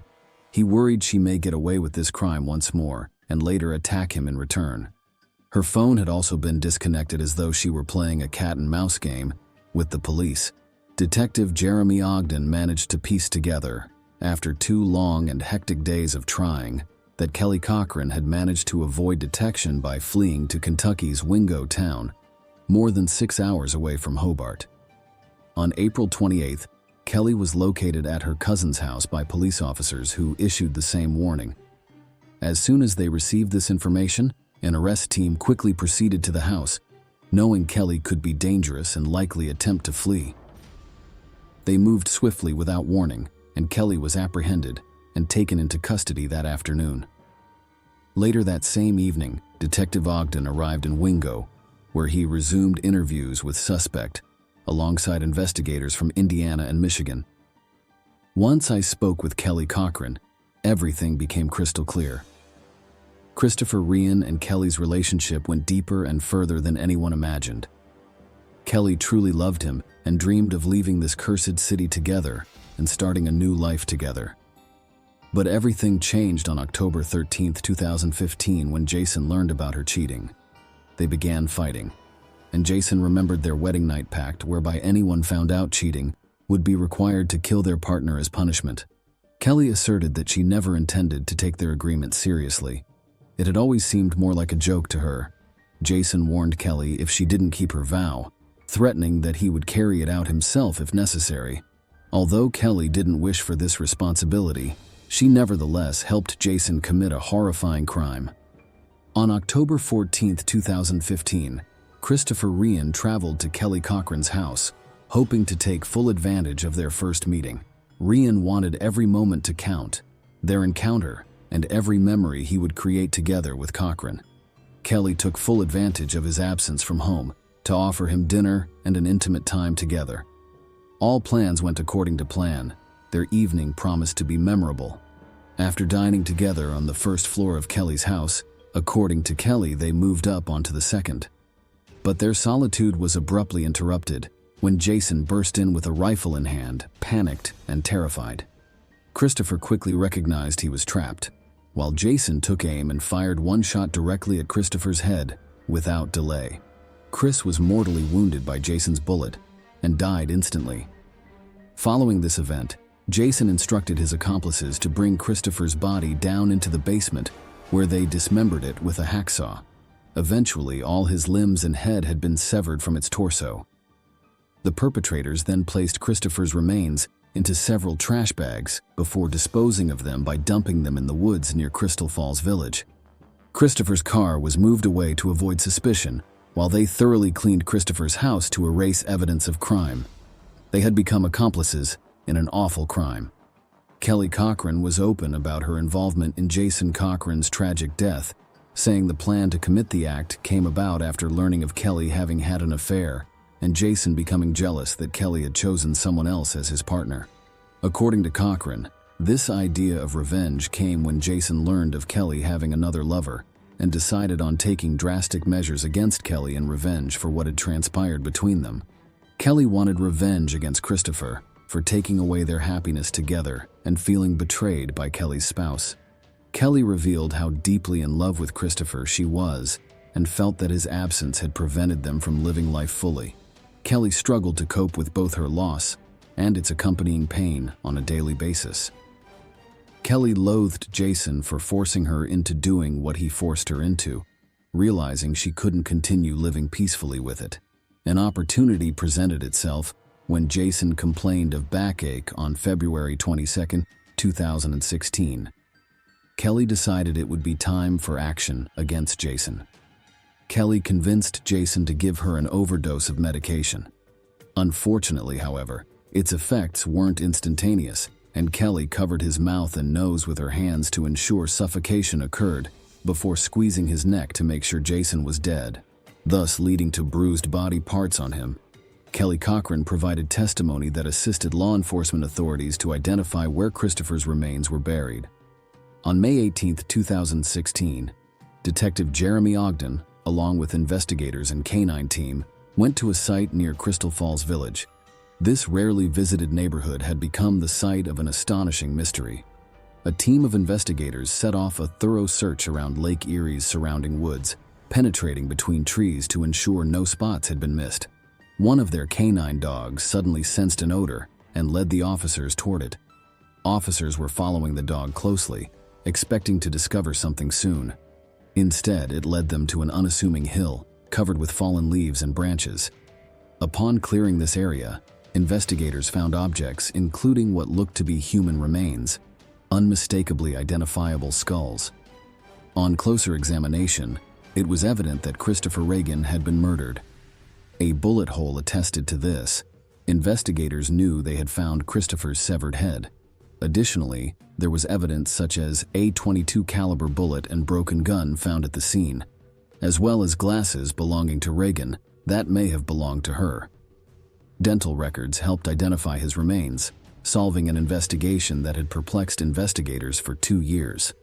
Kelly Cochran was officially charged with murdering Christopher Regan and Jason Cochran in April 2016. On February 13, 2017, Michigan State Court officially arraigned this 34-year-old individual in Michigan State Court. The prosecutor noted Kelly was significantly reduced her role by being behind both crimes. Christopher only saw Kelly as a casual companion. Kelly, however, genuinely loved Christopher and planned for their future together. Christopher's refusal of her romantic advances resulted in fury, and Kelly decided to kill him by fabricating a story of an alliance between herself and Christopher's brother-in-law. Kelly confessed in court, yet presented another version. As per her allegations, she had been subject to abuse at the hands of her jealous husband, who orchestrated this act of violence. On November 9th, he hid in their basement and caught their lovers off guard before seizing an opportunity and using it as an excuse to grab a weapon in a fit of anger and shoot Christopher. Jason suggested dismembering Christopher Regan's body, and Kelly agreed by being threatened to kill Jason Cochran. When presented with this new version of events, however, the jury began questioning Kelly's guilt. After 3 hours of deliberation, they reached their verdict of premeditated murder of Christopher Regan, resulting in life imprisonment without parole for Kelly and 65 years for Cochran. Kelly Cochran was taken directly from the courtroom and sent directly to Crown Point Correctional Facility in Ypsilanti, Michigan, where she is serving her sentence with only regrets regarding her personal life. Kelly stated in one phone interview, "I tried my best at doing what was expected, from school through college and marriage, but ultimately all my efforts went in vain. All I ever did was work, while my husband entertained himself with computer games." At prison, Kelly Cochran continues to reveal details of her crimes and claims she and Jason committed additional offenses. Christopher was just one of their many victims. Unfortunately, due to Kelly not disclosing additional crimes committed or victims she claims existed at this point in time, it's difficult for anyone to corroborate Kelly's statements. Her brother heard from Kelly that there may have been others, yet there is no concrete proof to back that up yet. Detective Jeremy Ogden from Hobart, Indiana Police Department is carefully scrutinizing every aspect in hope of uncovering clues or uncovering evidence pointing towards any additional crimes committed by either of Kelly or Jason Cochran. Hopefully, it can close another chapter in this twisted tale.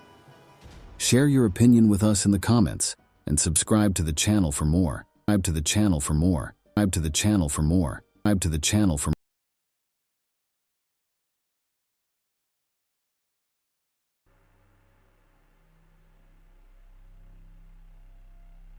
Wedding travel, also known as a honeymoon, is a significant event in the lives of young families.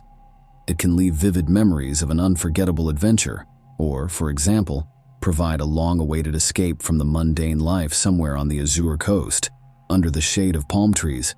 But what if you go on a wedding trip and end up committing or being accused of a crime? Would the honeymoon be as bright and carefree in that case? I don't think so. Unforgettable, of course. Hellman, whose real name is Isabella Rodriguez, was born in 1975 in Colombia, a country where everyone speaks Spanish. But Isabella really dreamed of the American dream. She read English books and listened to English songs on the radio to learn the language as quickly as possible, so she could go to the north of Europe. Even though she was able to learn the language, she would always have a southern accent. This didn't stop the young woman from moving to Florida, where she worked as a real estate agent for people who only spoke Spanish. Isabella married William Hellman in 2002, even though her previous relationships didn't work out. They were married for 10 years, but their whole relationship was marked by constant fights and problems at home. Finally, when neither partner could take it any longer, they filed for divorce. The process took a very long 2 years. Isabella even found a new man during this time, and she hoped to be happy with him. Lewis Bennett was the name of the new lover. He was born in Great Britain but moved to Australia as a child and had dual citizenship. He went back to his home country to finish his education at the prestigious Camborne School of Mines. Lewis, on the other hand, never got a job in his field. He eventually went back to Australia and started his own business making solar panels. After 4 years, he went into the American market. His main office was in Florida, so the young and promising Lewis started using the internet to look for a wife there. Lewis tried to meet someone online for a long time, but had no luck. He looked at the profiles of women, but didn't pay much attention to them. The women who wrote to him first either turned him off or didn't interest him. But when he saw Isabella's picture, he thought she looked a lot like Jennifer Lopez, so he wrote to her. They wrote to each other for a long time, and Isabella talked about her hopes to move to the United States from Colombia, how hard it was for her to learn English, and her job search. She eventually told him about the men she dated in the past. Bennett didn't care at all about her past because she knew Isabella and William were going to get a divorce soon. In order to meet Lewis in person, Isabella made plans to go to wherever he was, whether it was England, Australia, or even Thailand. Lewis bought a catamaran to show his new girlfriend Isabella how much he liked her. He planned to take her on a trip around the Caribbean Sea. He dreamed of doing this since he moved around a lot as a child and found it hard to make lasting friends. In his spare time, he read adventure books by authors like Jules Verne and Robert Louis Stevenson.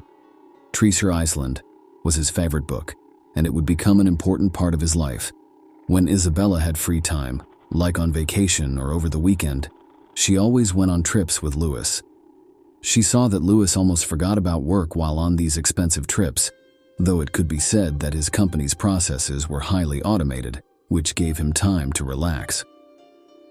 When Isabella tried to talk to Lewis about his work-life balance, he either laughed it off or said that he had a big inheritance and didn't need to worry about anything. Isabella was happy with his answer. The couple celebrated the birth of their daughter Amelia in July 2016.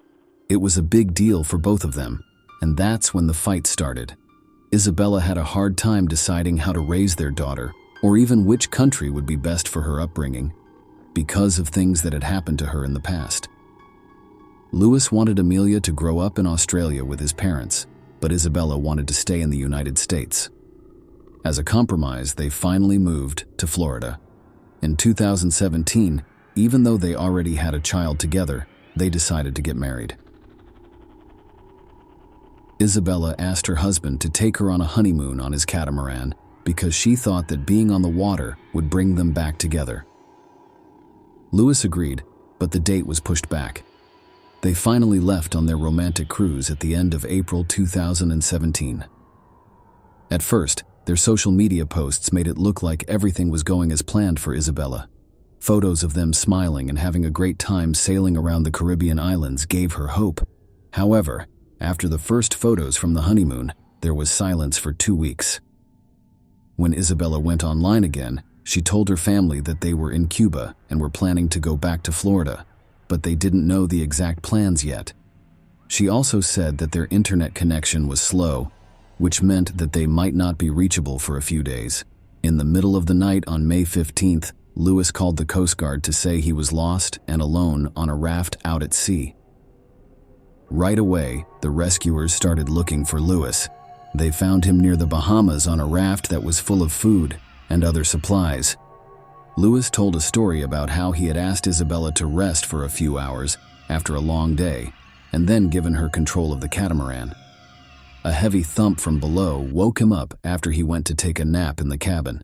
He thought Isabella had been thrown overboard when he couldn't find her, and saw that the catamaran was taking on water. He got his things together and moved to the rescue boat, thinking that her life vest would keep her safe.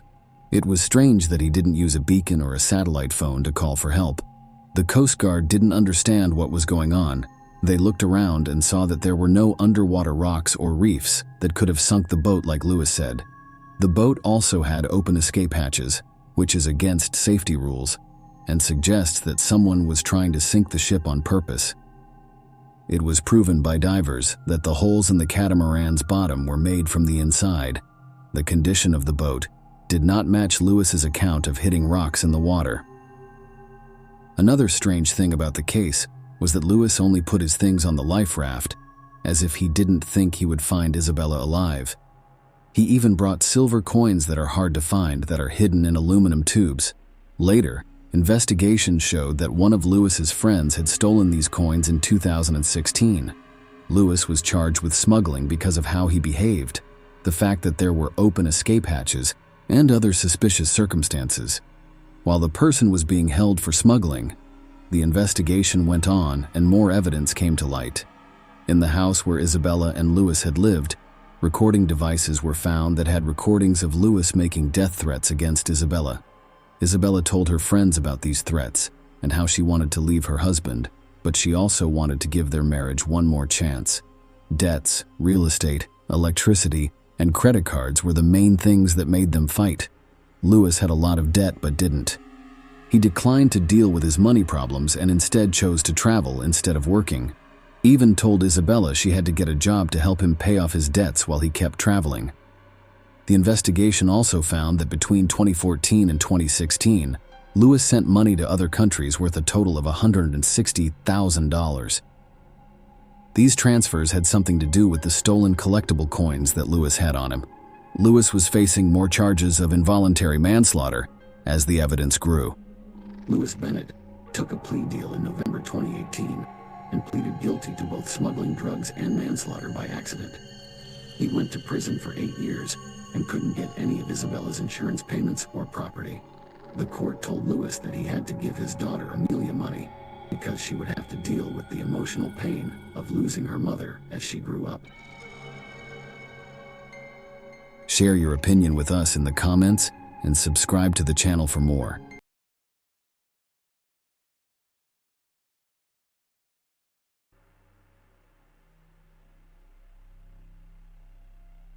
It's a terrible and often destructive emotion that can make someone blind and make them do bad things. The terrible event that happened in Costa Rica a few years ago was caused by jealousy. In the history of forensics, this case is known as the case of Gerardo Cruz. But let's go through everything in order. The year he was born was February 1975 in Costa Rica. Not much is known about her family when she was young. The girl grew up in a place called Cuba with her mother, Sonia Fonseca. Samadi went to one of the nearby schools. Even when he was young, he showed that he was a difficult and troubled person. People in the area who knew her say she wouldn't put up with being turned down and that she often got what she wanted by force or lying. Samity's beautiful looks and perfect body made it easy for men to fall in love with her, but she couldn't keep them. She was very pretty and knew how to make the most of her looks, but she put money and her own needs above all else out of greed and vanity, which turned off her suitors after a short time together. In her younger years, she was also very angry and jealous. Because she looks like a doll, Samadi Fonseca worked for a few years as Barbie in one of the big bookstores owned by the Universal Company. It was during this time that the girl got a nickname that made her feel good and stuck with her forever. Samadi had an affair with a successful reporter who worked on local TV not long after she graduated from high school. Her age difference with the man was 16 years. His name was Osvaldo Fernando Baleri. Samadi was in her longest and most serious relationship, but Baleri never asked her to marry him. They had a son named Christopher in 1996 and a daughter named Christina the next year. He broke up with the young woman in 2012, though, because of constant scandals and jealousy. He died suddenly at the age of 53. Not long after Baleri died, Samadi made the choice to do something on her own. She went to the house of her ex-lover and took it by changing the locks so that the family and heirs of the dead person could not get in. Samadi also took some valuable things that belonged to the person who died. The Baleri family was very angry and went to court right away to punish Samadi for stealing. The young woman was told to leave the house by the police, but she was not charged with a crime. Fonseca was in a lot of other relationships besides Miguel Angel Perez. She had her third child, a daughter named Maria, with him. Some reports say that this relationship was registered, but after a few years, they got a divorce. Some sources, though, say that Samadi wasn't married. She also gave her lover's last name to her youngest daughter, without telling him or getting his permission. Although it's interesting that some of Barbie's lovers have mysteriously vanished or died in strange ways, no one paid much attention to this for a long time. As an example, one of Samity's lovers disappeared soon after he broke up with a woman who was rude and angry. The man has still not been found, and many people are sure that Fonseca has something to do with this case. However, strong proof of her guilt could not be found. Diaco, Samity's other ex-lover, died in a terrible accident after they broke up. He was killed, and it looked like someone tried to rob him but failed. It was never found out who killed those people. Again, a lot of people thought Samadi had something to do with the crime, but no solid proof was found against her. But Gerardo Cruz was her most well-known victim. For Cruz, Costa Rica is home. He was born in San Jose in December 1992. He had never met his own father because the boy's real father had left the family before he was born. His mother, Ana Patricia, soon got married to Hermes Rodriguez. Rodriguez took the baby in and raised him as his own. After a few years, Gerardo got a sister named Milena. When the guy was young, he was calm and didn't worry about anything. His school was like any other. He liked motorcycles, and he met his true love, a girl named Carol, early in life. When Gerardo was 23, he moved in with his girlfriend and their 4-year-old daughter, Genesis Cruz. They lived with his aunt and uncle in the suburb of San Sebastian. To make sure his family had everything they needed, the young father got a job at a nearby bakery. He and his wife were very happy. Soon they found out for the second time that they were going to have a baby. Gerardo met Samadi in the summer of 2015 when Samadi was shopping at the bakery where Gerardo worked. The woman was 40 years old at the time, but she was still very pretty, liked dressing in sexy ways, and flirted with younger men. As she got older, she started having affairs with men who were much younger than her. The attention from younger lovers probably made her feel good, even though they were almost 20 years younger than her. Even though the beautiful woman was with Cruz's family, Cruz quickly fell in love with her and started meeting with her in secret. The fact that she started going to the bakery almost every day to see her young lover caught the attention of other workers. Along with Samadi, her oldest daughter Christina, who was 19 years old at the time, often showed up with her. At first, Gerardo did a great job of keeping his family life in check while meeting with his mistress in secret. Neither of the women in his life knew about the other. But soon, Gerardo as they call him, let down his guard. To show off how good he was with women, he started to brag to his friends and co-workers about Samadhi and how she was a great mistress and gave him lots of gifts. The news quickly got to his mother, who tried to talk sense into her son and get him to leave his mistress. A few months into the relationship, Samadhi learned that her lover was pregnant and had a young daughter. They broke up in October of that year, 2015. The woman was so mad that she called and texted Carol, calling her names and threatening to kill Gerardo if he didn't belong to her alone. Gerardo was able to ask his wife to forgive him and keep the family together. When it came to his ex-lover, he didn't pay attention to her threats because he thought she would quickly calm down and find a new boyfriend. It's possible that he had no idea how sneaky and mean Samadhi would be. A mere few days after breaking up with Fonseca, Cruz happened upon a very public event. The young man was walking down a street in downtown when he saw an older man following a young girl while holding his phone so that the camera was under her miniskirt. The guy was so angry that he pulled out his phone and started recording what was going on. He then stopped the girl, told her everything, and told her to call the police. Cruz then went after the man and tried to take a picture of his face. He went after him for about 2 minutes and loudly asked him if he was having fun taking pictures of the girl's underwear without her knowledge. The man then got into a taxi and drove off. That same night, Gerardo posted the video he had made on his website. In just one night, the video went viral, and users quickly figured out that the old man was Luis Sulmano Delgado, a former official who worked for the Ministry of Finance. The media quickly picked up the video and spread it across the country, making Gerardo a national star. The young man was asked to be on TV and radio shows and was interviewed almost every day for print publications. He talked about what he had seen, said that the former official had done something wrong, and said that he had no regrets and would do it again.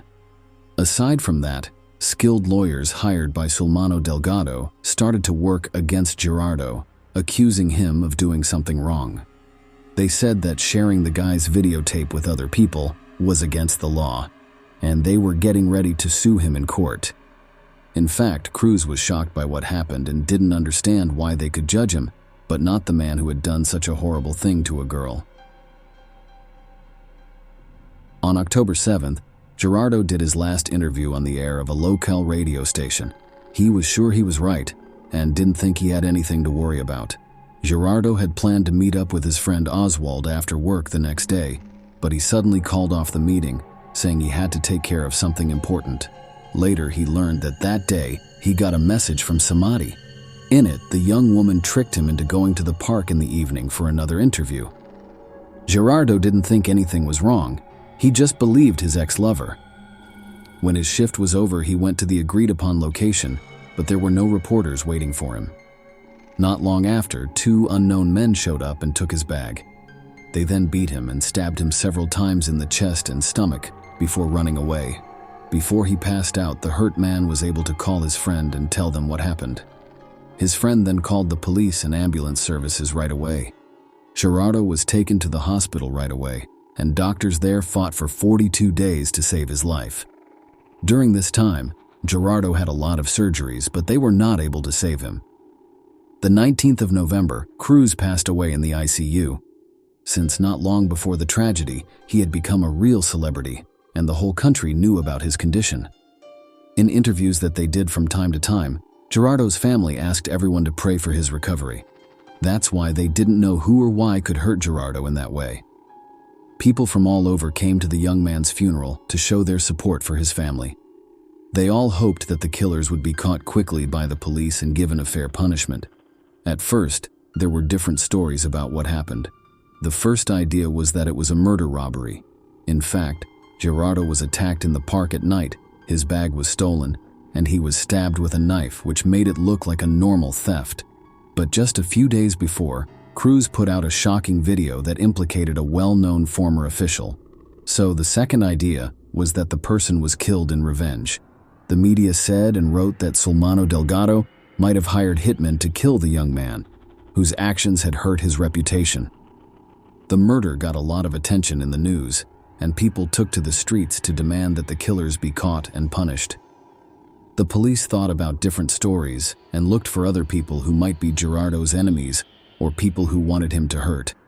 There was no progress in the investigation for a few months until May 2016, when a video from a street camera was found.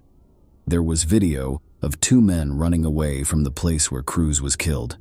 These men were right away thought to be responsible, but it was up to the police to figure out who they were and find them. The tape was an important piece of evidence, and the case moved forward after it was made public. It was shown over and over on news shows, and people were told to pay close attention because these people could be dangerous criminals. The police could also make rough sketches of the men they were looking for and talk about their anthropometric data. Soon, one of the men's identities was known because he chose to turn himself in to the police and help with the investigation in the hopes that it would help him get a lighter sentence.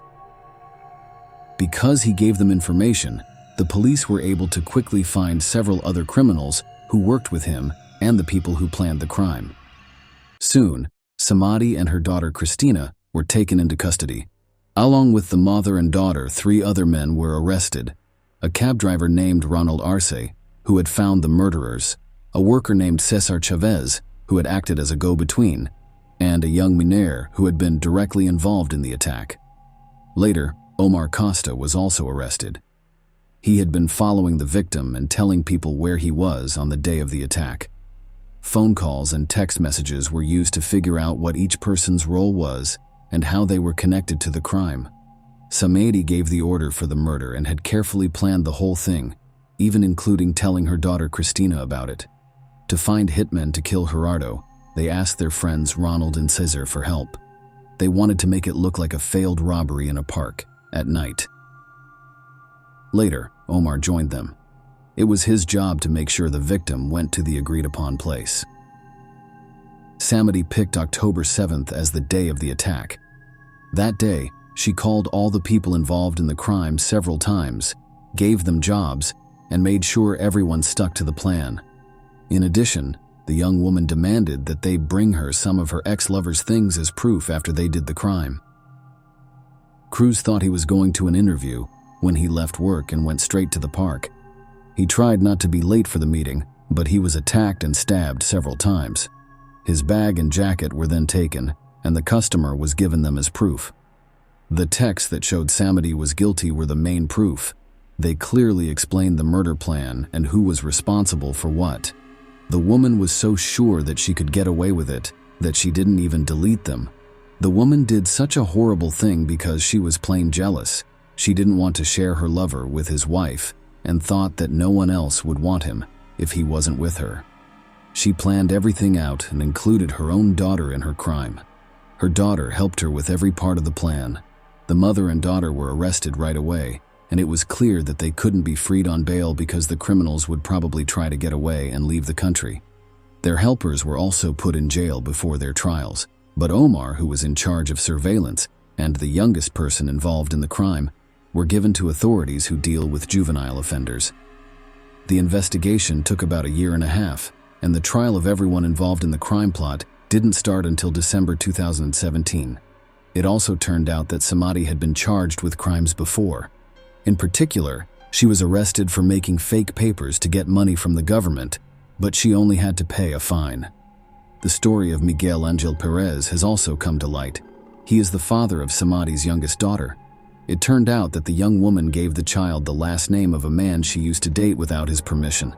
Afterward, she used the court to get him to pay her alimony, which she did for more than 3 years. When it was discovered that the whole process was fake, the con artist was given 3 years in prison and a big fine. The court did change her sentence, though, because she had a young child. The 5-year sentence was placed on hold. The murder victim's wife, Gerardo, admitted in court that she knew about his affair with Samadi and that Samadi had threatened to kill him. He did not pay much attention to the threats, though. The main reason for the crime was, as was already said, the woman's anger and pride because she couldn't accept that her young lover wanted to stay with his wife. The call logs showed that the mother and daughter planned the crime together. It was also made public that Christine had a nervous breakdown after the CCTV footage of the killers was made public. In tears, she called her mother and was about to tell the police what she had done. She tried to calm her daughter down by telling her that the investigation would never show who they were. The verdict wasn't made public until January 23, 2018. The court's decision said that Samadi would spend 30 years in prison. Ronald, Caesar, her daughter, and her sister all got 25 years in prison. One of the killers went to a place for young offenders to stay, but the other was not found at that time. Omar, who had been following the victim, was found not guilty though. As moral compensation, $140,000 was given to the victim's family. The killers of Gerardo were given a fair sentence, which the family thanked the court for after the verdict was read. That being said, it was quickly made public that Samadi and Christina's lawyers had asked the appeals court to lower the sentences. It was tried again in November 2019. At the same time, the second killer's name came to light. According to Ronald, this person took part in the killings, but did not know the details of the plan. Ronald and Caesar also went to the appeals court to try to get the sentence shortened. Because of this, each person involved in the crime got 5 years taken off their sentence. At this point, Samadi is serving her 25-year sentence in a Costa Rican prison for women. Samadi, on the other hand, will spend almost 20 years in prison. Share your opinion with us in the comments and subscribe to the channel for more.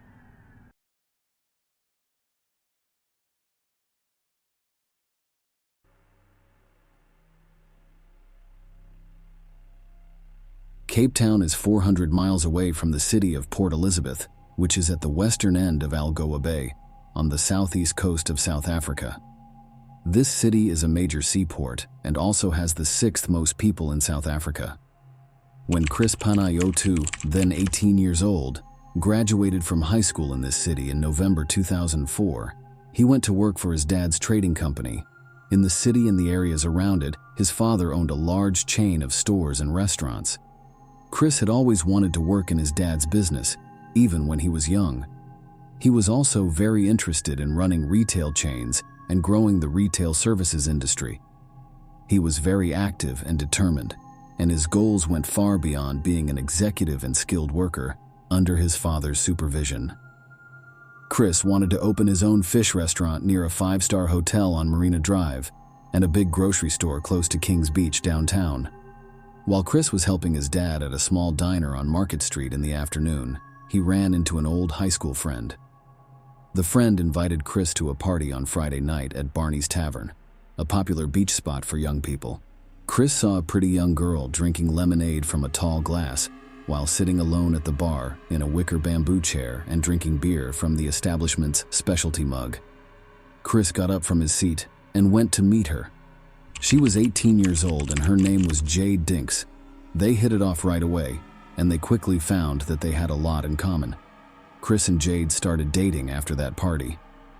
They had no idea that their meeting at Barney's Tavern on Friday night would be the start of a terrible love triangle story that ended in tragedy. The girl named Jade was always happy and friendly, and she wanted to make other people feel good. Because she wanted to make a difference, she decided to become a teacher and started college in 2005. While Jade worked on her schoolwork, Chris started his own business. He started with a grocery store and then opened Infinite, a restaurant and bar in the neighborhood. Even though both Jade and Chris had a lot going on in their lives, their relationship grew stronger, like the roots of a young tree going deeper into the ground. They each made their own happy place where love and kindness seemed to last forever, and where days were full of smiles and hope for a bright future. Things started to go wrong in their relationship over time, mostly because Chris was seeing another woman. At first, Chanel Cooties was just working at the store that Chris owned, and their relationship was strictly business. But as time went on, their interactions turned into a secret love affair that they tried to hide with mysterious smiles and small movements. They met in secret in hotels in the area, and Chris even let Chanel stay with him while Jade was away. Chris and Jade seemed like a happy and successful young couple to their family and friends, especially after they got engaged and then married in 2012. Jade finished college and got a job at an elementary school, and Chris's business looked like it was doing well. However, Chris's relationship with Chanel continued, which made things difficult in their marriage. When Costa Panayotou, Chris's father, found out that his son was having an affair with a sales clerk, he was very upset and angry. He couldn't understand how Chris, who had been seeing Jade for 8 years and knew she was smart, kind, and moral, could act so badly. Costa confronted Chris at Infinite while he was celebrating his engagement with friends, which turned into a heated argument. Costa told Chris that he would lose his inheritance if he kept seeing Chanel. Chris told his father that he was ending his relationship with Chanel, but they were still seeing each other behind his back. During this time, Jade didn't know that her fiancé was cheating on her. Chris's finances got worse as he tried to balance his 2 different lives. He spent a lot of money on gifts for Chanel, fancy hotel rooms, and other unnecessary things. While Chris was away from Jade more and more over the next 3 years, it hurt his business and his family. Jade started to feel more and more alone and ignored in her marriage. She told her friends how upset she was and how she had tried but failed to get them back to getting along. In September 2014, Jade was at the point of losing her mind. She wrote a very emotional letter on September 21st about how much she wanted love, a normal marriage, and a caring partner. She also told him how annoyed she was with Chris's secrecy and the distrust and uncertainty it caused. 3 big men in a rented car pulled up to the gate of Staringlad Village on April 20th, 2015, in the early morning. This is where the young Panayotou couple lived. They saw a young woman who was well-dressed and impatiently waiting by the road. 2 of the men got out of the car, but the driver told them to stay inside. A black BMW pulled up next to her and they watched. When she got in the car, it took off quickly, making the people who wanted to take her hostage angry. Like every other day, Jade left her house at 6:15 a.m., waiting for her friend and coworker Cheryl to pick her up in her BMW for their daily trip to work.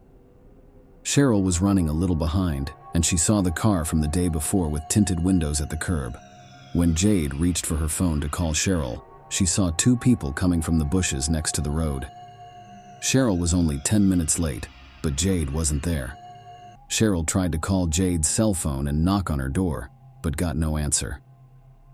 Cheryl finally called the police, and by 10 a.m., Jade Panayotou was officially reported missing. This led to a large-scale search that included police, a K-9 unit, and volunteers from the community. The search for Jade went on, but on the first day, nothing was found. The search started up again the next morning, and there was a reward for anyone who could help find her. Around 10 a.m., Angel, a K-9 officer, found Jade's dead body in a bushy ravine close to Quano Bushley. Even though she was fully dressed, a medical exam showed that she had been shot 3 times in the back and fatally in the head. Her jewelry and bank cards were missing, making it look like the people who killed her were trying to hide why they did it. Jade's family and friends were shocked and couldn't understand what had happened. Her co-workers and students were also very sad. The news of her death spread all over the city, and people were sad and confused on social media. On October 22nd, Jade's family held a memorial service at a Catholic church. This was followed by a funeral that was attended by a huge number of people from Port Elizabeth. People who knew and loved Jade were deeply saddened by her death. South African police service officers were also at the city cemetery. They thought Chris Panayotou's behavior during the funeral was strange and staged. As suspicions grew, the court later found that Chris's farewell speech looked a lot like a dedication on the internet by Charles Atkins to his late wife. Even though it wasn't direct proof, this discovery made people think that Chris may have been involved in killing his wife. The authorities decided to keep a close eye on him.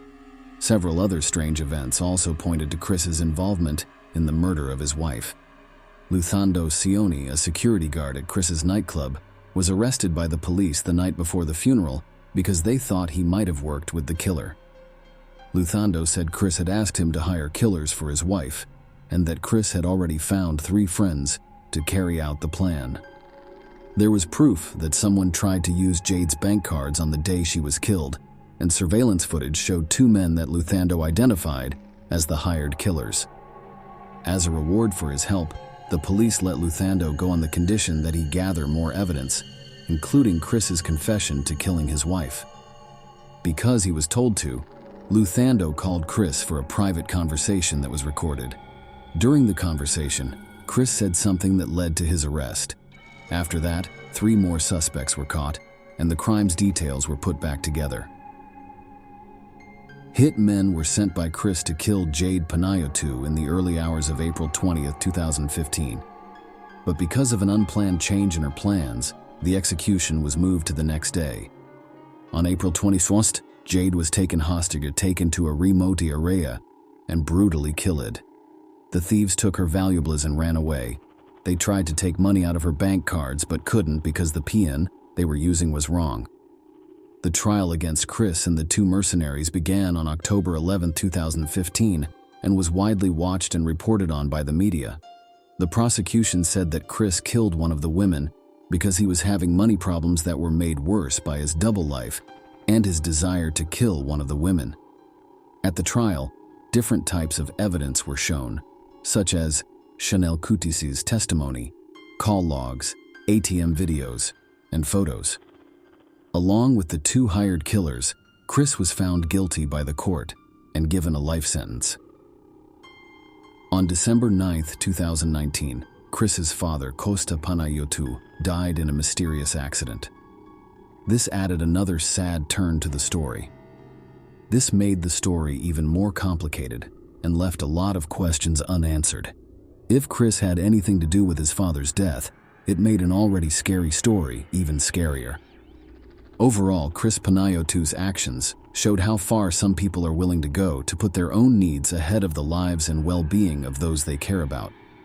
People are angry and upset about what he did, which led to the brutal murder of his wife Jade.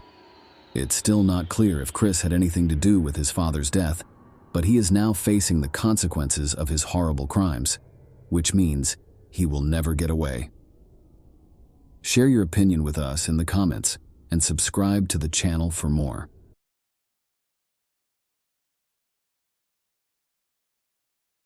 When we think about what makes a place great to live, we often think about how safe it is, how nice the neighborhood is, and how friendly the people who live there are.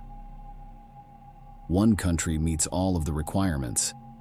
Iceland is an island nation off the east coast of Greenland that has been voted one of the best places to live in the world over and over again. Just over 340,000 people live there, making it one of the world's smallest cities. But its stunning natural beauty makes up for it in a big way. People come from all over the world to see the natural springs and rolling hills.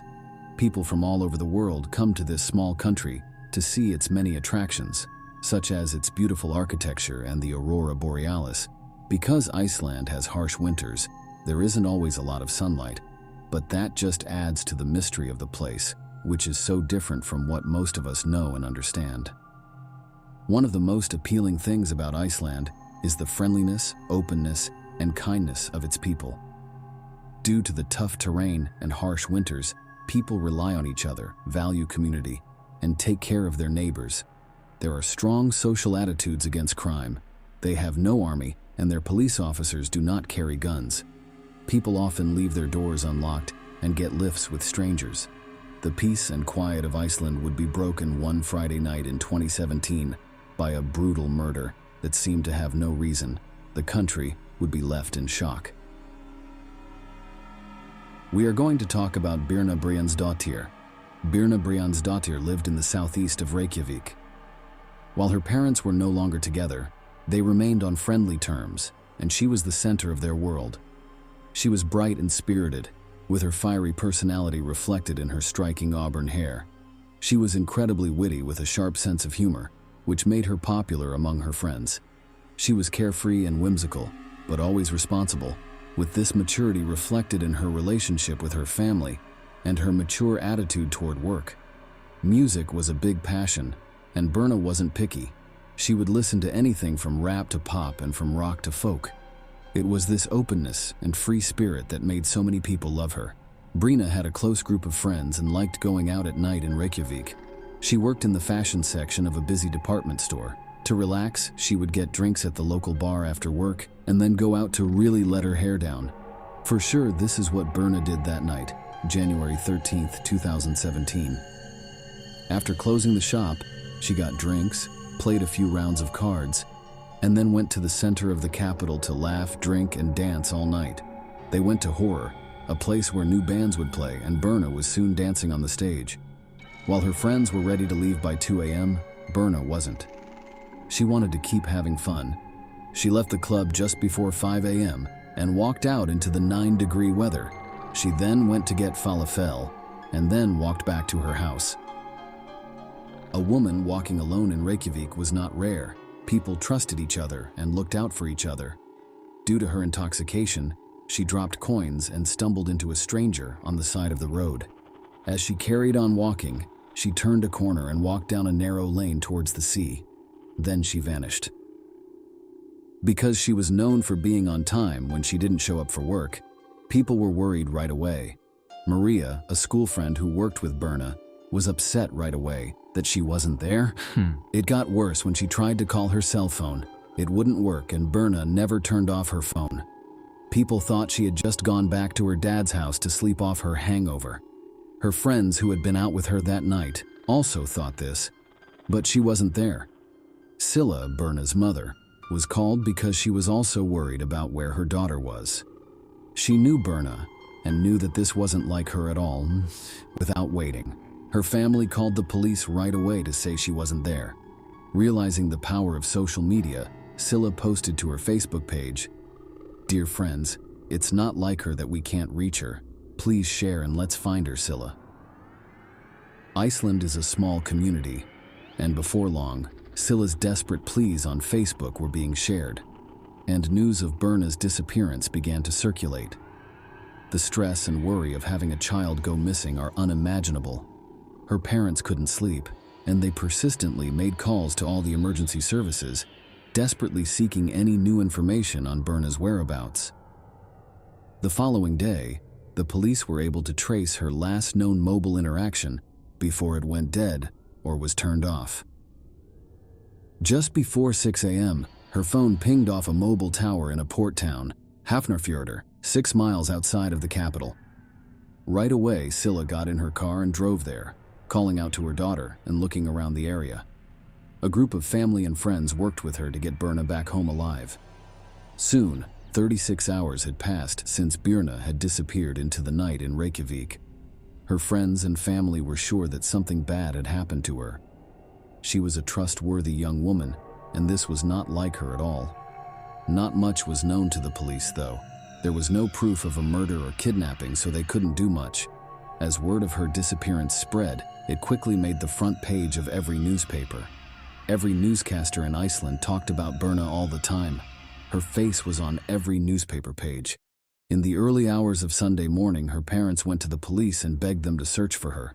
They said she would not have gone off on her own accord, much less not told anyone where she was going. She had no money troubles or relationship problems. Everyone who knew Berna adored her. A case as baffling and unusual as this required Iceland's best detectives, one of which was Grim Or Grimson. He had 30 years of investigative experience. He was even part of a special team who spent more than 5 years building a case against those whose misconduct and corruption contributed to the financial crash of 2009. After this, he returned to his roots as a police officer, saying he missed the fast-paced work. Like his colleagues, he too wasn't initially that concerned about Berna. There were many other factors that he had to consider. People do go missing in Iceland. Anything from mental health problems to simply staying at a friend's house and not telling people. Most missing people would eventually turn up. A lot of CCTV is set up in capital cities around the world, but Reykjavik isn't like most of them. The people of Iceland don't like being watched, and since crime isn't common, the people tend to police themselves. They watch out for each other and strangers, but someone saw her the night she went missing. CCTV showed her leaving the club with her coins in the ground and walking into a stranger. When Grimson checked the next camera less than a block away, she was gone. There were two options. Either she had gone down the side road off the corner or got into a car. Grimson paid close attention to the little things, and he was sure that the broken CCTV footage held a clue that would lead them to Berna. The red Kia Rio he saw was going the other way on the other side of the road from Birna. A short time after Berna had been seen at the Lebowski bar, he saw it drive by. The police had to follow up on this lead. What was next? They couldn't see the license plate, who was driving, or how many people were in the car. There were more than 100 of those kinds of cars in Iceland. This didn't make her parents feel better about their worries. Scylla was incandescent when they explained the quality of the tape was too poor to extract any more details from. Scylla said, "Can't you find it like in the movies?" Grimson replied, "It doesn't work like that." The police knew that even though they didn't have enough CCTV, the people in the area had hope. They asked the people of Iceland to help them. At a rare press conference, Grimson and Berna's upset family spoke in front of the cameras and begged Iceland to help them find her. In front of the media, Scylla showed what kind of person her daughter was by saying that she was very smart, bilingual, loved other cultures, and loved to travel. The police's hunch at the press conference would lead to a breakthrough. It proved right, and before long, they had their first lead. A pair of brothers decided to search Hafnarfjörður, where her phone had pinged off the tower, and when there, they headed towards the harbor. After searching in a fenced-off area, they found a pair of boots, Black Doc Martens, identical to the pair that Berna had last been seen wearing. Using the power of social media, they posted a picture of them to Facebook, and before long, the officers arrived. They confirmed the shoes were Berna's.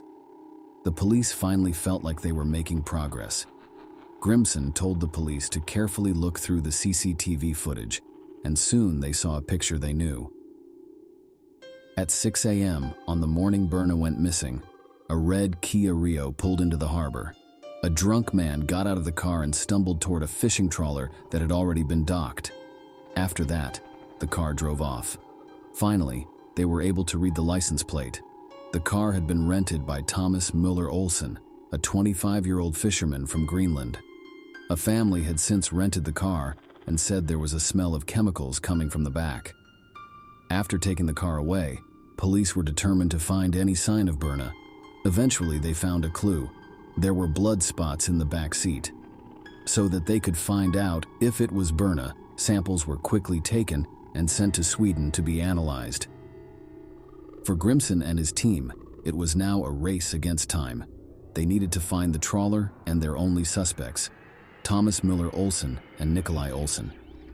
Thomas and Nikolai weren't related, but were crewmates on the trawler. Thomas was considered easygoing, approachable, and generally likable while on board. His phone pinged, and Thomas went pale. It was a news article saying that the ship he was on was linked to the disappearance of Berna. A journalist had contacted a Facebook group used by the men on board and asked who had rented the car and who was seen on the CCTV. Thomas was visibly shaken. His captain assured him if he was innocent, he would be fine. There was a huge challenge for Grimson and his team. The longer his suspects were on that boat, the longer they had to make up stories and get rid of anything that could be used against them. Not to worry, the ship's captain already had a plan. He read about the connection between the ship and Berna, so he turned the ship around and went back to Iceland. He and his top officers agreed that they would say the engine problems made them have to turn around, and the suspects couldn't read anything about the case because the Wi-Fi was turned off. In order to catch them off guard, the police sent members of their elite counter-terrorism squad, also known as the Viking Squad, to board the ship as soon as it arrived back in Iceland. Finally, the police were able to catch their two suspects after dropping officers off from a helicopter on the ship. The reaction of the public to the case was massive, and the whole country was waiting on tenterhooks for any news of what had happened to Berna. The case seemed to take over all aspects of Icelandic life. Although their intentions were good, online sleuths only added to the confusion, and it became hard to distinguish rumor from fact. Stories ranged from a body being found in a lake to Berna and other women being found alive on the trawler, swirled around social media. Grimson stayed calm and asked everyone else to do the same. People who meant well, though, were not helping the search for Berna. Around 11 p.m. on Wednesday, the ship came back into port, and the two suspects were handcuffed and brought back to Iceland. Then the terrible news came out.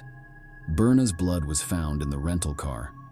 It didn't take the police long to question the two men. Nikolaj and Thomas were sure they hadn't hurt Birna, and they both told the same story about what happened that terrible night. They had split up and gone to different bars to drink before getting back together as the night was coming to a close. Nikolaj was already very drunk, so it was hard for him to remember what they said. He had no idea who they were, but they said they had picked up two girls on the street, and one of them was Birna. Thomas said he left Nikolaj at the ship and then drove off. Then he went to the back with the two girls and let them kiss. After an hour, he dropped them off. The police were inclined to believe Nikolaj. He had been seen walking away and was clearly in no fit state to do anything. However, when it came to Thomas, they had a bad feeling, and the evidence against him was stacking up. He was examined by a doctor who determined that the wounds on his chest were signs of a struggle or fight. When searching the ship, the police found a driver's license in the bin. It belonged to Birna. They also found drugs with a street value of nearly £1.5 million. Thomas claimed to have slept in the car, but the police checked the odometer, which showed that the car had been taken for a long drive. They also had CCTV on his person, because he was seen buying plastic bags and cleaning fluid before cleaning the inside of the car. The police didn't believe his story that he was sick and just trying to clean the car because they knew the blood spots were Birna's. The back of the car lit up when they used luminol to bring out any blood that couldn't be seen with the naked eye. This showed that it was completely covered in blood. 4 days after she vanished, Iceland launched the biggest search in its history.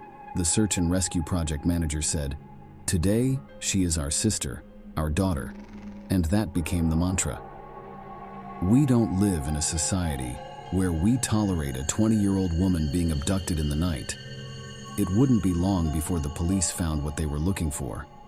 A Coast Guard helicopter noticed something floating in the water near a local lighthouse, and it was a body.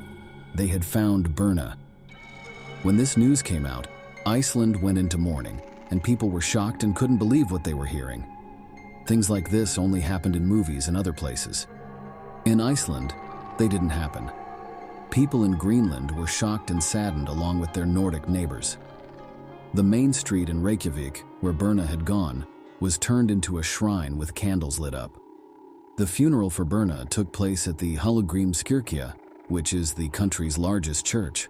Over 2,000 people, including the president and prime minister, were there. People needed answers from the police, and they had to give them. First, they had to figure out what killed the person. Birna had been found naked, but they could find no evidence of a sexual assault. The examiner found that she had suffered blunt force trauma to the head and had been strangled as well. However, the official cause of death was ruled as drowning. She had survived the initial attack and was alive when she was put into the water. Even though Grimson and his team looked at all the evidence, they couldn't find any link between Nikolaj's death and the murder of Birna. They didn't think he had anything to do with it. He was freed after 2 weeks in jail and hours of questioning. They looked back at Thomas again. His story hadn't changed, and he wasn't going to change it either. During 9 interviews with the police, he insisted that he was not guilty. As more evidence came in, the police still couldn't figure out why Thomas would kill Birna, even though they had a crime scene and a suspect. His DNA was found on a lace of Birna's Doc Martens, and his fingerprints were on her old driver's license from March 30th, 2017. Breaking news alerts were spreading all over Iceland. The police had charged Thomas Müller Olsen with drug possession and murder. Media interest in the story reached a fever pitch as his trial began in August of that year. It was during his trial that he sensationally changed his story. He said that there were not 2 girls, only one, Birna. He claimed that he had left the car to go to the bathroom, and Nikolaj had driven off with Birna in the back seat. When he returned, she wasn't with him, shocking the court. He was now trying to pin the murder on his crewmate, admitting to the drug possession, but denying murder. At the end of September, the 3 judges found him guilty on all charges. He was then taken to start his 19-year prison sentence. When Thomas Müller Olsen tried to appeal his conviction, the High Court upheld it. The next year, the High Court refused to look at another appeal. There was a lot of shock in Iceland when Birna Briansdóttir was killed. This case will be remembered. It changed us a bit. Our feeling of safety, the chaplain who led Berna's funeral said. More CCTV was put up around Reykjavik, and women became more cautious around strangers. Even though Grimson had been a police officer for 30 years, this was his first murder case. People in Iceland saw him as a hero because he was calm and coordinated. He is now proud to work for his country at the European Union's agency in The Hague for law enforcement cooperation. Even though Birna Brjánsdóttir's murder was a terrible event, her memory is still alive, and the people of Iceland are determined that she will never be forgotten. Share your opinion with us in the comments and subscribe to the channel for more.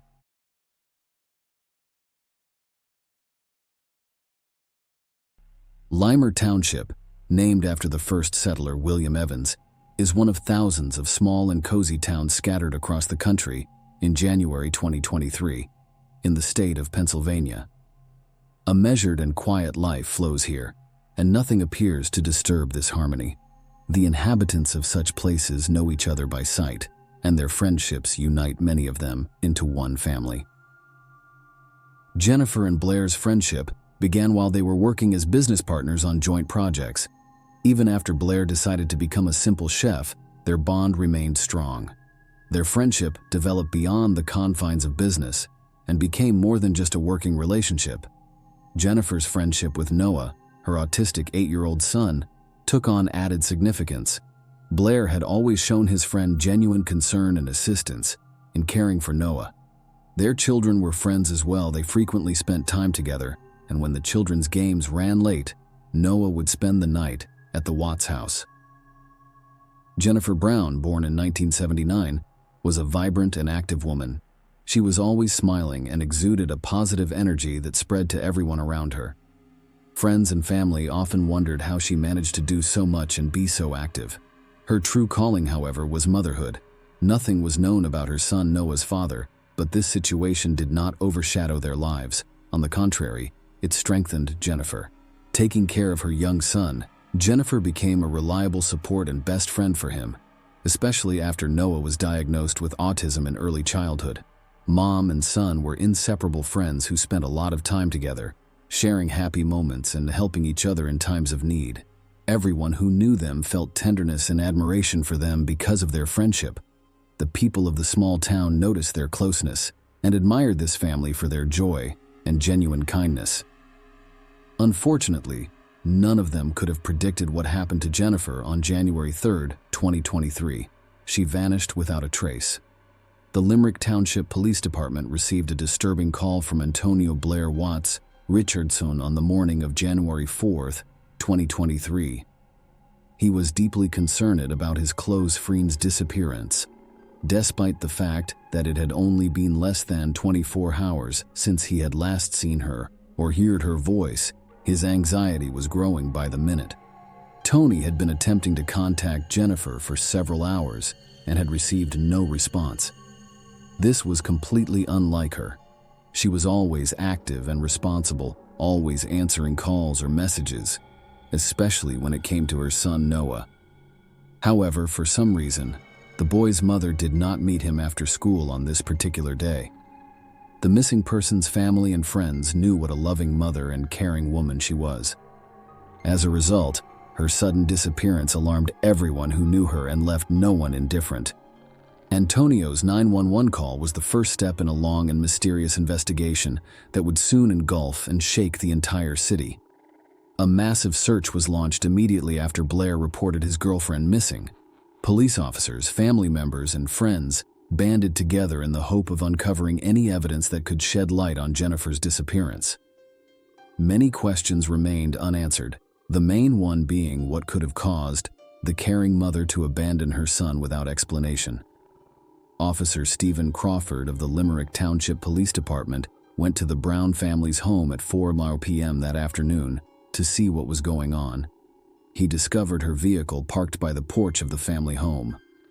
When he entered the house, he discovered that her keys, purse, tablet, and work cell phone remained. The officer, however, was unable to locate Jennifer's personal cell phone. When police attempted to locate it, It was discovered that the phone had been turned off at 7 a.m. on January 4th and has not been found since.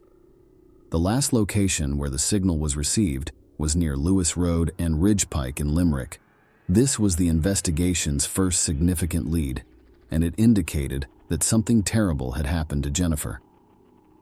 She was reported missing, and police began an investigation. Investigators began questioning Jennifer's family, friends, and neighbors, hoping to learn if anyone saw or heard anything around the time she went missing.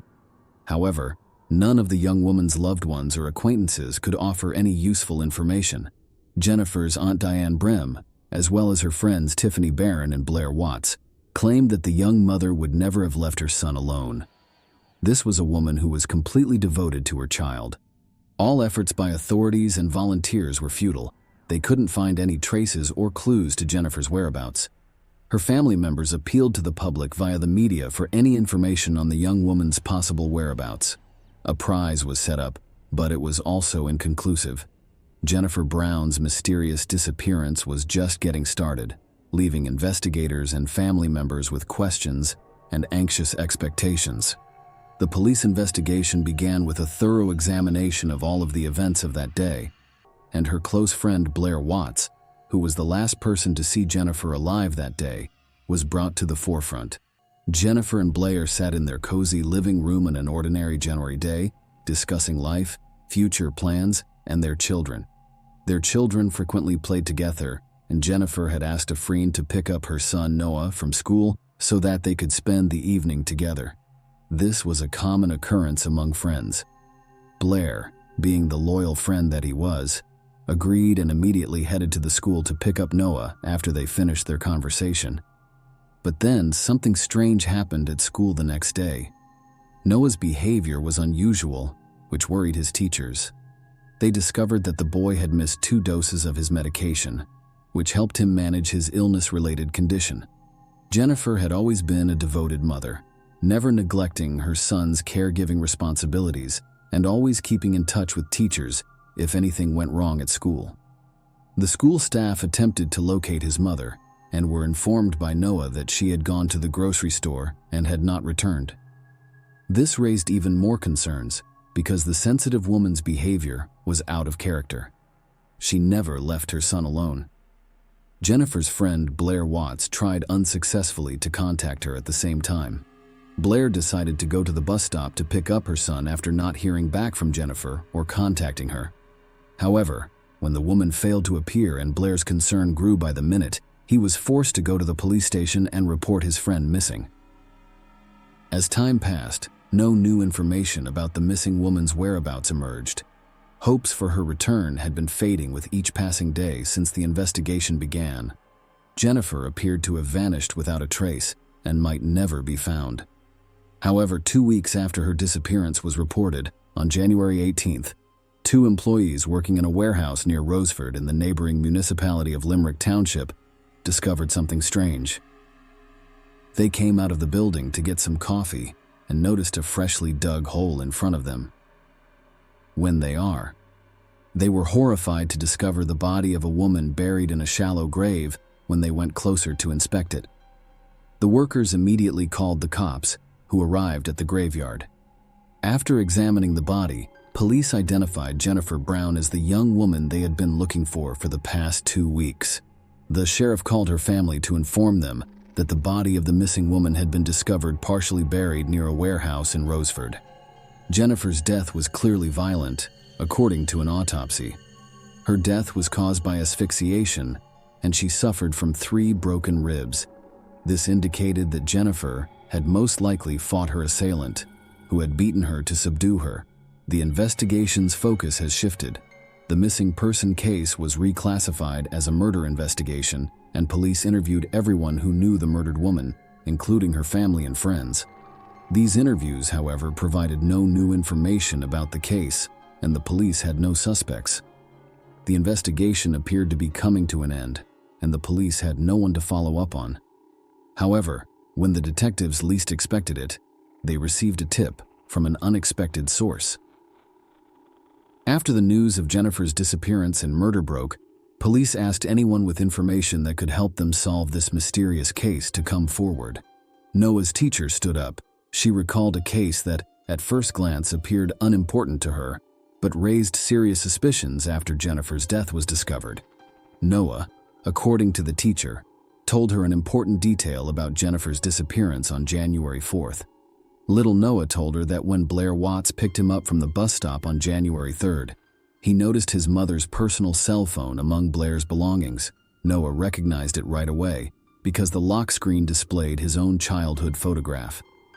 That moment proved crucial in the investigation into the young woman's murder. Investigators had previously assumed that Jennifer's killer had taken her cell phone. Blair Watts was thrust into the spotlight as the prime suspect.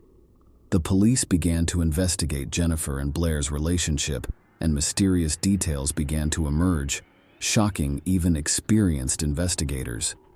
Jennifer and Tony's friendship appeared to be strong and long-lasting. They spent a lot of time together, got to know each other well, and their families interacted. However, once the business side of their relationship was revealed, it was revealed that there was a dark history lurking beneath the mask of friendship. Blair Watts was the owner of the Bird's Kitchen restaurant, which unfortunately fell into disrepair and closed in early 2022. Blair then turned to his friend and asked for her assistance. Jennifer decided to invest in her friend's business in August 2022 in order to help him reopen Bird's Kitchen in a new location. They agreed to a contract in which Jennifer agreed to make regular financial contributions to the restaurant every 6 weeks or so. Jennifer handed over approximately $36,000 to Blair between August and January to rebuild the business, according to Blair. They also agreed that she would give him an additional $99,000. Blair was to find a new location for the restaurant, deposit some of the money as rent, and enter into a contract to reopen Birdie's Kitchen in January 2023, according to their agreement. However, it was discovered that the funds allocated for the investment were spent on Blair's personal needs. His failure to fulfill his financial obligations was brought to the attention of the property owners with whom he had entered into the agreement. As a result, they terminated their agreement with him on December 26, 2022. Blair found himself in an impossible situation. He not only lost his money, but also the chance to open his restaurant. The police began to suspect that he had decided to commit a heinous crime in order to save his business out of desperation. Investigators discovered 2 unauthorized transfers of $177,000 to Birdie's Kitchen on January 3rd, after closely scrutinizing Jennifer's iPad's financial transaction history. The funds were not included in Brown and Blair's formal agreement. Furthermore, the transfers failed several times and were only successful after the iPad's 2-factor authentication system was disabled, pointing to Jennifer's friend's involvement in her murder. The owners of the property who had terminated their lease with Blair were then interviewed by police. On January 4th, the day Blair reported Jennifer missing, he appeared in front of them, claiming to have the funds to enter into a lease agreement. Blair was identified as the murderer by investigators. They needed irrefutable evidence because they knew he would never admit his guilt. Their first step was to question Blair's wife, Tiara Taylor, about where Blair was on the day Jennifer vanished. Tiara told detectives that Blair paid a visit to the Brown family on January 3rd around 1 p.m. and didn't arrive home until 4:30 a.m. when he picked Noah up from the bus stop. Tiara also claimed that her husband returned home briefly before leaving around 5 p.m. and didn't come back until late that night. This time frame became crucial. Further investigation revealed that Blair had spent the night with his mistress, Tatiana Garrett, and did not return to her until around 8 p.m. This meant Blair had no alibi between 5 and 8 p.m. Detectives assembled an alleged chronology of the murder based on the available evidence. Blair went to Jennifer's house around 1 p.m. on January 3rd, while Noah was at school, according to their version, and allegedly murdered her. He then transferred funds from the murdered woman's iPad to his account and left around 4 p.m. to pick up Noah from the bus stop. He later returned to Jennifer's house, dropped off Noah, and returned to the crime scene to dispose of the body. He buried the body in a shallow grave in a field near Roseford. The killer then went to Tatiana's house, where he spent the rest of the night. Everything was meticulously planned, and it appears that the murderer might have gone unnoticed if it hadn't been for one fatal mistake. That blunder was allowing Noah access to his mother's cell phone. That was the decisive moment that led the cops straight to Blair. Law enforcement now had enough evidence to convict Blair, but they decided to conduct additional investigations to determine his guilt. It required the participation of film experts, as well as a specially trained dog capable of detecting cadaveric odors indoors. First, the dog was brought to Jennifer's house to learn the scent of the woman. The terrible crime had occurred in her own kitchen. The dog was then directed to Blair's car, where it immediately detected the same depressing odor. It was the final piece of evidence needed to convince detectives that Blair was involved in the murder. Blair was arrested and charged with first-degree murder, third-degree murder, and theft on February 8th, after months of investigation. He is currently incarcerated at the Montgomery County Correctional Facility without bail and awaits a preliminary hearing in which he will have to answer for his heinous actions in front of the law. Jennifer's friends and family were devastated when she was discovered dead. However, the pain and shock that the killer was someone they knew and trusted, someone who should have been a close friend to Jennifer and her son, continued to pierce their hearts. However, now that the murderer has been identified and apprehended, they can finally feel that justice has been served. During the interview, Tiffany Barron, a friend of Jennifer's who spoke on her behalf, expressed her feelings. "I still dream about Jennifer, and Noah keeps asking about my mom, and I don't know what to say." If Blair is found guilty at the end of the investigation and trial, he will be imprisoned for the rest of his life. Jennifer's 8-year-old son's keen observation helped solve the case. The boy noticed a mistake made by the murderer, which aided in the discovery of the truth and the punishment of the criminal. The Limmer Township tragedy serves as yet another reminder that even the most meticulously planned crimes will be solved sooner or later. Meanness and inhumanity will not go unpunished, and the perpetrators will be brought to justice before the law sooner or later. Share your opinion with us in the comments and subscribe to the channel for more.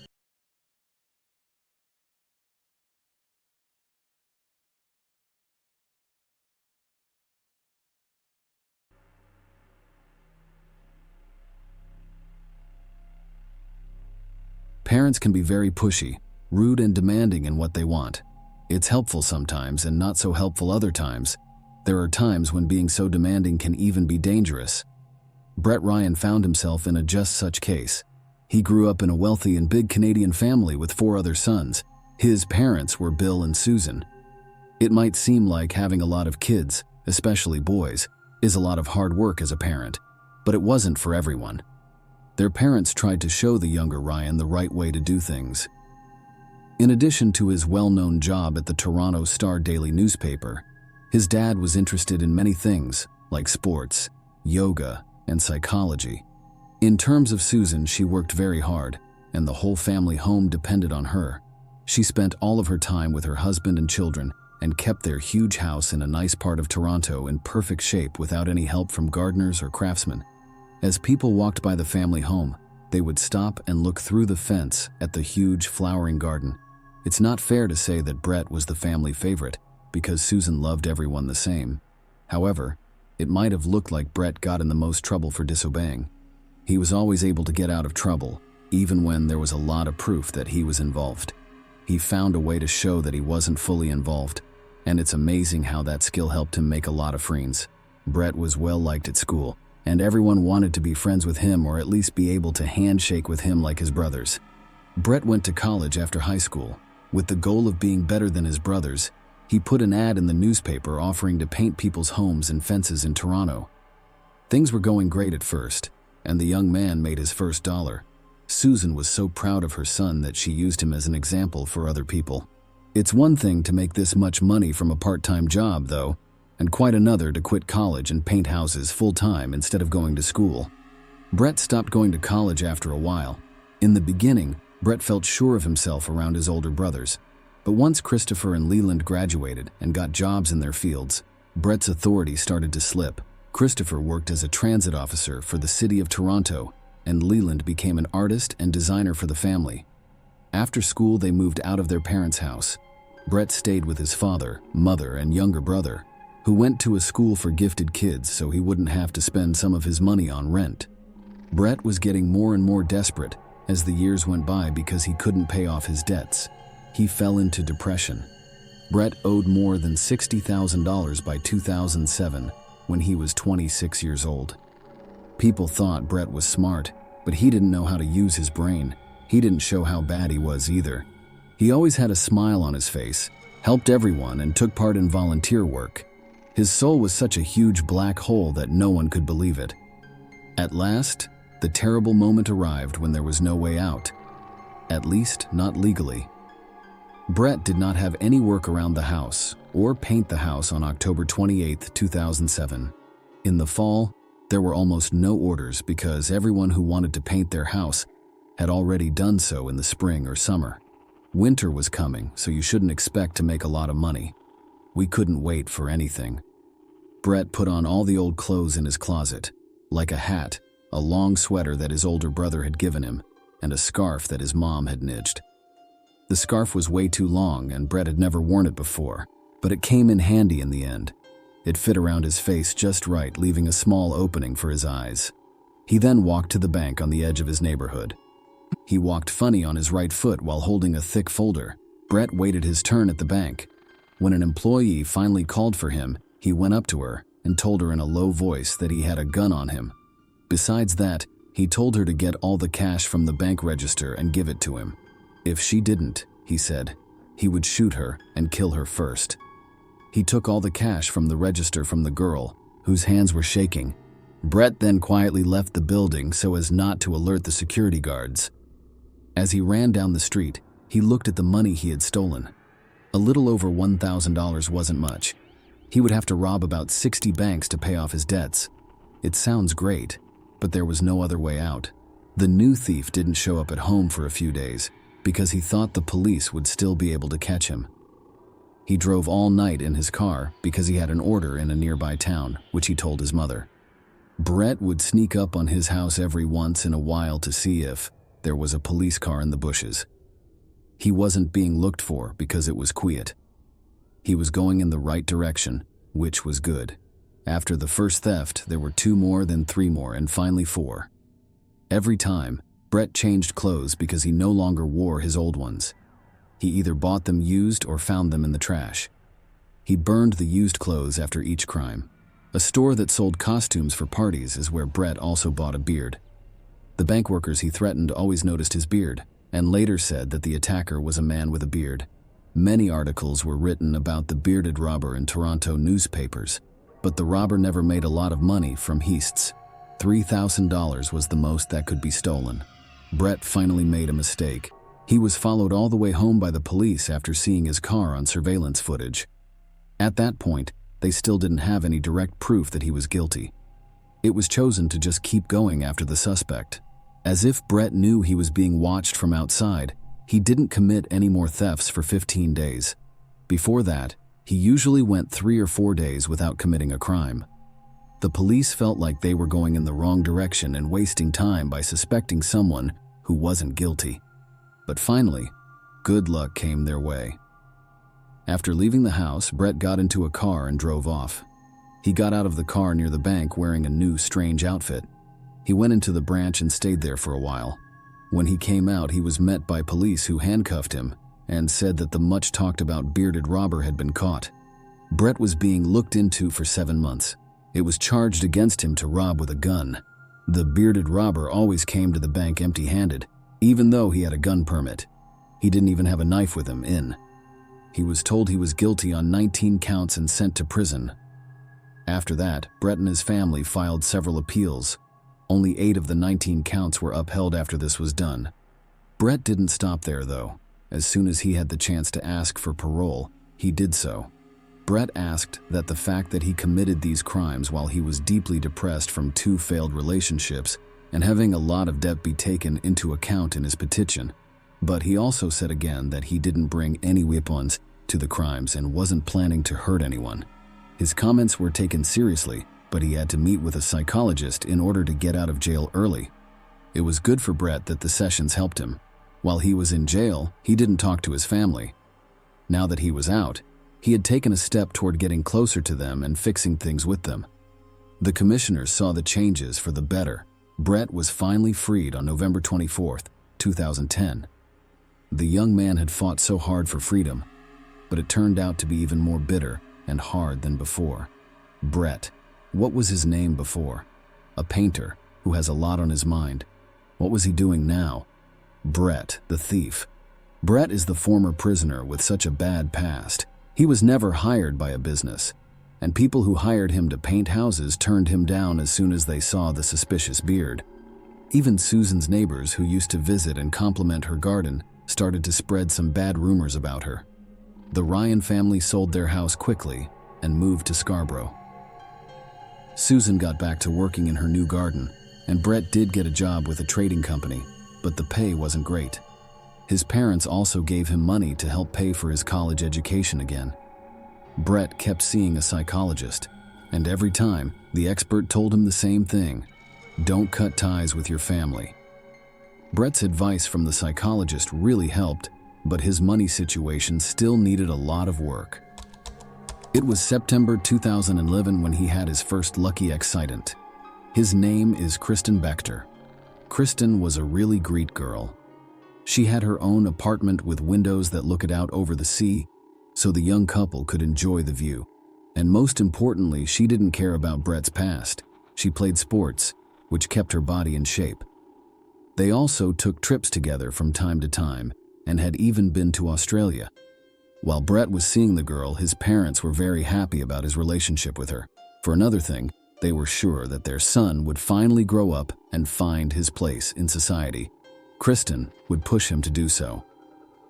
Brett thought things were getting better, but something bad happened that he couldn't change, which slowed down the start of a new phase. Brett was shocked when his father died. Brett started going to see a psychologist more often because his depression started to come back. He also had to help his mother with money, which he didn't have much of, and spend a lot of time with her. He had to build a long-term relationship with Kristen. The young people weren't teenagers, for whom it's enough to hang out and have fun. Brett decided to take a big step because he was deeply in love with this beautiful blonde. He had some money saved up and had told his mother that he wanted to start a family with Kristen. To do this, he knew he had to make her an offer she couldn't refuse. She would remember this day for the rest of her life. She understood what her son meant and gave him money to buy a ring. The couple had already talked about their plans for the future. And no, Kristen didn't need an expensive gift or anything like that. She only needed Brett to make a proposal for her to know that he was serious. He spent a lot of money, though, and got his love a gold ring with a big diamond. It was clear that Kristen would say yes. Then, as young people do, they started making plans for their wedding. Brett agreed with all of Kristen's choices and nodded his head. However, he was shocked by how much it cost and how much he had to think about his job. He looked on the internet for an engineering job opening at a big tech company, put together a resume, and sent it in. He did so well in the interview that they accepted him. At that time, Brett was glad. When he told his fiancée and mother about it, they were thrilled. He then asked his mother for money to buy an expensive suit for work. Once more, his mother did not say no to her son. Brett got a call from the company after the suit was already bought to say they had to turn him down because the security service knew about his criminal past.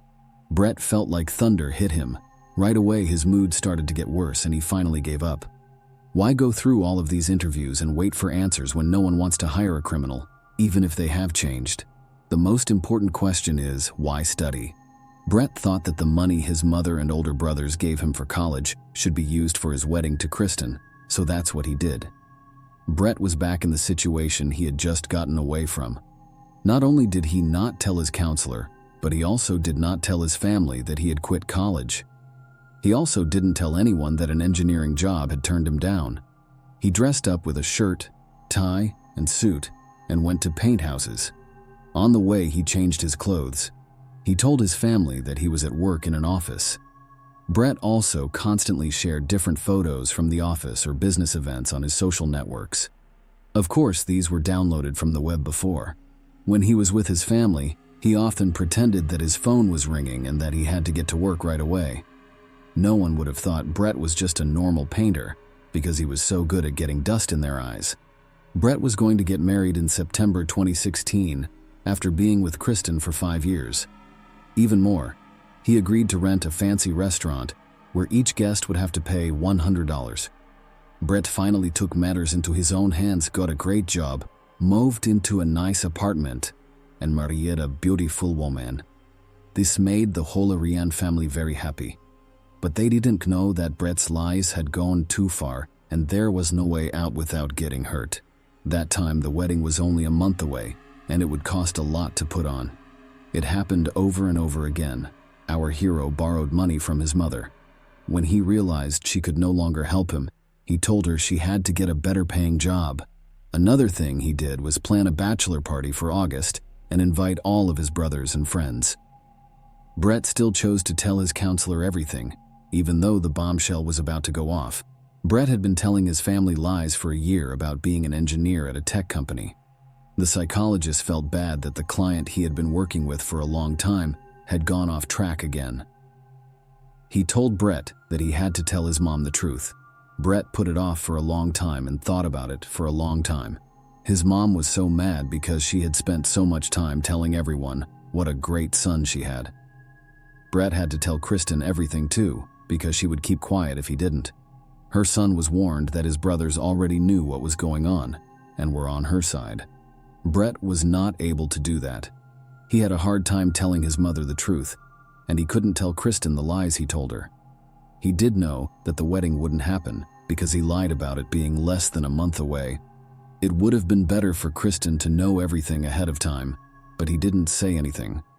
Brett's plans weren't clear, and he couldn't help but worry that his mother would really tell his fiancée everything, which would mean that the scandal would have to happen. Brett shook every time Kristen's phone rang. He stopped breathing for a moment when he realized it wasn't his mother calling, but a friend of his future wife, asking about her wedding plans and giving her advice. He finally found a way to permanently shut up his mother. Brett was not allowed to have guns after being found guilty of robbery. That's why the boy chose to use a crossbow as the best way to carry out his plan. Also, it's a pretty quiet way to kill someone. Brett's late father liked to shoot crossbows at targets in the garden, and he taught Brett how to do it. He did hit the targets well, but his late father probably didn't think he would use that skill in that way. Brett got the crossbow and arrows at a sporting goods store. He then hid them in Susan's garage behind some construction waste. He planned what he thought was a clever way to make up an alibi. He put a timer on the fan and tied a spoon to it. The fan turned on when the timer went off, and the spoon moved across the keyboard, sending comments that had already been written to YouTube. It must have looked like Brett had been at home all day, watching videos and leaving comments on them. Early on August 25th, Brett put on some strange clothes that covered his face. He then left the house through the back door to avoid the security cameras and took the train to his parents' house to get rid of anyone who could hurt him and Kristen for good. Susan was shocked when her son showed up out of the blue. That day, she wasn't feeling well, but Brett started to convince her again, even though his mother was sick. He even told her not to tell his future wife anything. The mother flatly turned him down. He got angry, and Susan knew something was wrong when she saw her son's angry eyes. She told him that she had already called Christopher, and he was on his way to help them. Brett was crazy. He ran to the garage and got a crossbow, but he was so angry and pumped up with adrenaline that he couldn't even shoot. He just hit his mother over the head with the gun. When he was sure she was dead, he wrapped the rope around her neck and put plastic bags over her body. Brett put some arrows in the crossbow and hid in the bushes until his brother came. Christopher finally showed up after some time and began calling for his mother or brother. As he did this, he was shot in the back of the neck, killing him within minutes. Alexander, the youngest brother, was the next person killed. It turns out that Susan also called him. He was also shot in the neck, but the arrow either didn't go very deep or didn't hit any important arteries. Alexander didn't die right away. He started to scream and call for help. Leland was inside the house, sleeping in his room on the second floor. He had no idea that his brother was killing people in the garage and garden. Leland woke up to the sound of screams and found Brett trying to choke Alexander downstairs. When Leland and Brett got into a fight, Leland quickly got the upper hand and pushed Brett aside. He then ran to the neighbors and called the police. Brett stayed home. He could not run away. At this very moment, he realized he had messed up his whole life. There was not anything to do. I asked Kristen to forgive him in a letter that he wrote on his phone. When the police got to the scene of the crime, they saw Brett, who was badly hurt, sitting next to his brother Alexander, who was also badly hurt but still alive. Alexander would later die in the hospital. When the police officer put his hands on him, Brett told them to take him to the station and he would tell them everything. He also said that his mother's body was buried under boxes in the garage, but no one could help her at the police station or during the trial. Brett told Susan that he didn't mean to kill her. His plan was just to scare her. On the other hand, he did plan to kill Christopher and Alexander that day, but only as witnesses. If they hadn't shown up, they would still be alive. That's how he tried to explain everything almost 10 years ago. He was depressed, but that didn't change the outcome of his sentence. It was important to the judge that Brett admitted to everything and didn't cause any problems for the police, but the young man still got 3 life sentences, 1 for each murder, with the chance to get out in 2041. Leland isn't talking to reporters, but everyone in Toronto knows him as the only person who made it out of that horrible scene alive. Share your opinion with us in the comments and subscribe to the channel for more.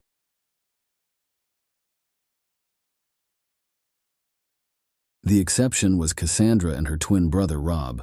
When they were younger, they would often spend an entire day telling each other scary stories in a dark room. Rob considered himself to be a natural storyteller. Every time he told a scary story, Cassandra would scream and he would scatter on his bed, mumbling to himself, "You can't even scare the neighbors, little Joey, with stories like that." No, scary stories are not your thing. Together, they also watched the animated series Scooby-Doo, and during that time, they argued over which of the characters was really a vampire disguised as a ghost. Her brother was anxious because Cassandra's intuitive guesses were frequently more accurate than his. Even though Mary Smith did not have the twins' enthusiasm for reading, she nevertheless bought her kids' books by Robert Wall because she wanted them to grow up to be lifelong readers. The brother and sister's love of scary stories was a lifelong passion that they developed as children. Even as adults, they entertained the idea of launching a horror-themed store and even gathered figurines of villains. Cassandra joined the set in 2004 due to her interest in horror films, and she made a cameo in a scary film that, while not very successful, still caused a lot of jealous looks. "I'm ready to play anyone." "Rob, you must have made some acquaintances there, right?" "Cassandra, maybe we should talk." Rob's sister responded, "I'm pretty close with the head of the cast. Maybe something will come out of it, but no promises. I got the part by accident myself." Rob continued to beg his sister to broker a deal on his behalf. Rob was overjoyed, but even in an episodic role, he was unable to land a role. Colin Dudley was the leading man in that film, and chemistry blossomed between him and the newcomer on the set. None of them dared to take the first step, but that all changed at a Halloween party at the office. Colin dressed as Alex from A Clockwork Orange, and Cassandra dressed like Velma from Scooby-Doo. Colin perceived the cartoon character as more than just a costume, while Cassandra saw it as just that, a costume. Like his character in the movie, he strolled around with a glass of milk and gave everyone a glare. He read passages from the book as well. He would look at Cassandra and say, "Beauty invariably caused my only desire to destroy it, for it did not fit at all into our ugly world." Cassandra took this as a compliment, and they soon started dating, but their brief relationship lasted only a few months.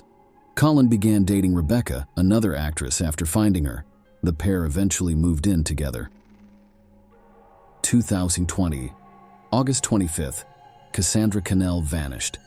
Without giving anyone any notice, She took off from home in her car in an unknown direction and didn't pick up the phone.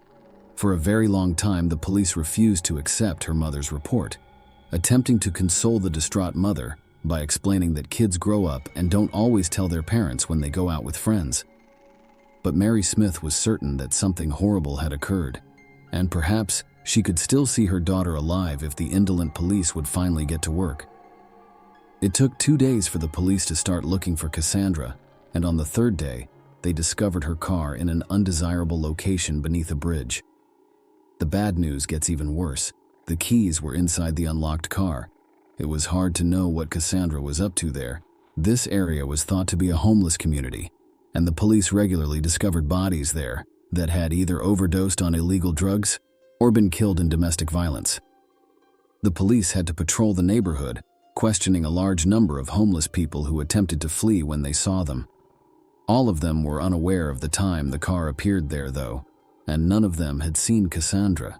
It was difficult to have any higher expectations of the people who lived beneath the bridge and consumed alcohol all day. As directed, the detective working on Cassandra's case asked to see her cell phone bill, but he knew from past experience that this would not help him in any way, and so it did. The signal indicated that the phone was in the body of water closest to the bridge, making it impossible for the investigators to retrieve it and obtain the information they required. Still, a group of divers started combing the shoreline. To see how far they could throw the phone, they picked up rocks from the shore and tossed them into the water before doing so. Cassandra's mother claimed that since her daughter's phone case was adorned with rhinestones, it would be easy to locate.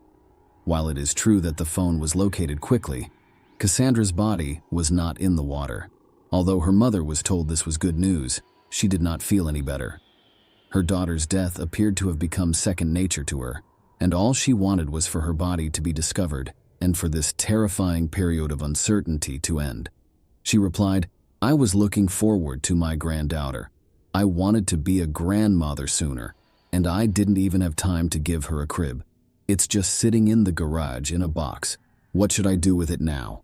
The mother was saddened to learn that this became crucial information for the inquiry.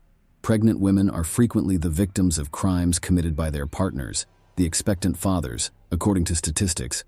However, Mary Smith was unaware of the identity of her future granddaughter's father. Cassandra had not even met anyone and was single, even though her age was already apparent. It made sense that she had become pregnant through a male partner, but Mary was unaware of the child's possible father. Even so, according to her mother, her daughter frequently called and corresponded with someone. However, for some reason, her interlocutor's phone number was not entered in her daughter's book, and the mother, understandably, could not recall the numbers. She had just realized that it was kind of weird to talk to someone so frequently and not get his phone number down.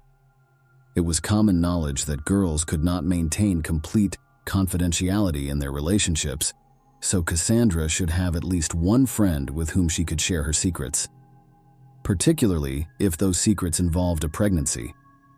One found a friend like that. She disclosed that Cassandra had revived her romance with her ex-boyfriend Colin Dudley in a chat with law enforcement. Yes, their 2004 relationship was brief, and they had already broken up 15 years earlier. In general, it was odd that they could still recall one another after all this time. Colin, as it happened, contacted Cassandra in 2014. He discovered Cassandra on Facebook, wrote her some kind words, and revealed that he and his wife Rebecca had a tense relationship before his father's recent death. Thus, he had no one with whom to commiserate. Cassandra made the decision to get together purely out of friendship and speak with her ex-boyfriend to help him feel better. However, the cordial get-together evolved into something more. Colin started leading a double life in 2014, with Cassandra acting as his mistress. The young woman did not want to tell Colin Dudley that she was pregnant when she found out. She remembered their conversation, in which Colin declared emphatically that he wanted no children at all, and that he was delighted Rebecca was infertile, every time she felt the need to tell him so. Cassandra didn't want to hurt her lover, so she kept the possibility of his having a daughter or son a secret because she knew it could destroy a real family.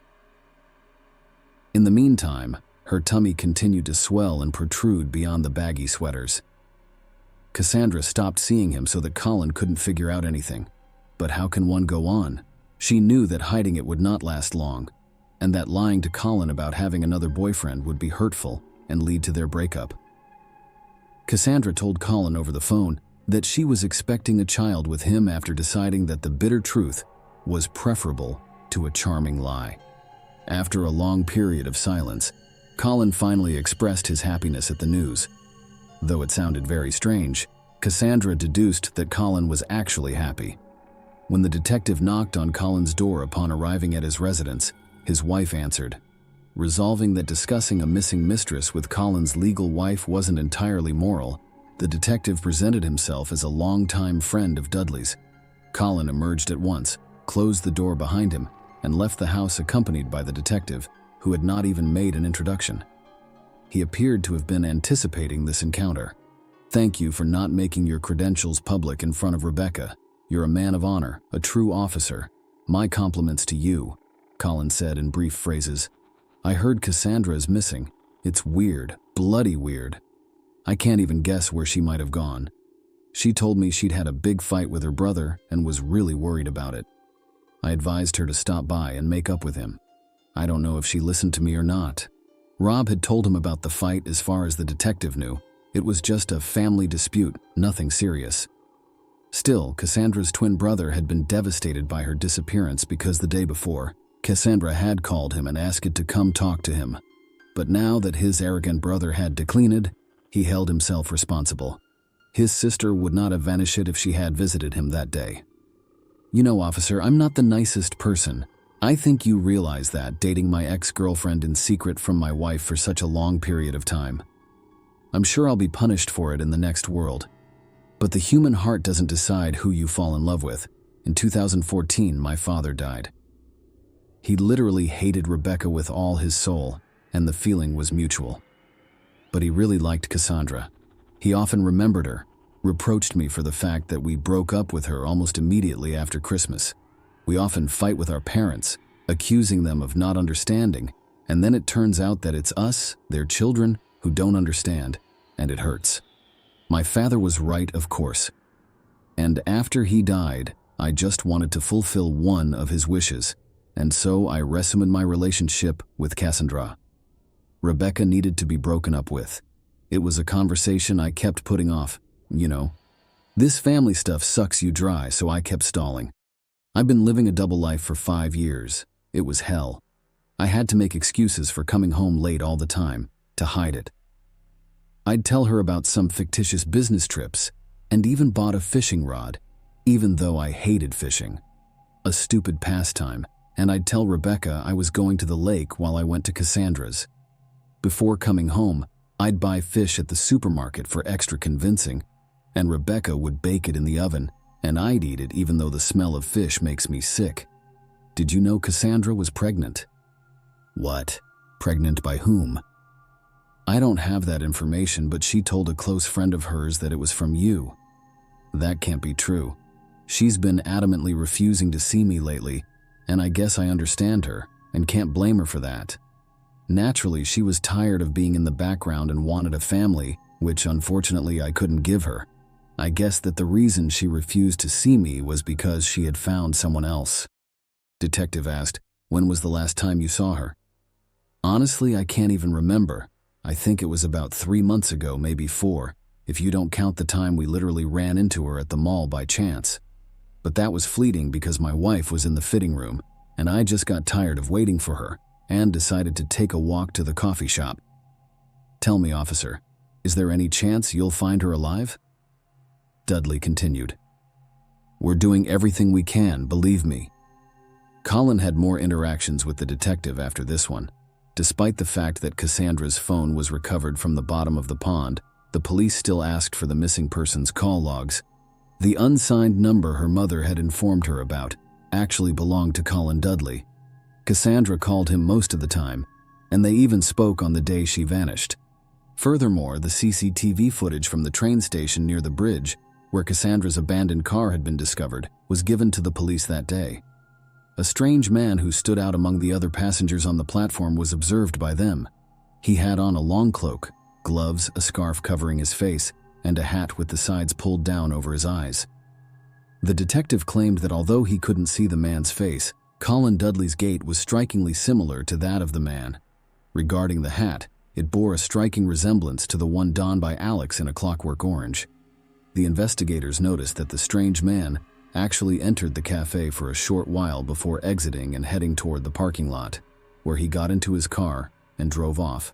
After they kept tracking him down through the CCTV cameras, the stranger never revealed his face to them during this entire time, but they were able to see the car's licensee plate number, which belonged to Colin Dudley, that the stranger got into. A search warrant was used to send a unit to his home. It was the detectives' hope that Cassandra was still alive and in Dudley's home's basement. Initially, there was no proof of a homicide at Colin's residence. However, they discovered the exact hat Colin was attempting to conceal himself in the closet. After that, they descended to the basement, where they found no sign of the crime and no sign of Cassandra. But when the service dog sniffed the couch, it was trained to search for bloodstains. It barked, and that raised red flags right away. Colin affirmed that he hadn't broken any laws. The police were attempting to blame him, an innocent man, for the crime because they had no other leads and no evidence. When the detective spoke with his wife, she was naturally horrified to learn about the activities in their home, the charges against her spousey, and the years-long deception. She had a lot to say about her husband and her feelings, but after giving it some thought, she responded negatively when the detective asked if her husband was capable of murder. Rob and Mary Smith were furious that Colin could not be imprisoned despite the abundance of evidence against him, and the detective was simply raising his hands. Colin was brought in once more for interrogation. Considering that he had an alibi for every accusation, he gave the crime considerable thought.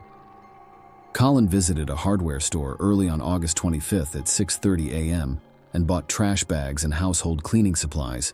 The store's cameras did, in fact, verify this, but this whole thing was overshadowed by the big garbage bags. Then Cassandra texted Colin to let him know that she was almost at his house, but Colin quickly deleted the message. But it stayed in the cell phone carrier's memory, and the Colin message dump gave it to the police.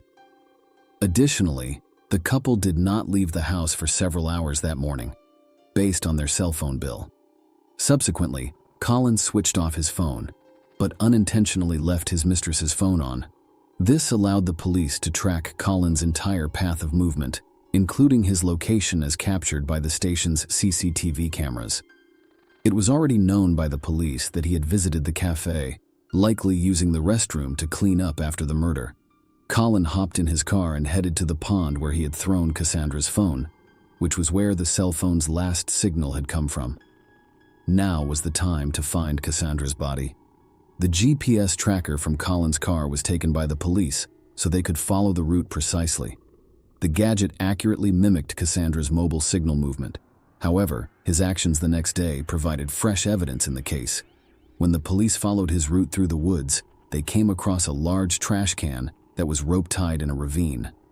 Blood stained the entire area surrounding it, making it obvious what was inside the container.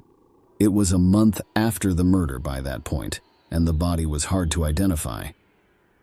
The description of Cassandra's tattoo in the search notes proved helpful to the police.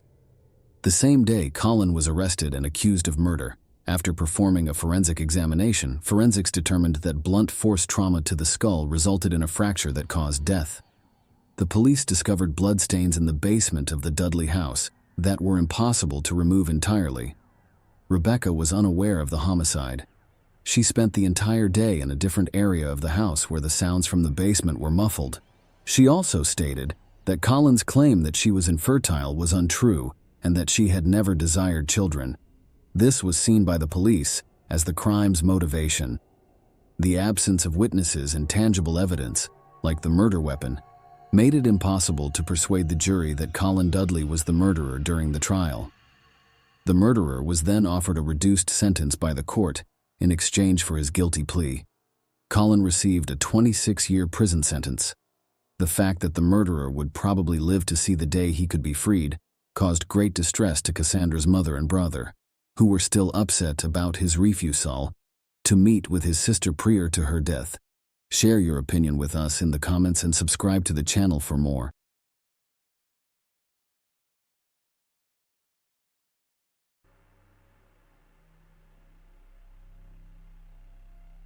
Samantha Fraser's case shows that a monster can't be re-educated, not even by a trained and experienced psychologist. When someone shows signs of being cruel, they should be left alone right away. People like that don't change, so they don't deserve a second chance. They are capable of the worst crimes and think they can get away with them.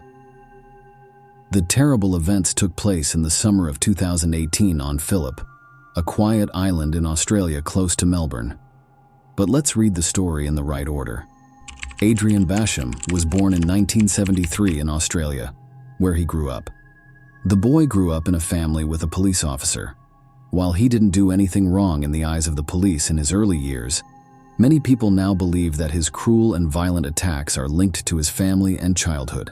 When Adrian's father, James Basham, found out that his son had killed someone badly, he did not only not condemn him, but based on his experience as a police officer, he told him how to act to try to avoid getting in trouble. Samantha Fraser was born in the suburbs of Melbourne in the summer of 1980. Her parents, Janine and Travis Fraser, were friendly and loving, and they did everything they could to help their only daughter. They worked hard to help her learn and show off her skills. Samantha worked hard in school and played sports, and she consistently won awards for her outstanding performance. The girl then went to a well-known university and graduated with a red diploma from the psychology department. She kept doing sports like acrobatics, gymnastics, and dancing while she was in school, which helped her lead the student cheerleading team. After going to college, Samantha got a job as a psychotherapist at a large medical facility. Her coworkers and patients quickly came to respect and trust her. Samantha really loved what she was doing, and this job was her calling. Sam and Adrian met for the first time in late 2005. First, they were just friends, but soon, things turned romantic between them. Friends and family of this couple didn't understand what the two young people, who were so different in every way, had in common. Samantha was friendly, open, and nice, and she could always solve a problem in a peaceful way. Adrian, on the other hand, was very rude and harsh when he talked to people. He was also very angry and hostile. In spite of this, the couple made their relationship official a year and a half after they met. They bought a house in the suburbs of Melbourne, not far from where Samantha's parents live. Not long after, the man got a job with a big company that worked to develop mineral deposits. Because his job required him to go on business trips all the time, he wasn't at home very often. There's no doubt that this is why he and Samantha stayed married for so long. Adrian became a real tyrant at home and tried to control his wife in every way. He not only expected people to obey him without question, but he also did some strange things that might have been signs of a mental disorder. For instance, he insisted crazily that the house was always in perfect order, and this included both how clean it was and where everything was. It's small things like where the books are on the shelf or where the toiletries are in the bathroom. Any change could make him angry and violent right away. Samantha was a psychologist, so she knew how to make things better between people who were fighting. She hoped that her husband would change over time and become more calm and consistent. Along with that, they had 3 children together, 2 daughters, Jemima and April, and a son, Rex. But Adrian's character didn't change even when heirs showed up. In 2014, family problems led to physical abuse in another case. She then didn't say anything, didn't call the police, and didn't tell anyone what happened. People she cared about and her co-workers had no idea that her husband had put his hand on her. She was naive enough to think that this would not happen again. After a year, though, the same thing happened again. Adrian hit his wife. Samantha chose that this time it was the last straw. Samantha was also going crazy because her husband was throwing temper tantrums all the time and wanted to control her every move. She told the police in writing that her husband had beaten her, and then she took the kids and moved in with her parents. They got a divorce in the spring of 2017, and Samantha and their kids were given the family home by the court. They soon went back there.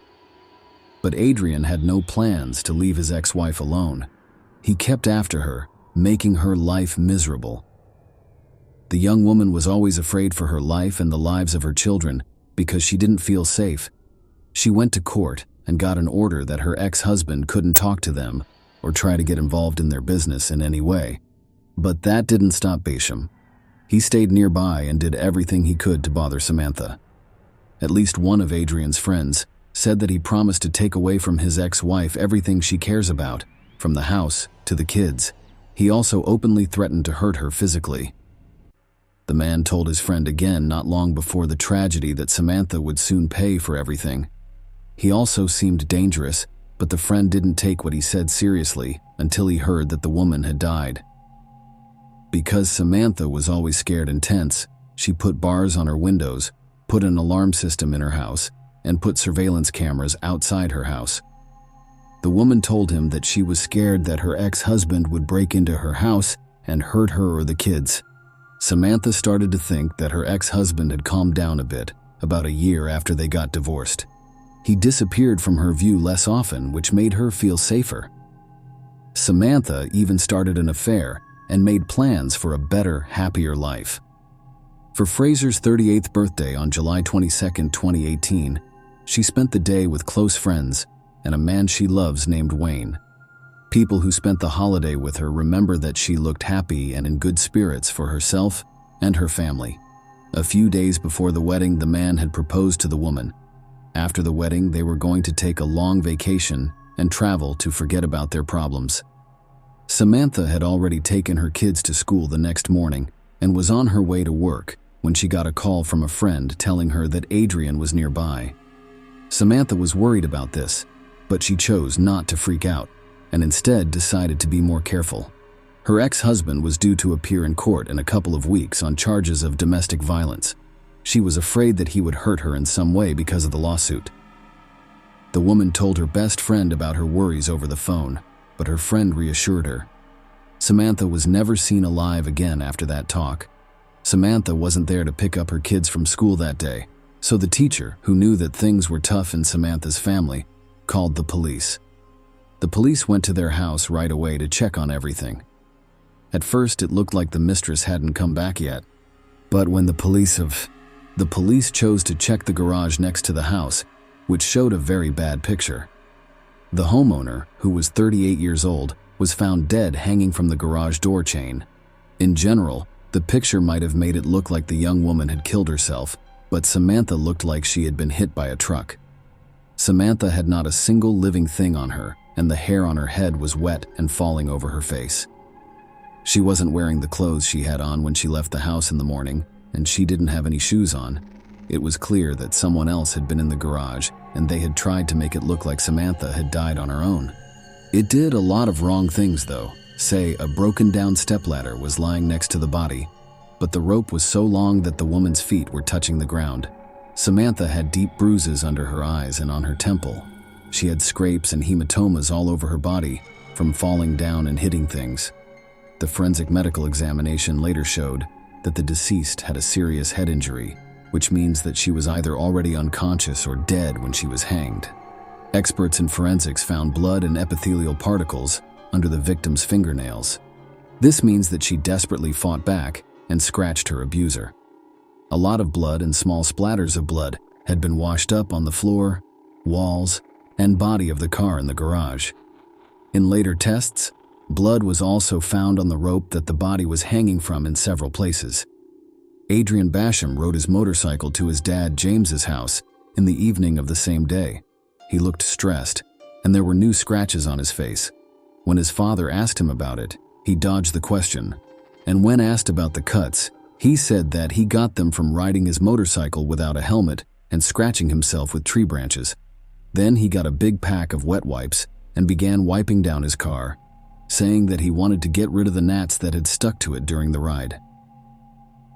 As a former police officer, his dad knew right away that something wasn't right, and his professional instincts were right. When police came to James's door the next day with questions about his son and said he was the main suspect in the murder of his ex-wife, James knew what was going on. In the beginning, Basham Sr. said that he had not seen his son. To buy some time, he then told the heir what he should say and do in order to, if not get out of jail, at least get less time. Adrian did what his father told him to do and listened quietly as the charges were read to him. He then went to the station with the help of the lawyers his father had already hired. At first, Adrian flatly refused to help with the investigation. He didn't say he wasn't guilty. He just didn't say anything and ignored all the questions. Still, the evidence that was gathered was enough. The investigators saw that the man had fresh scratches on his face and thought that Samantha had scratched him to protect herself. Blood and epithelial particles were found under her nails. There were also sweat marks on the rope that his ex-wife's body was hanging from. When Adrian's motorcycle was looked at, washed-up blood from the dead person was found on it. A bloody woman's blouse was also found in a trash can outside his dad's house. It looks like he tried to get rid of that proof but didn't have time. Samantha put up cameras outside her house not long before the terrible event, and they caught a man leaving the crime scene quickly on the day of the murder. There was no doubt that it was Adrian, even though his face was hidden by a hood pulled over his baseball cap. Piece by piece, the events of the victim's last day were put back together, and the picture that was made was shockingly violent. Basham broke the lock on the garage door while no one was home and went inside. He waited for his ex-wife to come home for several hours. She didn't know it, but Samantha drove into Adrian's garage and he attacked her before she could get out. The scratches on the attacker's face show how hard Fraser tried to fight back, but the two sides were not equal. He beat the woman until she passed out. To hide his tracks, he took off her bloody blouse and put on a black t-shirt he found in the house. He then poured water over her head to clean the blood out of her blonde hair. He then hung his ex-wife from the garage door with a rope around her neck. He put a stepladder on the floor next to the body just to be sure, but he didn't figure out how long the rope was. Adrian cleaned up the blood spots, but he didn't get the small splatters that were all over the place. This blows my mind. A young mother of 3 who was loved by all was found dead in her own garage. Killer tried to make it look like the person died of their own free will, but there were many signs that it wasn't true. Samantha's body was also in a state that showed she had accepted martyrdom. The worst part was that the victim had been living with this man for a long time, put up with his emotional and physical abuse, and raised his children while hoping that he would change. Adrian changed his plan when he realized that neither denying nor staying quiet would help because all the evidence pointed to him. Basham said that he was at his ex-wife's house that day, but he only wanted to talk to her and persuade her to drop her domestic violence lawsuit. People say that the conversation went badly and that fists were used, but he said he left afterward and Fraser was awake and aware at the time. Lawyers for the defendant insisted that their client was only guilty of battery and that Samantha turned her life over after that. But Samantha's family says she would never do that and did not leave her kids. She also had big plans for her life and was going to get married again soon. The murder case didn't start until the end of 2022. Older children of the divorced parents went to the sessions and spoke out against their father and asked for a fair punishment. The youngest son didn't show up to court. He chose not to subject himself to unnecessary stress. Besides that, the boy was scared and panicked about his father. The defense tried to show that the defendant did what he did because he was feeling bad, but this didn't work because Adrian planned the crime, waited several hours for his victim, and tried to get rid of evidence. The court didn't give its final decision on this case until February 2023. Adrian was found guilty of beating someone to death on purpose and given a life sentence without the chance of parole for at least 30 years. The children of Travis and Samantha Fraser were given to Jeanine and Travis Fraser as guardians. Share your opinion with us in the comments and subscribe to the channel for more.